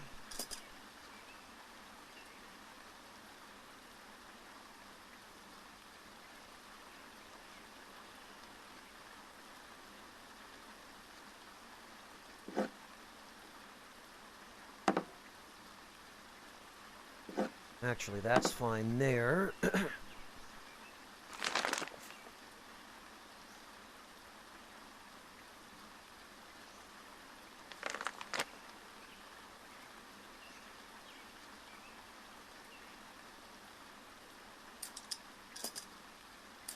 And that can go there too. Because I think I'm only going to need the one multi-tool. There's no reason to have three. And these are in 100% condition, so I'll save them till I actually need them. The smudge stick... Well, I don't know how likely we are to encounter evil spirits at Camp Grayling, but better to be safe than sorry.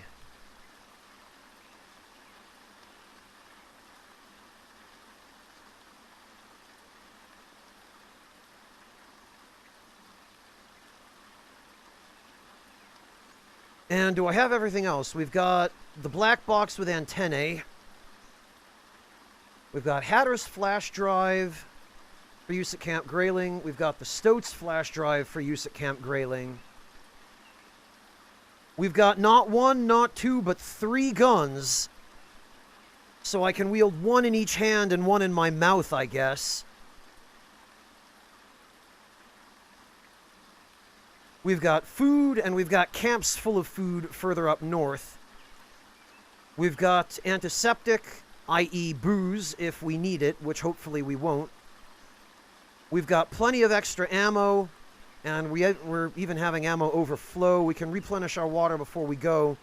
We've got a nanorobot med kit with 3 charges, and at least one camp further north that has another one of these with at least one more charge in it if we need. We've got... all kinds of medication, which should cover us for every possible eventuality. We have a gas mask on underneath this helmet. And we do have a tiny bit of charge left on this filter.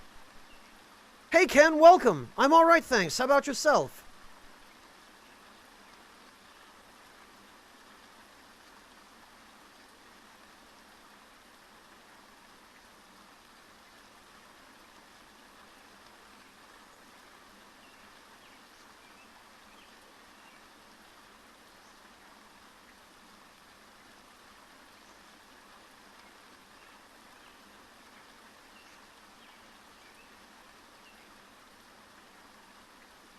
Glad to hear that, Ken. I am glad your Sunday has been treating you well.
Alright, so the final step of this little process is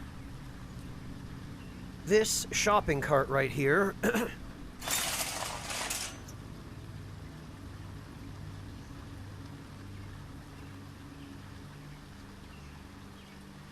Because I hope 7 of these tinfoil ponchos will be enough. I have no idea how many I'm going to need, but 7 seems like it will at least cover any possible eventuality. The problem is going to be actually carrying them into the camp. I'm going to have to do probably some inventory reshuffling when we get there.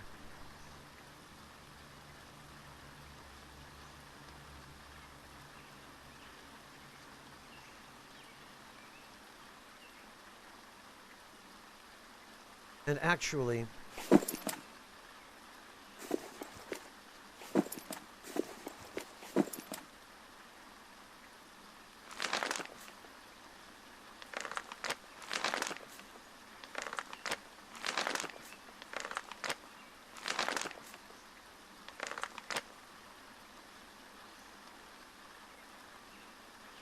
what, you're telling me that because I put a tinfoil poncho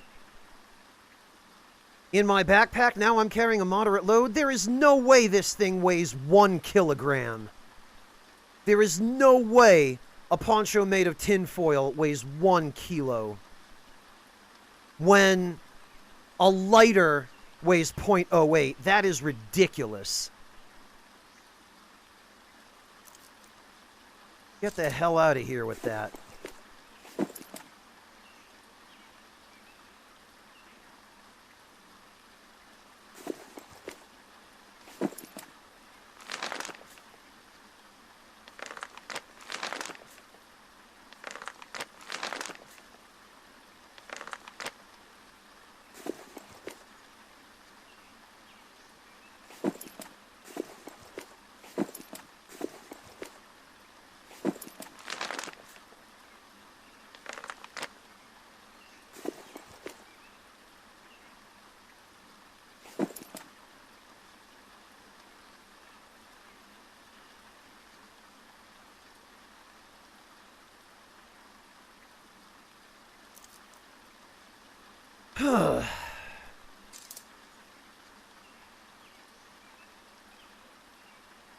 Okay, that's a little bit better because that frees up one of my hands for gun.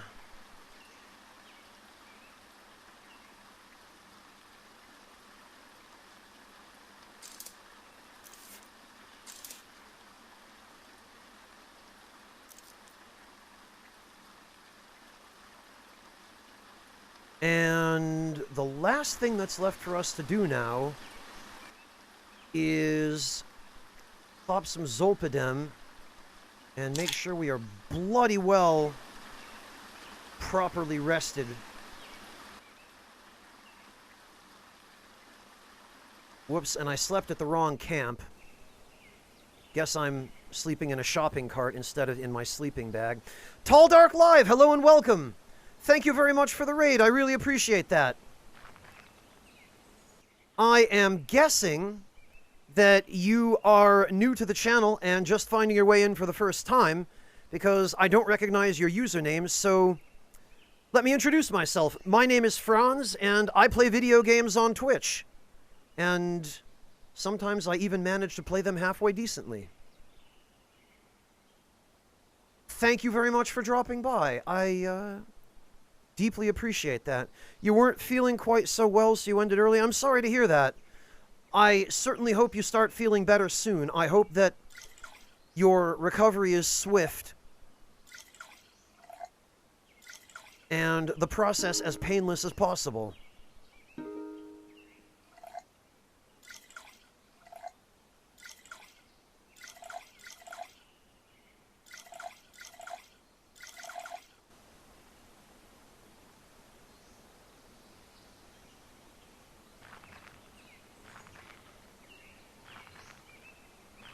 And I also hope that, as much as I appreciate the raid, I hope that you will go take care of yourself and get some rest and probably some dinner because, or, you know, whatever meal of the day it is in your time zone, because dinner usually helps, or, you know, food in general.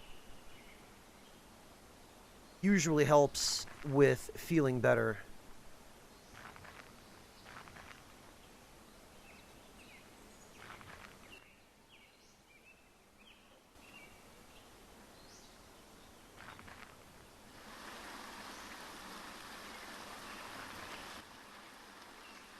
Sheesh. Well, we got a gas mask.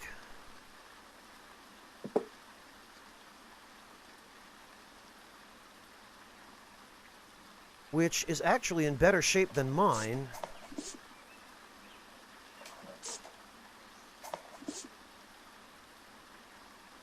$48 and 53%. Actually, that works out very well because that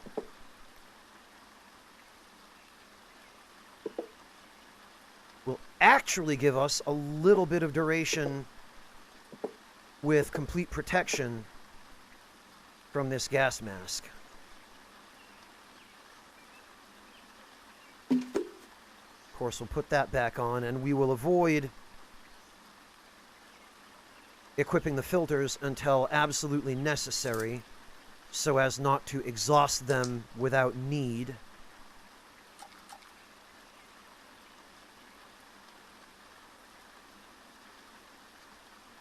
Looks like a blue frog cultist and an Enclave member killed each other here, judging by the assortment of weapons and equipment lying on the ground.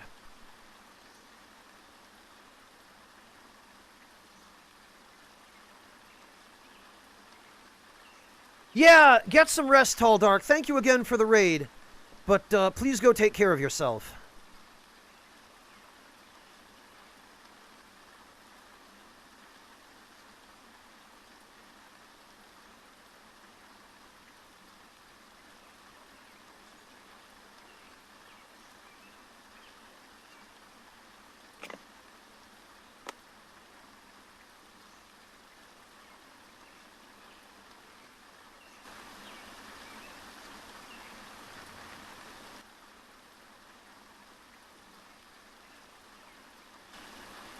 And in the meantime,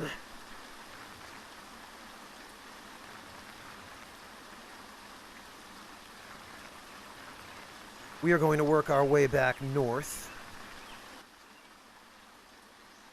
A Three Dog Moon t-shirt that's almost ruined. If it had more durability left on it, I would take it, but there's no point now. I've already got one on.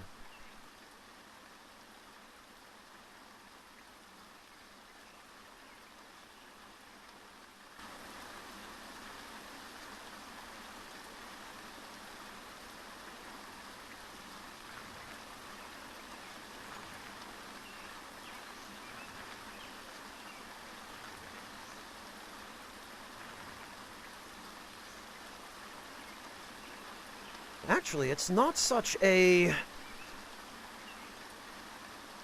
terribly long trip back to Camp Grayling from the Enclave, now that I make the whole trip in a straight shot.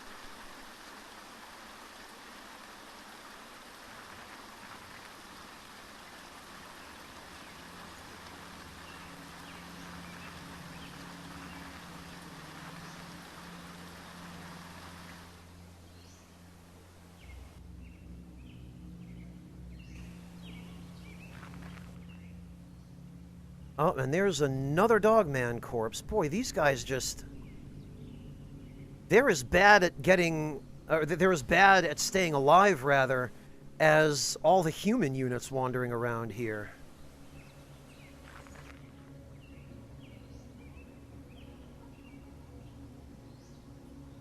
Ah, but this meat looks like it's... Yup. Already on the verge of spoiling. That's upsetting. Well, nothing left to do but just eat it all.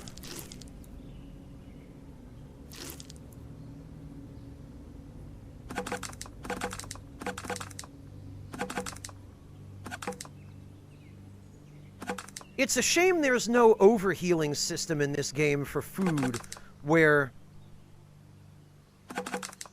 you would be allowed to eat more than your hunger and thirst bars normally allow, and it would prevent you from getting hungry for quite as long. Hey, Monotone, welcome!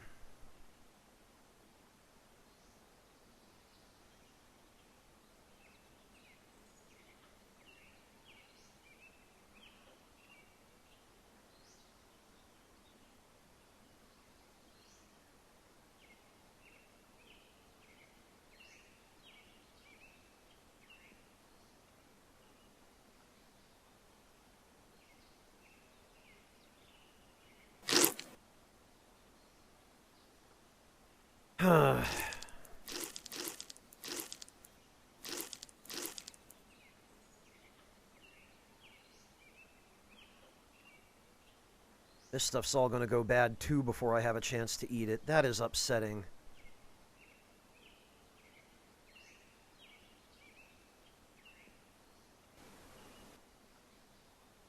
Well, maybe if I were to bring it with me...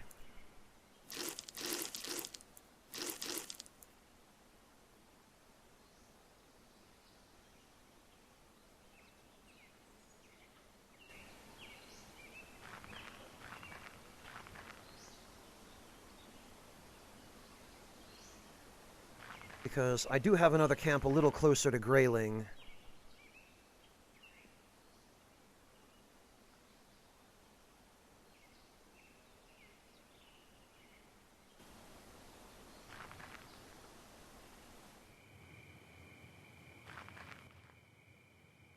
Holy hell.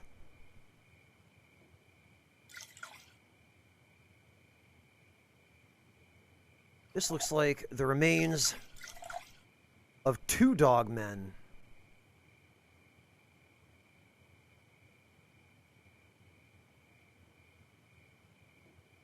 Yeah, none of the meat is human. So it looks like it was 2 dogmen who died in the same place somehow. I don't think they attack each other.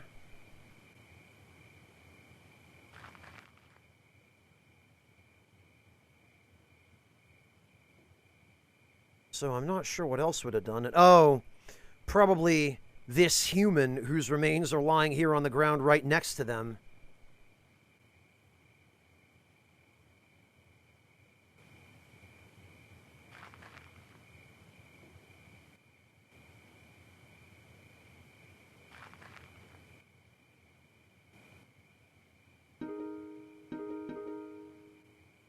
Chilling in the airport. Well, I'm doing all right, thanks, Monotone. I'm glad to hear that you're... Oh, look at this. Look at all these bullets.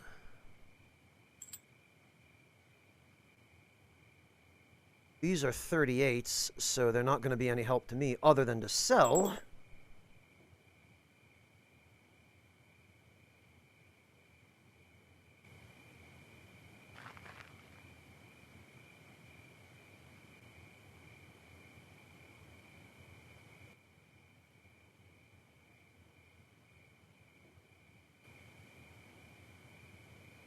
However...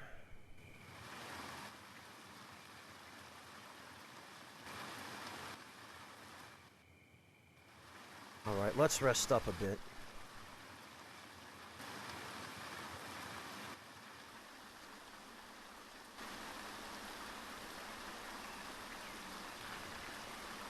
Alright, and... yes, there was definitely a river here. So we're going to take that opportunity to stock back up on water. Because having to eat all this cured meat, we didn't even use salt to cure it.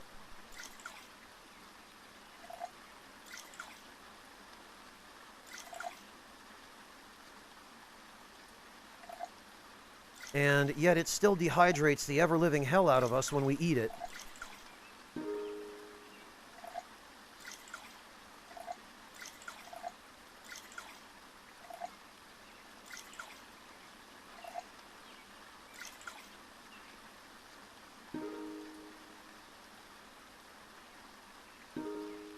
So we want to make sure we have plenty of water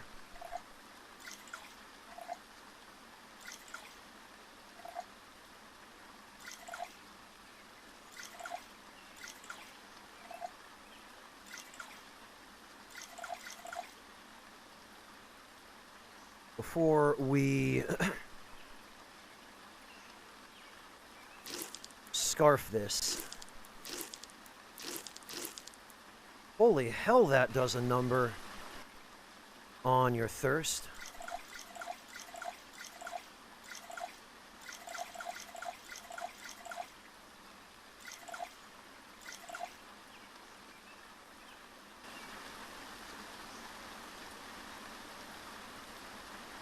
All right.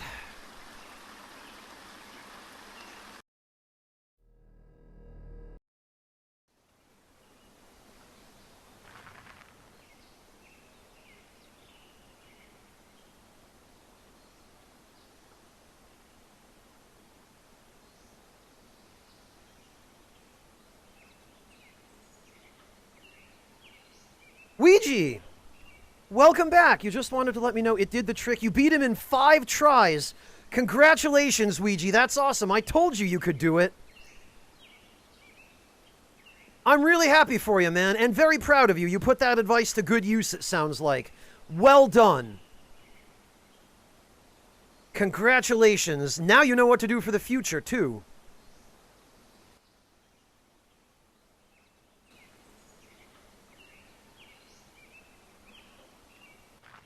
All right, Camp Grayling, let's do this. The road on which you walk is a vanishing one. Besieged by dirt and grass, cracked concrete leads you through parted woods of pine and aspen, while dense ghost-white mist whirls in and out of an earthen darkness. The air bites colder here. A flagpole emerges from the gray canvas before you, flying no flag at its peak. You soon reach a great wall made of lines of Jersey barriers defending a tall and sturdy gate, fortified by the wreckage of cars that once rammed the barricade. Seems that at one point quite a few people became desperate to return to the base. You find their bones right where they left them. Jeez. To one side, a derelict sign reads Camp Grayling. The main gates of the military base are a daunting sight to behold, heavy with purpose and impregnability. While there's no shortage of purchase for climbing, the sheer number and variety of corpses heaped between the double barricades suggests that breaking into Camp Grayling won't be that easy. A fine mesh fence continues through the woods on the other side of the gates, just clearing the tree line. To your right, the fence skirts a path that leads down to a body of water. To your left, it runs deep into the dark forest, foreboding and beckoning at the same time. I've got 7 of them, Sariantar, yes.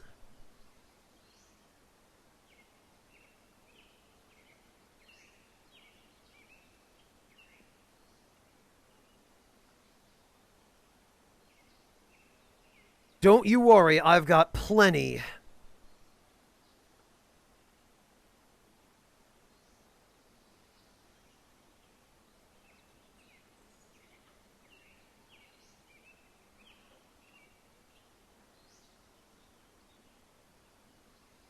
Alright, so left to the forest or right towards the lake? Let's check out the lake.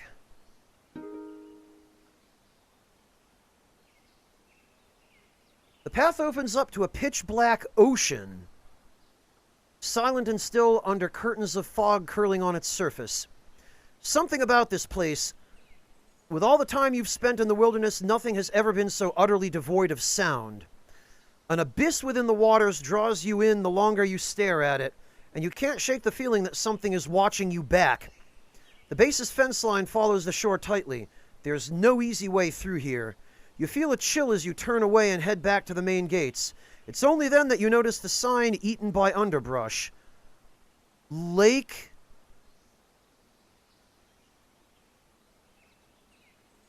Margaret, this way.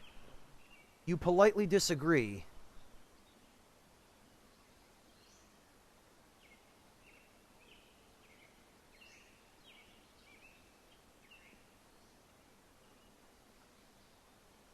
It certainly does, Mantis Man. So that's that giant body of water that we've been skirting the edge of. Oh, so, okay, we can't go right. We have to go left. Walking between a dense spread of trees and the electrified fence. Oh, it's electrified? Great. You look for places where you might climb and leap over, but it's as if the forest knows where Grayling's boundaries are, fearful of disobeying. Deep within Camp Grayling, eerie lights weave through the fog, punctuated by an occasional sound that's as much vaguely machine-like as it is animalistic. Soon you see it. 3 gigantic sphere-like structures dotted with lights along the tops. Something dark crosses your view. You look down. A look of horror hangs on the wide-eyed, rotting face of a woman caught on the other side of the fence, as if trying to flee. The back of her head, neck, and arms are all charred to the bone. Okay, that's the microwave defense system. Of course it is, nobleman. Built around a military base, I'm sure. You see a handful of bodies along the inner grounds. Every inch of their skin facing towards the base is burnt to all hell. Beyond them you see antennae-mounted pylons wordlessly gloating over their likely handiwork, daring you to come. Further ahead, the end of the fence line turns inward, just before a vast and vile-looking swamp. Even the woods don't dare venture in, and you'd be a sitting duck trying to wade through it. Luckily, you may not have to. You've found several places where the electrified mesh fence is partially cut. Any amount of prolonged contact will be pure agony, but with the right tools and every inch of your threshold for pain, you might just get through. All that's left is the choosing. Oh, this is where we use the it's a signal measuring device. Access your things, leave Camp Grayling, cut through one of the spots, look into the base grounds, explore outside the fence. The pylons you see forming a perimeter beyond the fences are much clearer now. However, that doesn't help in identifying them. They look almost like radar towers, but they aren't moving. 3 white orb-like structures dwarf several buildings in the foreground: a small shed, an air traffic control tower, an enormous hangar, and a barracks. Beyond that, long runways stretch between even more hangars. You catch a glimpse of what they likely hold: unmanned aerial vehicles. A couple of small, sleek drones sit here and there, some crashed, others relegated to the mercy of the elements. The rest, you'd guess, likely sit safely inside.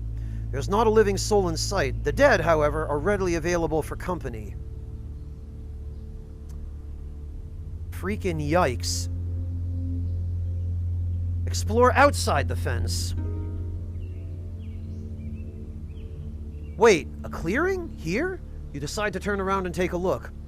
The woods part into an oblong-shaped field of grass no wider than a few car lengths. The grass thins out in patches outside the shaded cover of the forest. A great big rock sits squarely in the middle, easily 10 feet high. You approach to take a closer look when a figure jumps out from behind it, rifle in hand. But you don't notice a trembling. You do notice a trembling, and it's carried in the person's voice as well. Who's there? What are you doing here? I want to burn Grayling down. I've come to scavenge for the base. No one, just passing through. The woman lowers her gun a bit. Oh, well, you should move along. It's dangerous here. If you have no business with Camp Grayling, I suggest you leave. Did you hear me? Go, she says, stepping forward with the gun. Something about her. In any case, she won't let up. You return to the fence line.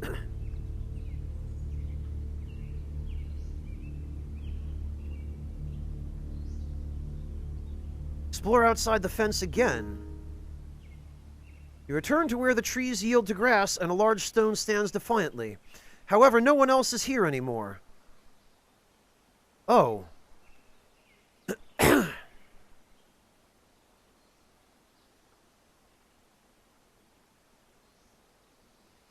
You're outside Camp Grayling's energized perimeter. A fine mesh fence warns of high voltage, and barbed coils line the top. Within its bounds, corpses litter the field in agonizing poses, burnt on the side facing the facility. All right. You rummage through your things for anything that might help.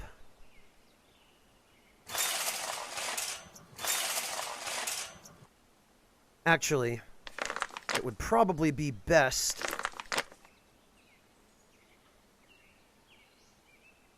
to have this stuff on the ground. Hello, Wanderer. Welcome.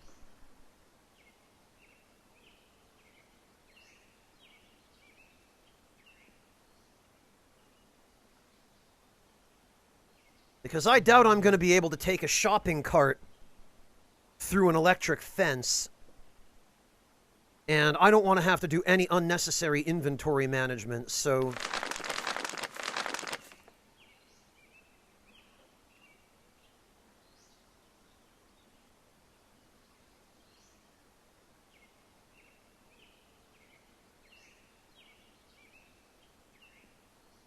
Oh, I'm glad to hear that, Wanderer.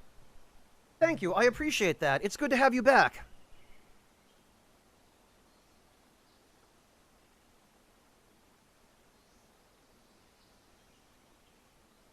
More like corpse talk, nobleman. Have you tried to shove a metal shopping cart through an electric fence before? No, you haven't, because you're still alive.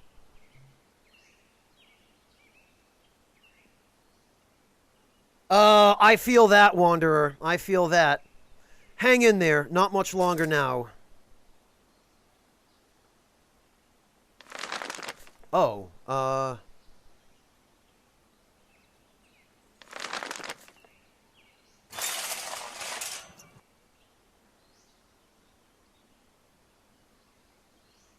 Okay, so no, I don't want to take my pants off. I want to take...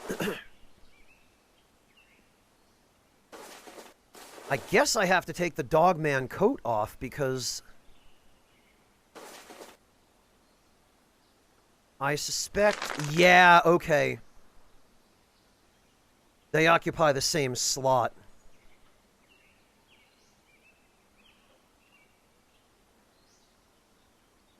What do you mean, burdened?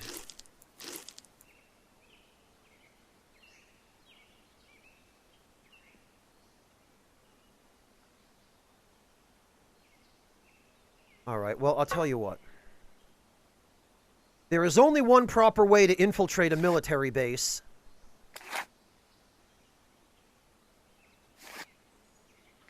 And that is with a gun in each hand, clown mask on,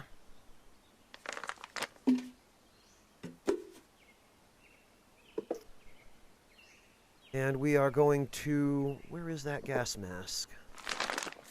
No, I want this.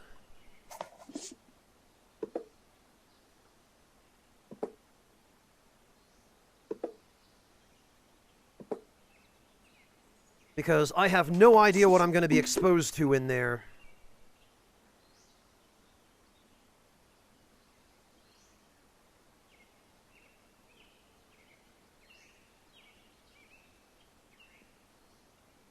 But I sure don't want to take any chances.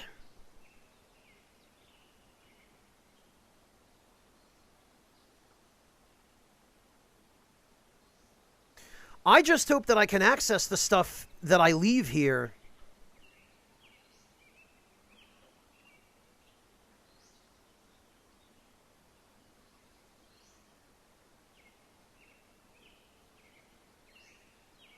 All right, let's use the signal measuring device. On a hunch, you fish out the signal detector you found earlier and flip it on. You found it was given to me. Initially, the readings are too wild to do you any good. You're not really sure if it's working. However, after a few minutes of experimenting, you start to get a handle on the readings. You check each of the cut sections of fencing for a blind spot in the field. Unfortunately, there doesn't appear to be a gap anywhere. The field from inside the base is permeating the entire area. There is, however, a depression in the field strength near one of the fence's cut regions.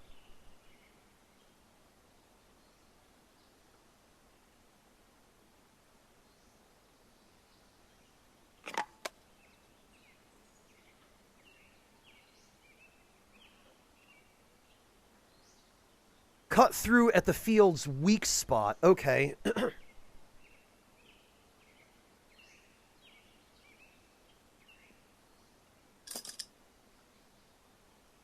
With everything you've been through, the first few cuts to the electrified fence chip off little from your resolve.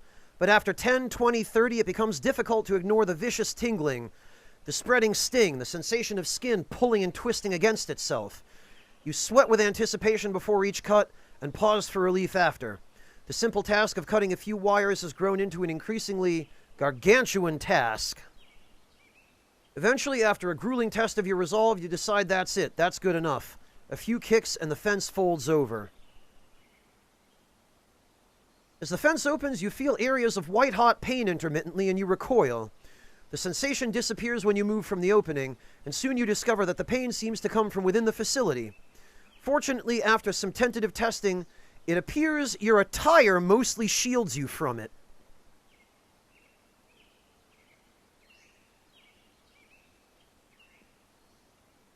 I love that the chat log contains consecutively the sentences, player is wearing a working biochem respirator, and player is wearing a fast food clown head.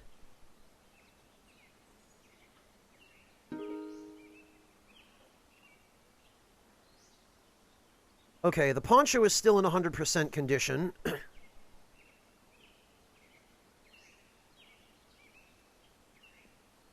Enter Camp Grayling using the foil. Bracing yourself, you push through the breach in the fence and start walking. 10 seconds later, all you felt are a few hot touches through the vulnerabilities of the foil covering your body. Joints, holes, and so on. You keep your back to the emitter to protect your face.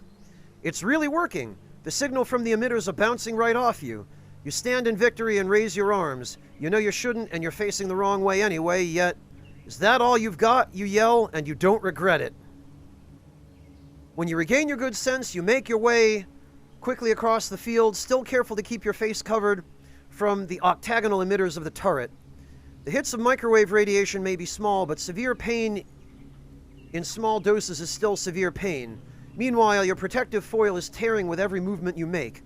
By the time you wear out the foil poncho's durability, you've cleared the turret's range. Most of the getup is in shreds behind you, the rest unusable, clings to your body. You pluck off the foil hat and shrug the rest off. No reason to look like an idiot anymore. Before you can go on, squealing and servos echo from behind you, drawing your attention back to the fences. A belt-wheeled drone is positioning itself by your handiwork. Using skinny limbs, the mesh is spliced and patched, and moments later, the repair bot is trundling back into its access trench like nothing happened. Given how long it takes to cut through the fence even without a turret at your back, it's clear that going out the way you came in would mean death most painful. You'll have to find another way. For now, the grounds of Camp Grayling are raised, so we can't leave. The dense mist coils around the base's ethereal lights. Every step peels back the white curtains bit by bit as you cross into a central area flanked by several looming structures. The 3 megalithic spheres consider you from beyond them, on the far side of the base, like a hand considers an ant in its palm. As you near the center, a wall of mist thickens before you, reclaiming everything into obscurity. Your only sense of direction is culled from the array of lights shearing through the haze, forming eerie constellations you can almost reach out and touch. You press on. One by one, your steps reveal buildings, some small, some the size of giants.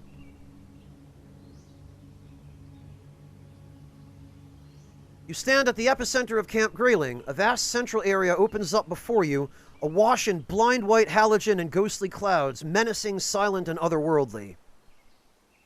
When the swirling gray, unmoving shadows climb out of their wombs and assume their true forms, various buildings surround the central area. Your eyes are drawn to the nearby storage shed first. Further out stand an air traffic control tower, barracks, and a maintenance hangar. But there's one figure that demands more of your attention, as do its 4 siblings behind it. With heavy bone-crushing thuds on corpse-littered tarmac, they tread on 6 spider-like legs. All too familiar octagonal emitters are mounted on their backs, and they're coming for you. Access your things. Attack the machines. Run for cover towards one of the surrounding buildings, or use a foil poncho. Gee! I wonder what the best course of action here would be.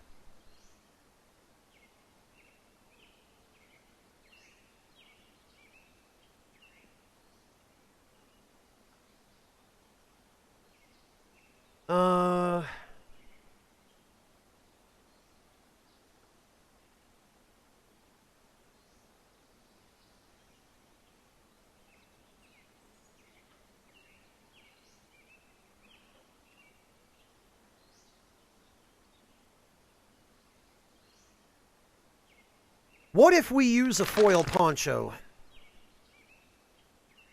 With the foil protecting your body, the dooming gaze of the V-Mads bears little effect on you, except a few hot pokers of air on joints and in small tears of the poncho. You cover your face and cast your gaze down. Not seeing your enemies, it seems, only grants them an even more fearsome aspect. You hear their chassis clomping down, furious that their death ray is impotent. There's little time left to be satisfied. Every movement you make degrades the foil. You took a good look at the layout of the various buildings around. Now it's just a matter of picking one and hoping this ridiculous outfit holds. Go to the storage shed, go to the barracks, go to the control tower, or go to the mechanical hangar.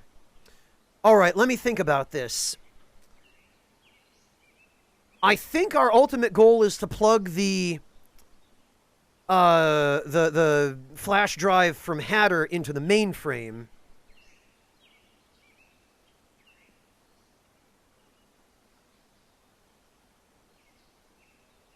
Which I believe should be under the control tower. Then again, I guess it could also be under the barracks or the maintenance hangar.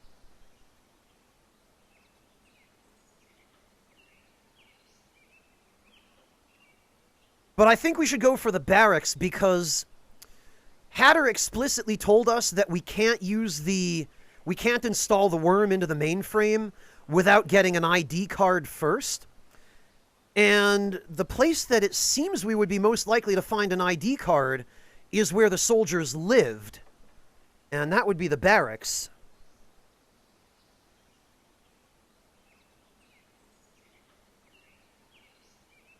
So let's do that first. Let's go to the barracks. You struggle to walk both carefully and quickly toward the territory of the V-Mads, feeling a new wave of pain with every shred of foil. The poncho keeps together for not a moment longer than it has to. Peeling and shaking off any silvery remnants, you head inside the barracks unharmed. Double bunks section the large hall into quarters with single bunks and makeshift mattresses strewn around on the ground. Given everything you've walked through on the base, you've nearly forgotten what most of the rest of Michigan looks like outside the wilderness, ravaged by abandon. This place looks almost lived in if it weren't for dust. Many of the overhead lights are dead, but there's enough for you to make your way through the mess. A handful of the beds are immaculately made. Near the entrance, a set of file cabinets has been dragged in, and at the other end, a bathroom. Check your things, leave, head for the bathroom, look through the file cabinets, examine the beds. Head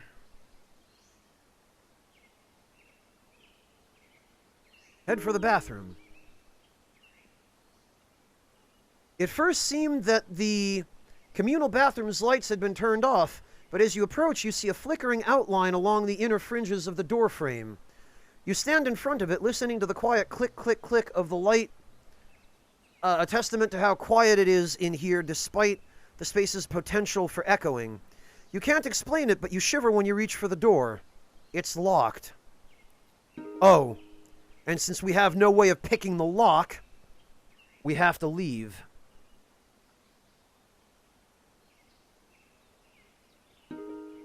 Check your things. Let's put on another poncho, shall we? Just in case.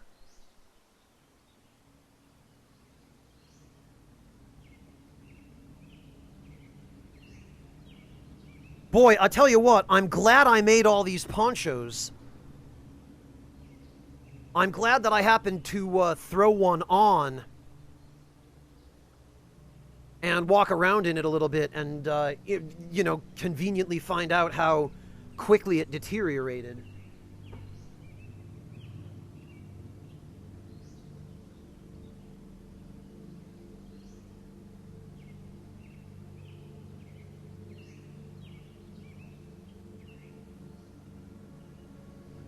Okay. Let's check the beds. You search the beds for anything worthwhile, but find no valuables. Instead, it seems that only ghosts have lived here, not the living. The living keep tokens, only the dead stop caring. You reach a perfectly made bed. On a hunch, you flip up the mattress. A torn page from a diary hides under it. It reads, "The others can call me OCD and laugh all they want. Discipline is a part of our training, and whatever infrastructure crumbles away, that's my backbone. Some things are worth fighting for.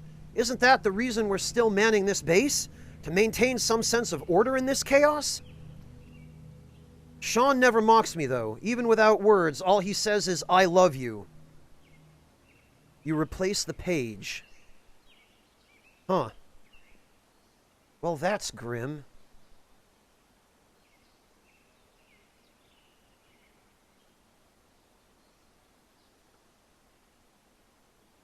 So, the soldiers who were manning the base stayed here for quite a long time after the rest of the world started to fall apart. Keep looking.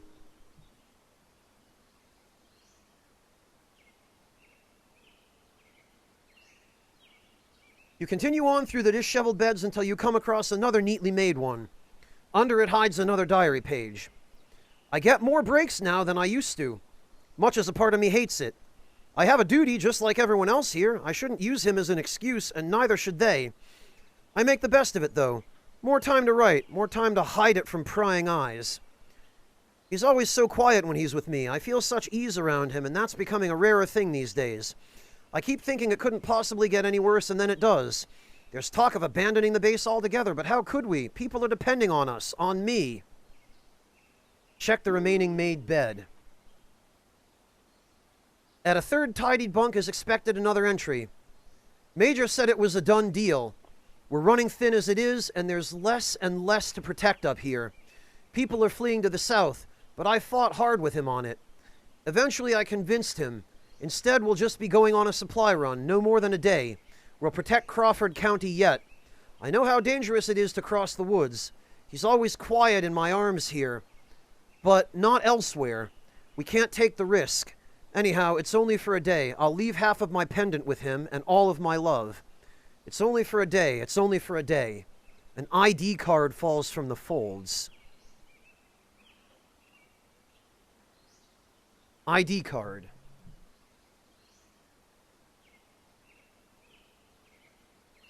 Well, there's our ID. And clearly whoever that was never came back, so either they got killed on the supply run or they just couldn't get back into the base.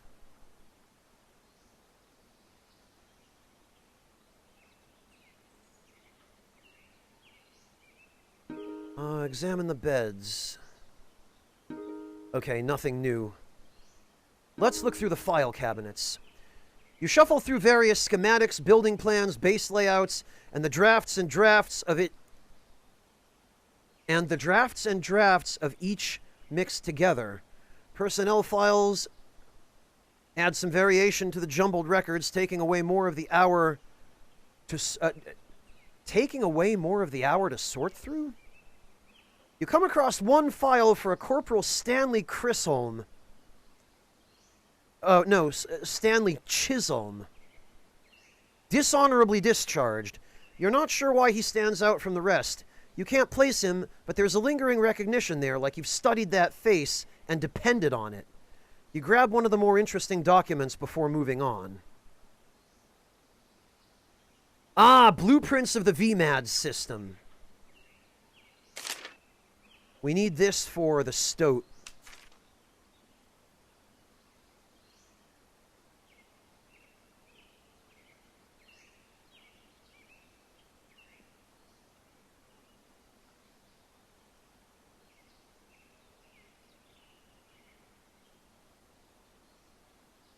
All right.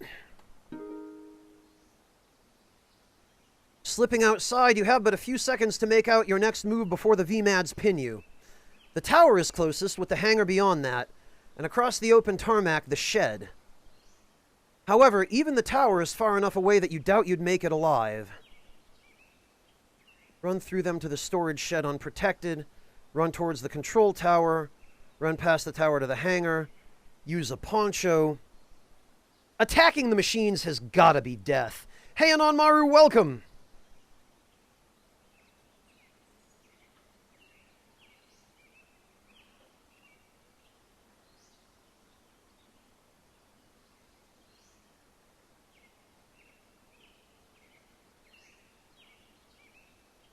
Um...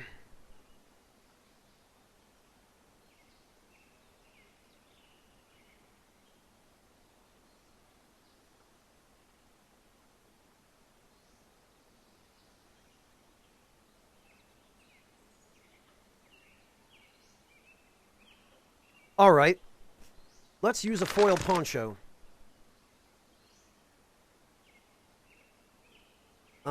Okay, this is the...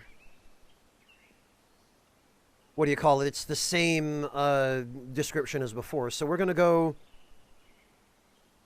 We're gonna go to the control tower. You struggle to walk both carefully and quickly... Okay, nope.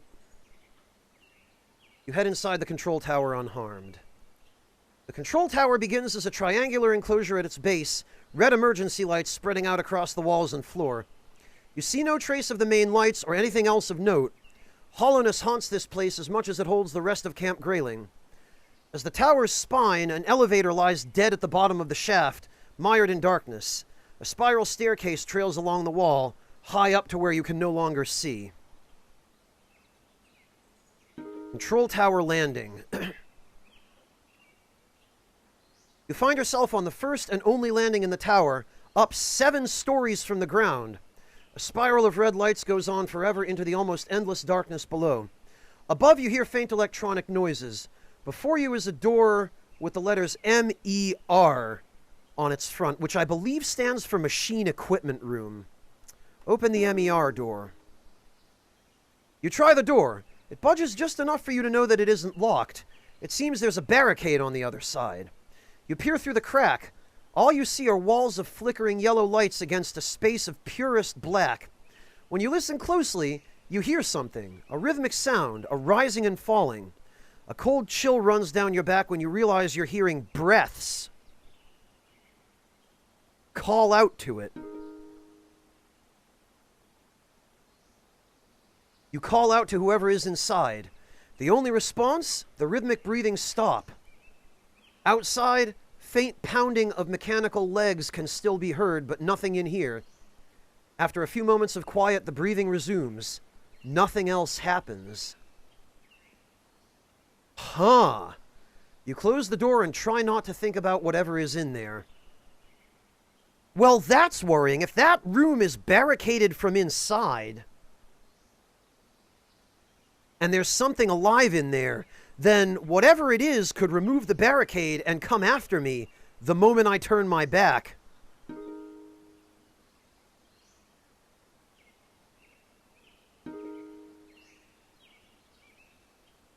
Bloody hell. All right, well,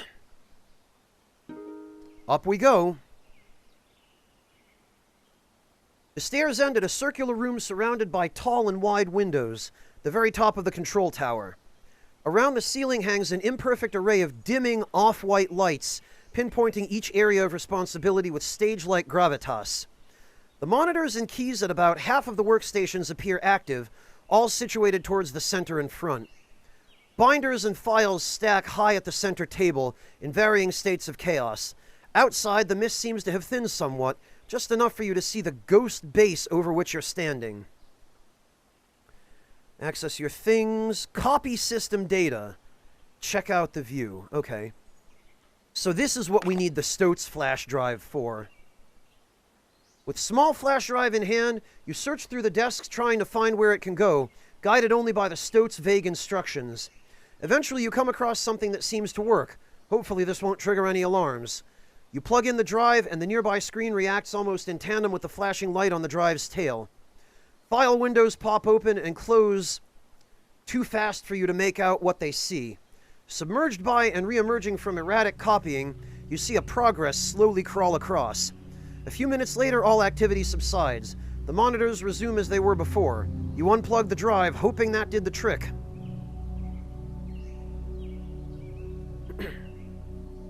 Check out the view. There's a lot to see around you. Which way do you look? Hey, Blue Lizard, welcome!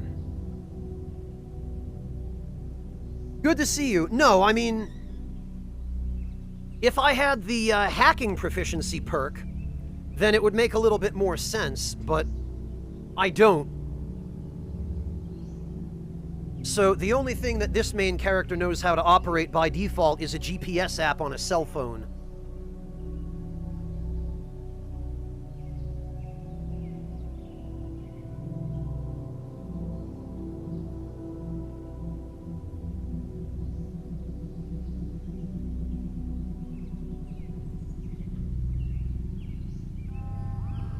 I know, Blue Lizard, I know.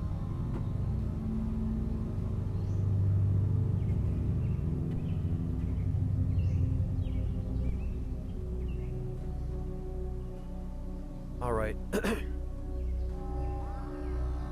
Look to the east. You peer through the dark glass toward the eastern skies. Traveling in a pack, dogmen make their way through a clearing in the woods. A few of them stop to drink from a pond.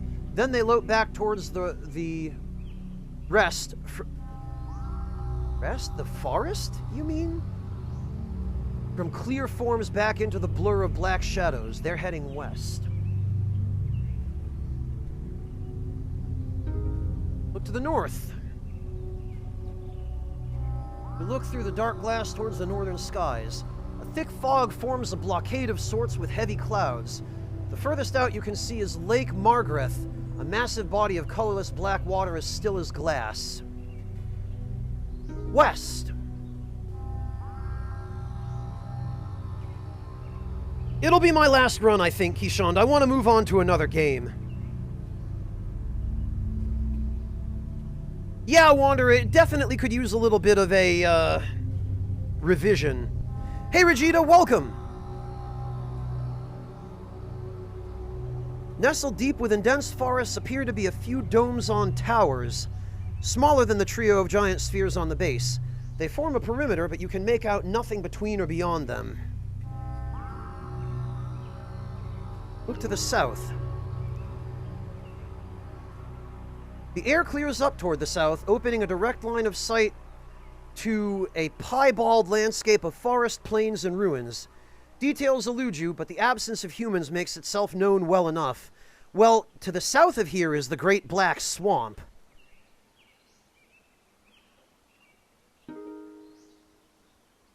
Alright, let's access our things, because we apparently are going to need another poncho.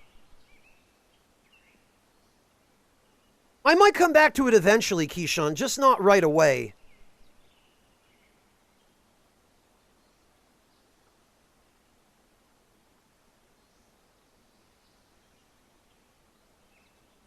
All right.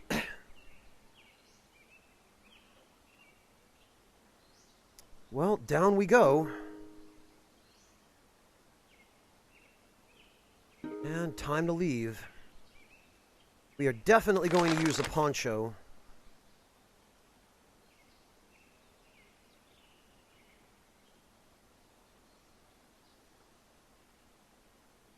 What haven't we done? We haven't gone to the shed.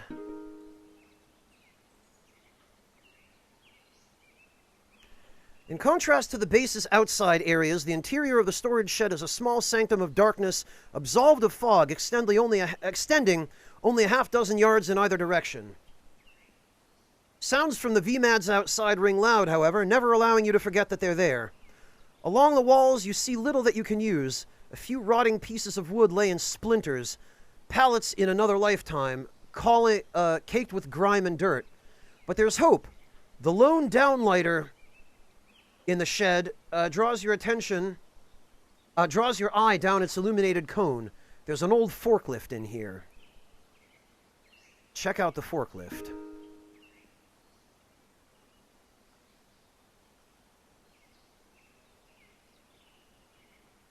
A thick layer of dust covers every surface, though it does nothing to hide the rust peeling up from the black and green paint job.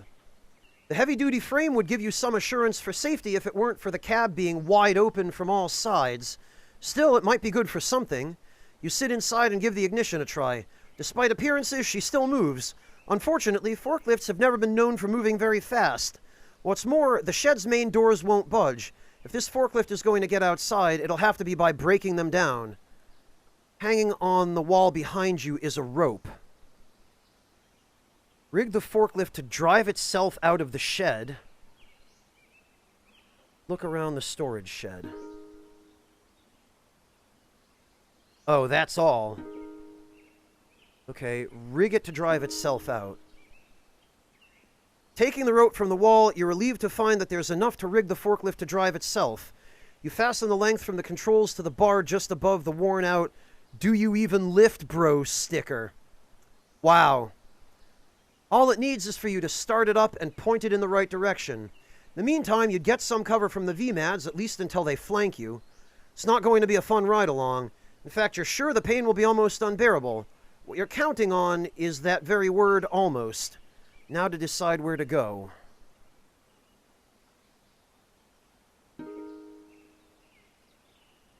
Okay, so it looks like there's nothing we can do here without getting toasted. So we're going to use a foil poncho, and I guess we're going to go to the hangar. Because it looks like the forklift was just a way for us to get further into the base if we didn't have a poncho.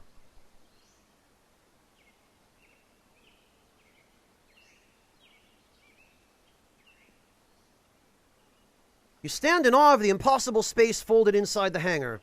The walls and rafters seem to recede at your approach, easing into the shadows of infinity. You shudder to think what was once housed here. No mere aircraft, surely, something much bigger. Whatever it is, it has left a grand vacuum, meekly filled by a small unmanned aerial vehicle in the center, evidently midway through repairs, dwarfed by the pyramid of ghostly light in which it rests. Nearby, a maintenance hatch on the floor lies open. Examine the UAV. The lone UAV looks to have been sitting in disuse for some time. It's much larger up close. White-tipped wings extend out from a once shiny body that is the color of onyx, with a thin flourish of blue on each fin of its Y-shaped tail. A weapons bay at its heart lies exposed and empty. A side panel hangs open, a clear void in the circuitry for something flat and rectangular. There's a shipping crate here, with packing materials cushioning a circuit. Discounting the missing parts, it doesn't appear to be damaged. You see no reason that this drone was singled out from the others on the base either.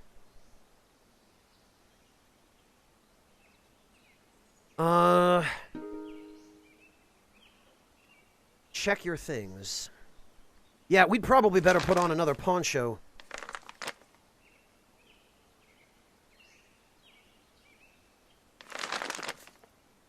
Just in case. And I guess we should check the hatch. Tiny green maintenance lights lead your eyes deep into the earth, down a tight crawl space beneath the hatch. A rush of air drafts upward, smelling of silicon and copper, of thermoplastics and tin, and of beginnings and ends. You see nowhere else to go but into darkness. You carefully ease yourself down, catching one last glimpse of the surface, in case it is your last. Wow.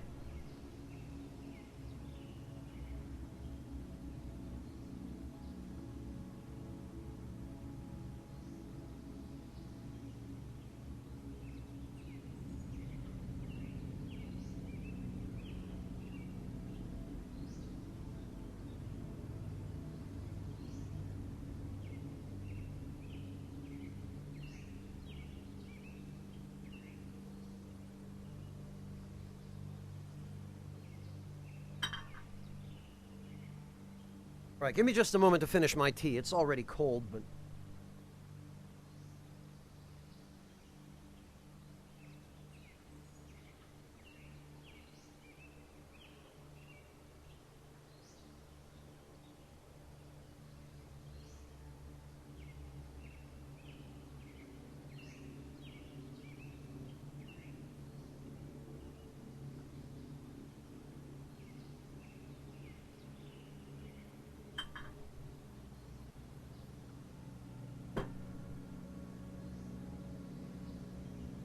All right. The concrete tunnel grows intent with sealing you in, tightening its grip around you with each rung you descend. You lose count of how many times your knees and elbows scrape against the sides. You reach a point where neither up nor down seems to have an end. You're convinced you've found yourself a new kind of hell. But like so many times before, you press on. There's too much at stake.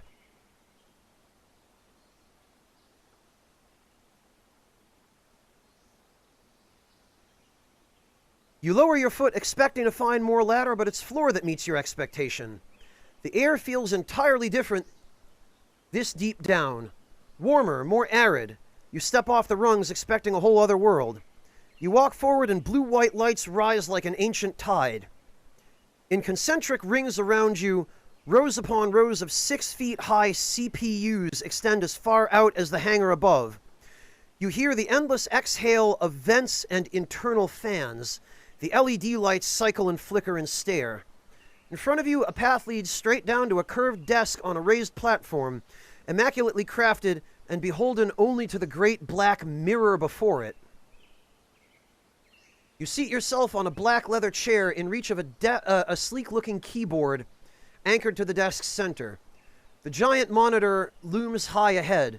Against its onyx abyss, pale white text blares on in unintelligible sequences. A jitter wipes it all away until, letter by letter, a single word takes place. Black-white. Black-white online, a voice says. At the bottom of the screen, the outline of a thin rectangle stretches across. Pixels of white start to fill its inner void left to right with a slowness of nightfall. Smith credentials remain active.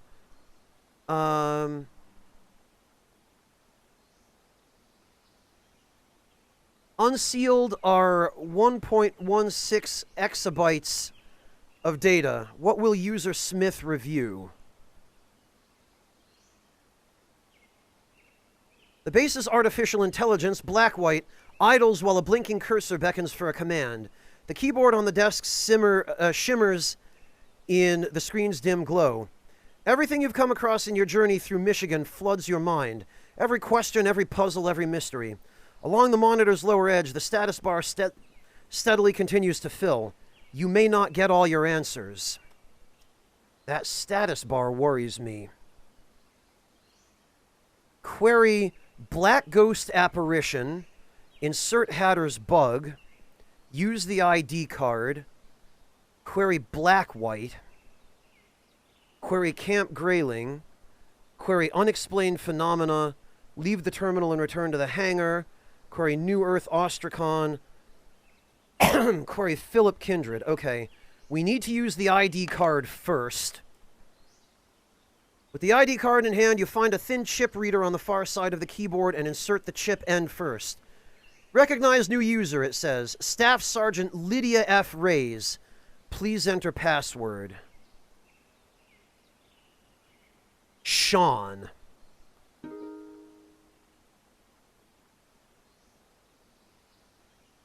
Staff Sergeant Lydia F. Rays, credentials active. Welcome, Lydia. The status bar along the bottom of the screen pauses and partially resets, buying you some time. Black-White's task process is at 20%. Whatever that task process is, I imagine I'm not going to like what happens when it finishes.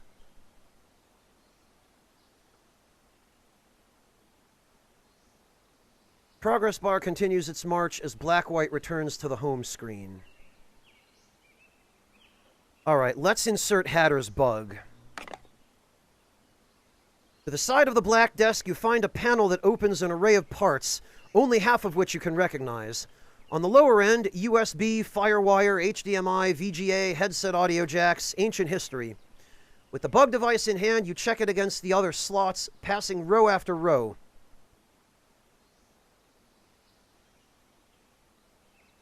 At the very top corner, you find a heptagon-shaped port that looks to have never been used. It's the one. The promise of Hatter's client conjures images of a whole new life to mind.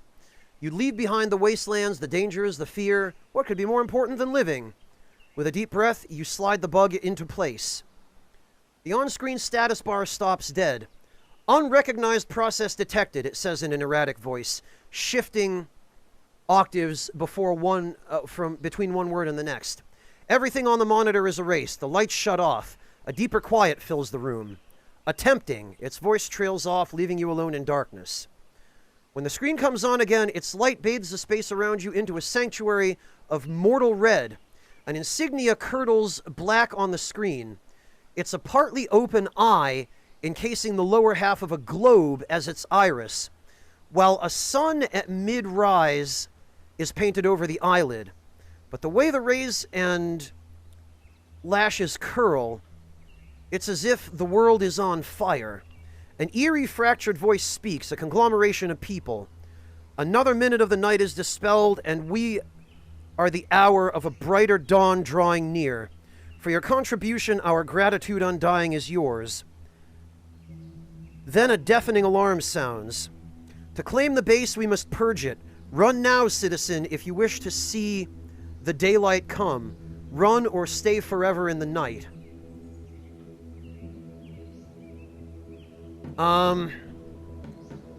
With fury blasting around the base, you knock back your chair and run desperately for the exit. You escape the desk in the last possible moment. Walls of glass shoot up from the ground and seal the terminal, sending up your back foot and throwing you against the floor with a hard and painful thud. On your feet again, you keep running and don't look back. Oh, okay. Walls of glass shoot up around and seal the terminal. So if that was what the progress bar was leading toward, and we stuck around too long, we would have been trapped in there with no way out and nobody to come rescue us.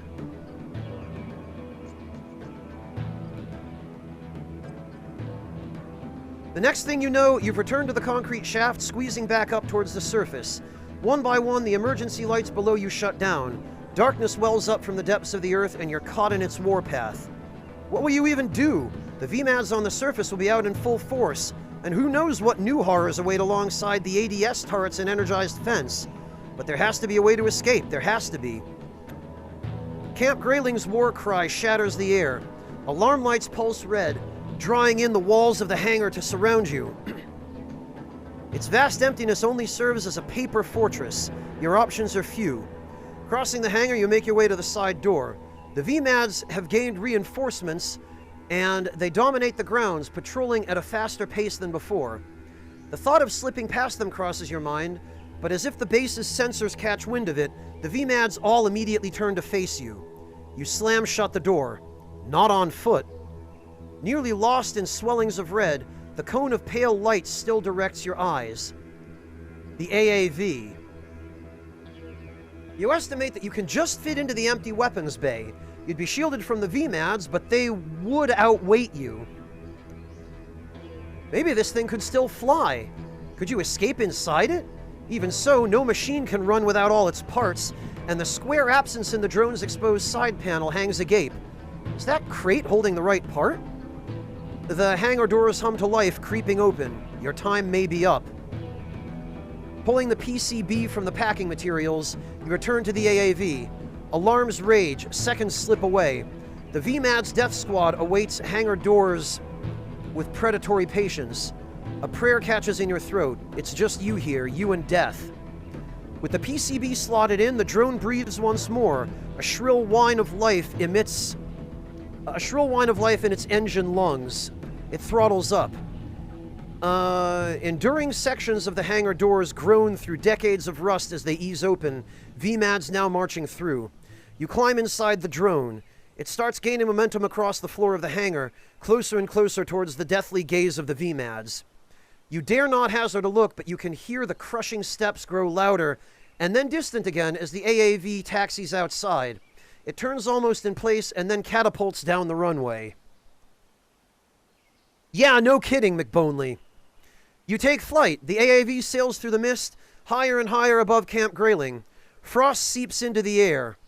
Without any way to fasten yourself, you push hard against the sides, a ghost inside a machine clinging desperately to his shell. The drone levels out before reaching much of an altitude. It turns. When it feels safe to poke your head up, you see that you're headed south. North past the tail fins, you see the small base silhouetted in red emergency lights. 3 spheres of Grayling standing helpless against the escape of their prey and the endless darkness swallowing all of Michigan. You look back again and look up through the dense clouds at stars you cannot see. Oh, God. For God's sake. Why did this get tiny all of a sudden?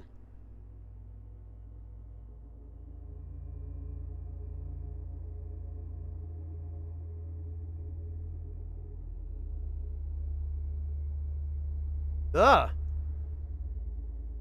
Why? I didn't do anything. That just happened.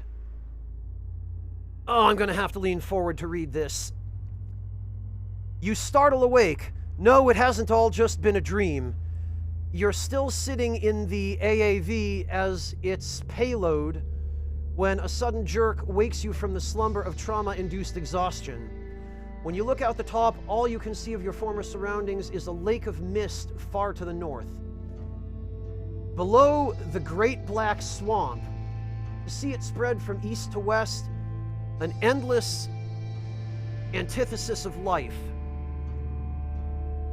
The necrosis of civilization, it's a haunting view beneath. Another crack accompanies a smell of burning plastic as you duck into your compartment again. The engines are failing, and there is a ragged whistling noise coming from the tail. The drone is no longer flying, but in a controlled fall. You hazard a peek outside. More and more of the swamp passes below. You glide past the rotting lands, the sinking roads, the crumbling buildings, the toxic fumes, but you're falling too fast to make a full crossing. You duck inside and brace for the inevitable. The drone hits something hard, the weightless rebound ringing in your ears for a moment before smashing and grinding through what sounds like rocks and water. Parts rip away and sludge sprays into the hold from the openings they leave. The fuselage twists right suddenly and flips over, throwing you hard onto a debris-filled pool.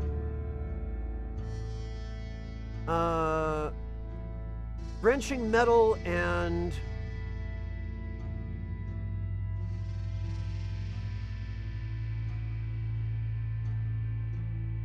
I lost my place. Wrenching metal and cracks of composites echo over the next mound as the drone becomes just another part of the desolate landscape.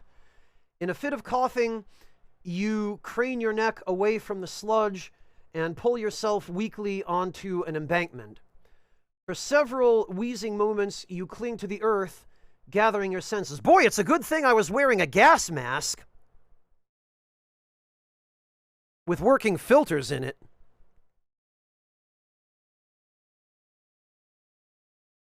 After more coughing, you plant a hand in the mud, in the cold mud, push the ground away, and stagger to your feet. A brisk, acrid wind bites through your soaked clothes, and you turn to face away from it. Ahead, miles of lifeless, muddy terrain, punctuated by toxic pools and shells of old buildings, and beyond that, Indiana. Survived 172 days, 204 hours. Wait, that's the ending, I guess, right? So we didn't die. Although, with Philip stranded in the Great Black Swamp, he probably is going to die. 172 days, 2.04 hours. The Murga Wraith has already spawned. Player is wearing a Mega City Visitor Pass. Player was introduced to Hatter. Oh, okay, this is just our status.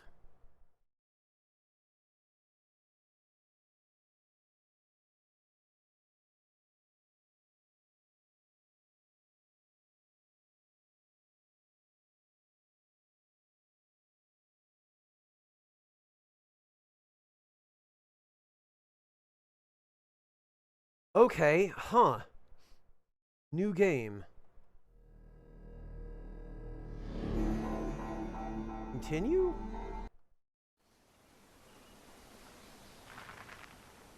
Oh, it puts us back outside the base.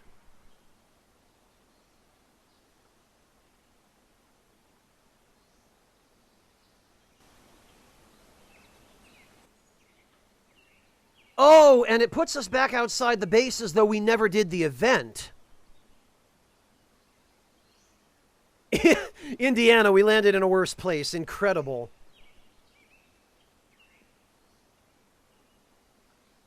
Well, I guess that's it. That's Neo Scavenger. Okay, well, that was an interesting game. But I have to say, the lead-up is a little bit lacking. I feel like we only got a couple of hints pointing us there, and then never got answers to any of our other questions, like why Philip ended up in a cryo facility with his memory wiped.